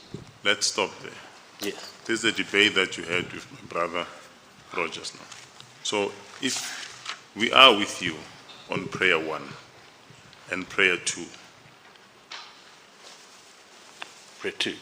prayer 2.2, right? Yes. Yes. What, and then the third prayer is the fifth respondent, I think must be the correctional services. Yes. Is ordered to forthwith release the applicant from the correctional service Yes. center. So basically what you're seeking us to do is to, if we are with you, we must confirm the orders that you've asked for. there are four, there's, well, it's The other one is cost. cost, but it's a typo there. It says 4, but it should be 3. Yeah, it's cost. Yes, yes. We seek those, let's call it 4 prayers. Yes. And what would be the practical effect of these orders? And that's what I was debating with Justice Yes, Roger. that's I the understand, clarification I'm understand. The only answer that I've got is it may be that the prayer 2.2 constitutes a permanent stay. It may be. Yeah, that's the worry that I That's have. the worry. No, I understand. It may be. I'm not going to suggest, I cannot suggest that it doesn't. And I pick this up on the debate between the Chief Justice and my learned friend for the police, which was a debate concerning paragraph 116 of the minority decision. That's why I've raised the point, only because of that debate. And our team have toed and froed about the point, and we recognize the Justice Rogers' point that the court shouldn't be weasel-like to deal with it. I accept that. I understand the proposition. Yeah, but then how would you want us to deal with it? By granting it in the same way that the minority dealt with it. And the minority dealt with it by saying, in 116, the DPP can make its decisions in the future, bearing in mind the facts that might arise in the future, the Chile example. There could be consent from the applicant. She could be a 204. It doesn't matter. What matters is that this court, the only point that I'm making, that this court doesn't have to make a final determination. No, what matters is how is this court's order going to be interpreted and understood? We are not going to give an order that cannot actually be understood. What is the practical implementation and the practical understanding of this order? If the court... Let's face it squarely. Then I'm going to have to, if it's square, head on, then I'm going to have to say, if you don't want to be weasel-like and you have to do it, a permanent stay is warranted under 2.2. But how can there be a permanent stay when there are pending charges? No, for these, no, it's not a permanent stay, but 2.2 of the order that we suggest is that for the crimes that she was deported for, the court has no jurisdiction. That's all, no more than that. It's not a permanent, that's the point that I was debating with Justice Rogers. But those are the modalities that are very, very important and key for the purpose of this judgment. I appreciate that. They're very difficult, and I accept that they're very difficult. I accept. It's a difficult issue, but I do believe that Justice Colopin's concern, which we submit is a key concern, and Justice Savage as well, as debated with Chief Justice and the police, cater for the modalities that Justice... No, but you really have to help us here. You cannot just walk away and leave us to fashion what you would call a just and equitable remedy. Give us the facts. How do we deal with this? It's a source of bother for me, and I think for many South Africans, in the event you are successful. Yes, no, I appreciate that. I appreciate that. We cannot get away from that. We would suggest that the orders that we've set out in paragraph 2.1, you only get to 2.2 if you go on 2.1, obviously. You only get to the order that in our heads of argument. You only get to 2.2 if you give us 2.1. Without 2.1, we get nothing. But if you give us 2.1, we would suggest, on the facts of this case, 2.2 is the just and equitable remedy that we would suggest. If you balance, you've got to balance the question of impunity with giving effect to... No, but if we give you 2.1 and we don't give you the rest, it's a hollow victory. That's why we submit that from the earliest days of this court, effective relief to the successful applicant is the appropriate just and it was appropriate because that was under the interim constitution. So under the interim constitution was appropriate relief. Now it's just and equitable, and we would agree. But in the exercise of a just and equitable remedy, there are considerations that Justice Colopin asked that we should take into account. We accept that. Do we let the person free in this cloud of the allegations, or what do we do? We submit yes. Collusion by the South African authorities and the reference to Section 41, which has no reference, the police going on a high-level multi-department initial investigation with the NPA when fingerprints could have done, the whole pattern. And let me, the 12th of April, the date of the escort notice, it was timed perfectly with the chartering of the plane. It's all interlinked. I understand that. I'm not there. I'm here where what the order this court is going to convey to all South Africans. That when the government acts in the way that it's acted in this case, other facts might lead to different conclusions. The way the government has acted in this case requires a declaration that the courts of this country will not lend itself to a process in which the person appeared before it, was brought before it in the way that is. And the best I can give this court is the dissenting judgment of the US Supreme Court, Justice Stevens, the 3 judges who dissented from the 6 in Alvarez Machine. Because I'm sorry, it's in our heads. It's in our heads. But what happened was, there was a Mexican, I asked the Justice Matoko, the minority decision in Alvarez Machine, judgment of the US Supreme Court, the minority by Justice Stevens, is the kind of considerations that will influence this court's balancing just and equitable relief, a la the Schultz-Chilotta line. Because Justice Stevens says, look, even in apartheid South Africa, we don't exercise jurisdiction in these kinds of cases. There was a kidnapping of a Mexican, it was a drug enforcement agency issue. And he explains the rationale. Our courts are sacrosanct, they're important. They're part and parcel of our society. They're precious. Our courts are precious. That's what contempt of court. And we don't lend our courts to the government when the government act in a manner that brings the administration of justice into disrepute. And the court will not grant the government that indulgence by allowing the government to use the processes of the court in circumstances when the government has been the lawbreaker the way it's been in this case. So that's why we say 2.2 should be granted. So, and if it happens, unfortunately, and I say unfortunately, because there's nobody who likes crime not to be investigated, prosecuted, and if found guilty, sentenced. There's nobody. But you seem to be advocating for the Ibrahim's type of the order. Yes, very much so. 2.2. But then we have to look at what offences or charges were brought against Ibrahim and compare them with the charges. You compare the charges? I think those charges offended one's sense of dignity, the Ibrahim charges.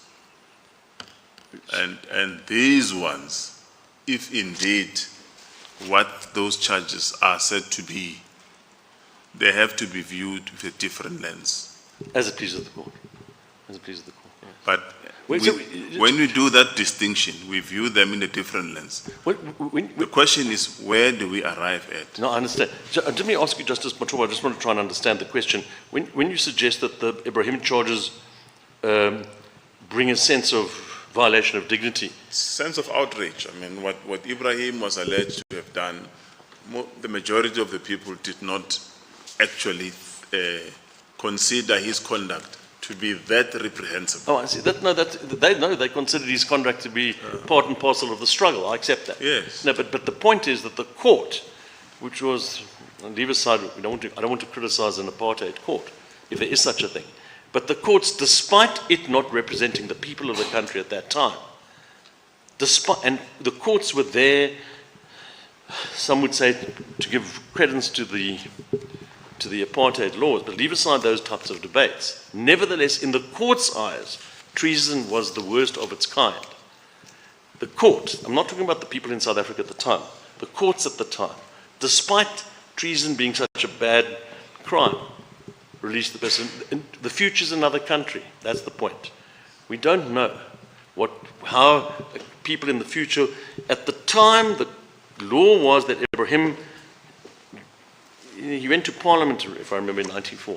But the point is that, so he was representative of the people. We know him. I mean, the point is, at the time, the courts had to take the view that what he was charged with, found guilty of, was the most serious crime. That the court had to do, even though the majority of the people who weren't represented might have taken a different view. But from a court perspective, I get into the Uber this morning and the person says, gee, your client, she should go free. It's irrelevant. The point is, that's what the courts took the view of at the time of the treason charges. These charges are serious. Can't get away from that. I'm not going to say they're not. But as Justice Savage put it, they're not of the most serious kinds, such as treason or terrorism or crimes against humanity. So that's a factor that the court will take into account. And I do want to go back to Ibrahim. Treason was as bad as it gets, and yet he got free. That's the proposition that I'm making. And that's something that this court in the golden thread should say, the worst and the weakest. What Sebe did, what Mohammed did, what Makwanyani did, they were appalling. Mr. Katz, thank you. I'll throw on the wisdom of my colleagues to fashion a remedy. Thank you. I appreciate the debate. Thank you. Thank you, Mr. Katz. We spent a lot of time engaging you in an issue which quintessentially falls within our wide discretion. But it's important because this case strikes at the heart of the criminal justice system in South Africa. And while I agree with you that public opinion can never be dispositive of it, but the public interest, I think we all agree, is critical. Ultimately, I don't think we have a choice between whether this case will be a winter case or a bright summer case.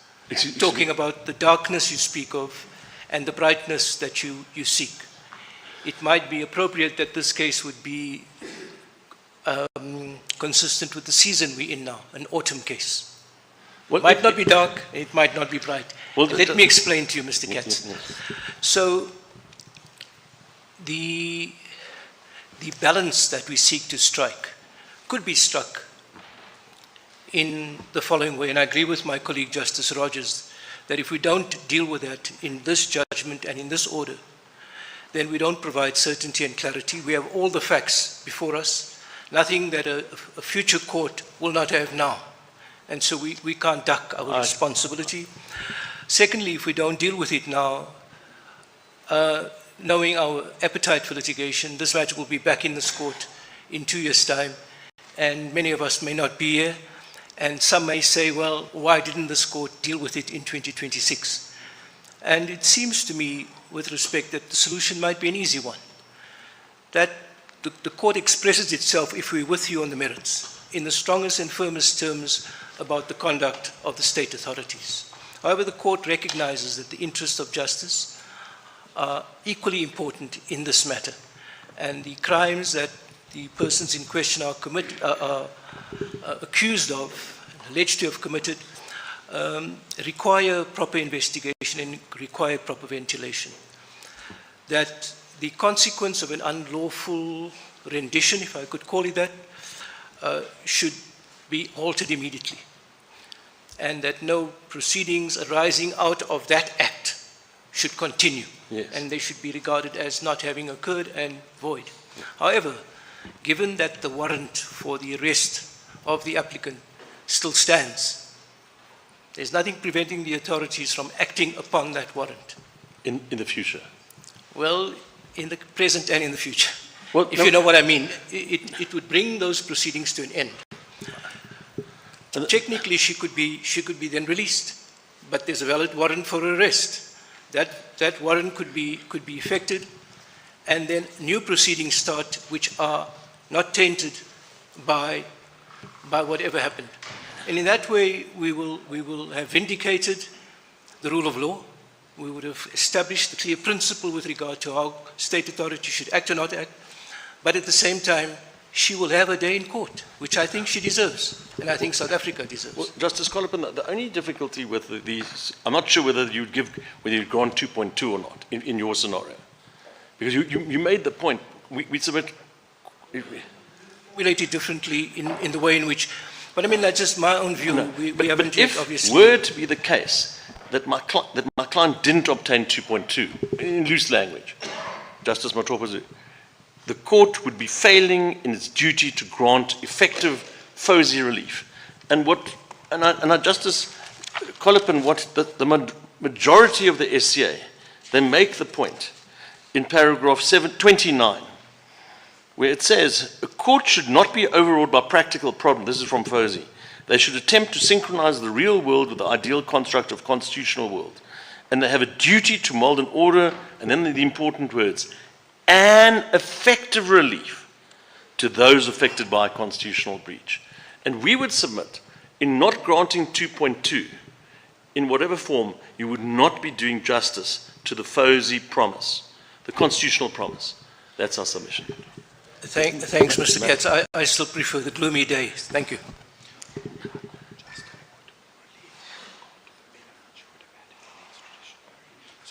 Mr. Katz, Ms. Mayet criticized the minority judgment of the SA, suggesting that it misconceived, it labored under a misconception that where a prohibited person is arrested in a foreign country and at the same time is sought by his or her country of origin for criminal-related activities, there is only one manner in which that person can be returned, and it is by the process of extradition.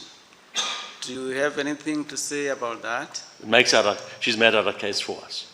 That proposition makes out our case for us. No, she criticizes the minority to say that this is a misconception. Yes, I understand. Because the fact that a person is sought by his country or her country of origin does not prevent a country where he or she is unlawfully from deporting him or her. Yes, so my learned friend seems to suggest, if I understand the submission correctly, that where there's a deportation, but that person to be deported is facing criminal charges in their home country, let's say. Yes. The only way to deport the person is to the home country. That's how I understood the submission. And the minority... She criticized the minority for holding that position. Yes. Yes. No, the minority held the other way around, if we understand it. The minority held that where there's a deportation and the person is sought for criminal charges, that doesn't mean that the person must be sent back to that country. That's what the minority held. Now, if I look at paragraph 74 of the minority, page 346 of the hard copy record. I have it, yeah. It says the appellant was lawfully arrested and detained by the Tanzanian authorities because she was in that country illegally. Yes. And then it continues, but she was also a fugitive from justice in South Africa. Yes. Then it continues, the legal mechanism through which a fugitive from justice can be handed over to the state which seeks her or his prosecution is through extradition. Yes. So I understand that to mean that she could not be deported but could only return through extradition. I think that was the criticism. So I want to hear you on that. Our submission is this. When somebody is deported, it's destination neutral.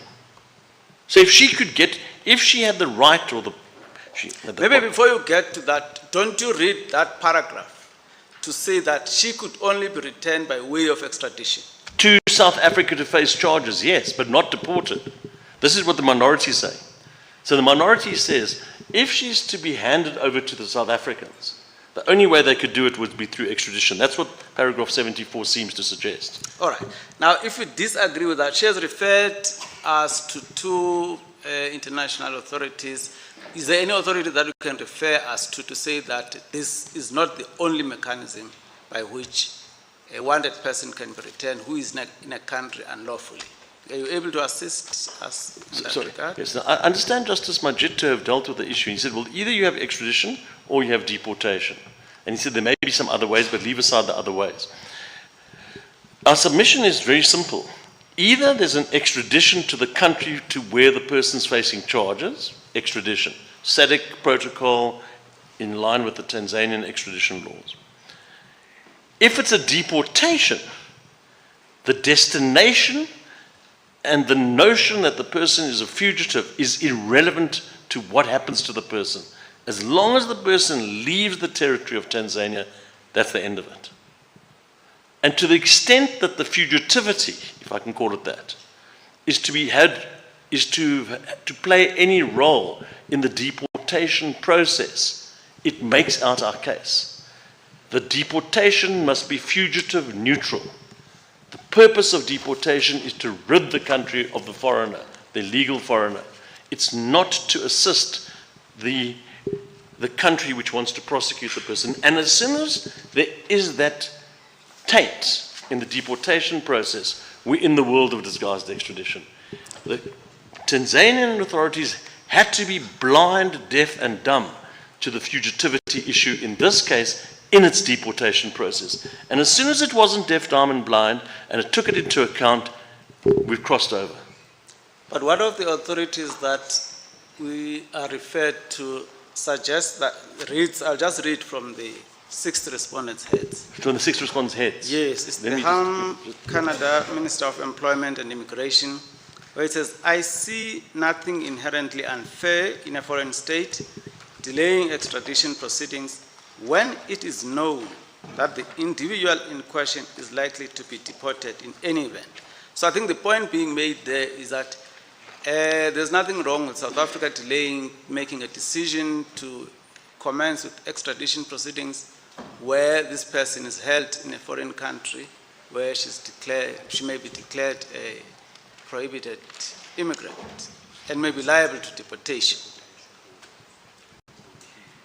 My Lord, Justice Nuku, apologize. The question I think that you're posing to me was dealt with Mr. Puramalsamy in full. Chief Justice, I've used up more than enough time. My voice, you heard my voice. May I ask Mr. Puramalsamy to deal with it, because I believe that he dealt with the question in full, and I don't want to repeat. I just want, if there's any authority that would gainsay that, I think that's all the assistance I need. I don't need the... Yes, Mr. Puramalsamy has those authorities. I think he mentioned them. Okay. He did mention them. So may I ask Chief Justice? As long as someone answers the question. Yes, he will. He will. He promises me that. Chief Justice, Justice Nuku, could I just explain how this comes about? Because it is a little bit important. I promise to only be 2 minutes on it. In the specific case that you refer to, the person there was challenging a deportation order. So they had an opportunity to leave. They didn't leave. They challenged it. And then there was arrangements that were made after the challenge was unsuccessful for the person to be deported. Now, in those instances, you look at where the country of destination is, where the person has been unsuccessful in their deportation challenge. That's the answer. So for all deportations, the first port of call is that the person gets to leave. They depart because you have no interest in them being there. But if they refuse to leave, and if they challenge their deportation order, then you can deport them and say, you must go to your country of destination, which may include your country of origin, but it may also be a totally different country. Last question I wanted to ask, Mr. Katz, you had indicated when you were making submissions earlier on that that agreement to deport the applicant was made before she was declared a prohibited immigrant. But on my reading of the minority judgment, it seems to accept that that agreement was reached subsequent to the applicant having been declared a prohibited immigrant. If you look at paragraph 83, second sentence reads, an agreement was reached at the South African High Commission in Tanzania for the deportation of the appellant after she had been declared a prohibited immigrant by Tanzanian authorities. No, Nuku, that's what... I'm reading the judgment. No. What the judgment there describes in the second part of paragraph 83 is the argument that Home Affairs made. Because if you see in the top, in a nutshell, the Minister of Home Affairs contended as follows, and then there's a certain number of sentences. So what the minority was describing what Home Affairs were arguing. He wasn't saying what the true facts are. But the true facts are to be found on the papers, which is inconsistent with what the minority describe, the way Home Affairs described the argument to the... Well, Home Affairs weren't at the SCA. They made no submission to the SCA, so they weren't there. But the point is here, it says they contended as follows. An agreement was reached at the Commission for the deportation after she'd been declared. That's what they... In other words, that's their version. That's their version. That's their version. That's Yes. their version, but on the facts, that version is incorrect. On the true facts, as I pointed out in paragraphs 10 compared with paragraph 13 of Ms. Morong's affidavit, those facts are not true. Thank you, Mr. Katz. Sorry, Mr. Katz, I don't have a question, just to comment. In your remarks, you said that the Tanzanian authorities must have been deaf, dumb, or blind. I'm not sure if those remarks are appropriate in the Apex Court or anywhere in any court, because it suggests that people who are deaf, dumb, well, I'm not even sure if dumb is appropriate, somehow function at a different level and are entitled to less guarantees of equality. I don't think you intended that, but No, I apologize if I meant... What I meant was this, and the point is this. Perhaps a different word would be... I know what you tried to say. No, but just to apologize to myself, I accept what you say. Thank you. What I meant was they were agnostic. Well, this is what I say. The Tanzanian authorities, in exercising under international law deportation, were required to be agnostic as to the destination when it comes to fugitivity. And I do apologize for using words which could malign those who are disabled or otherwise, but the proposition is agnostic's the better way of saying it. Thank you. Thank you. We've reached the end of the road, Mr. Katz. Thank you for your submissions. Thank you, everyone. Judgment is reserved. As presented.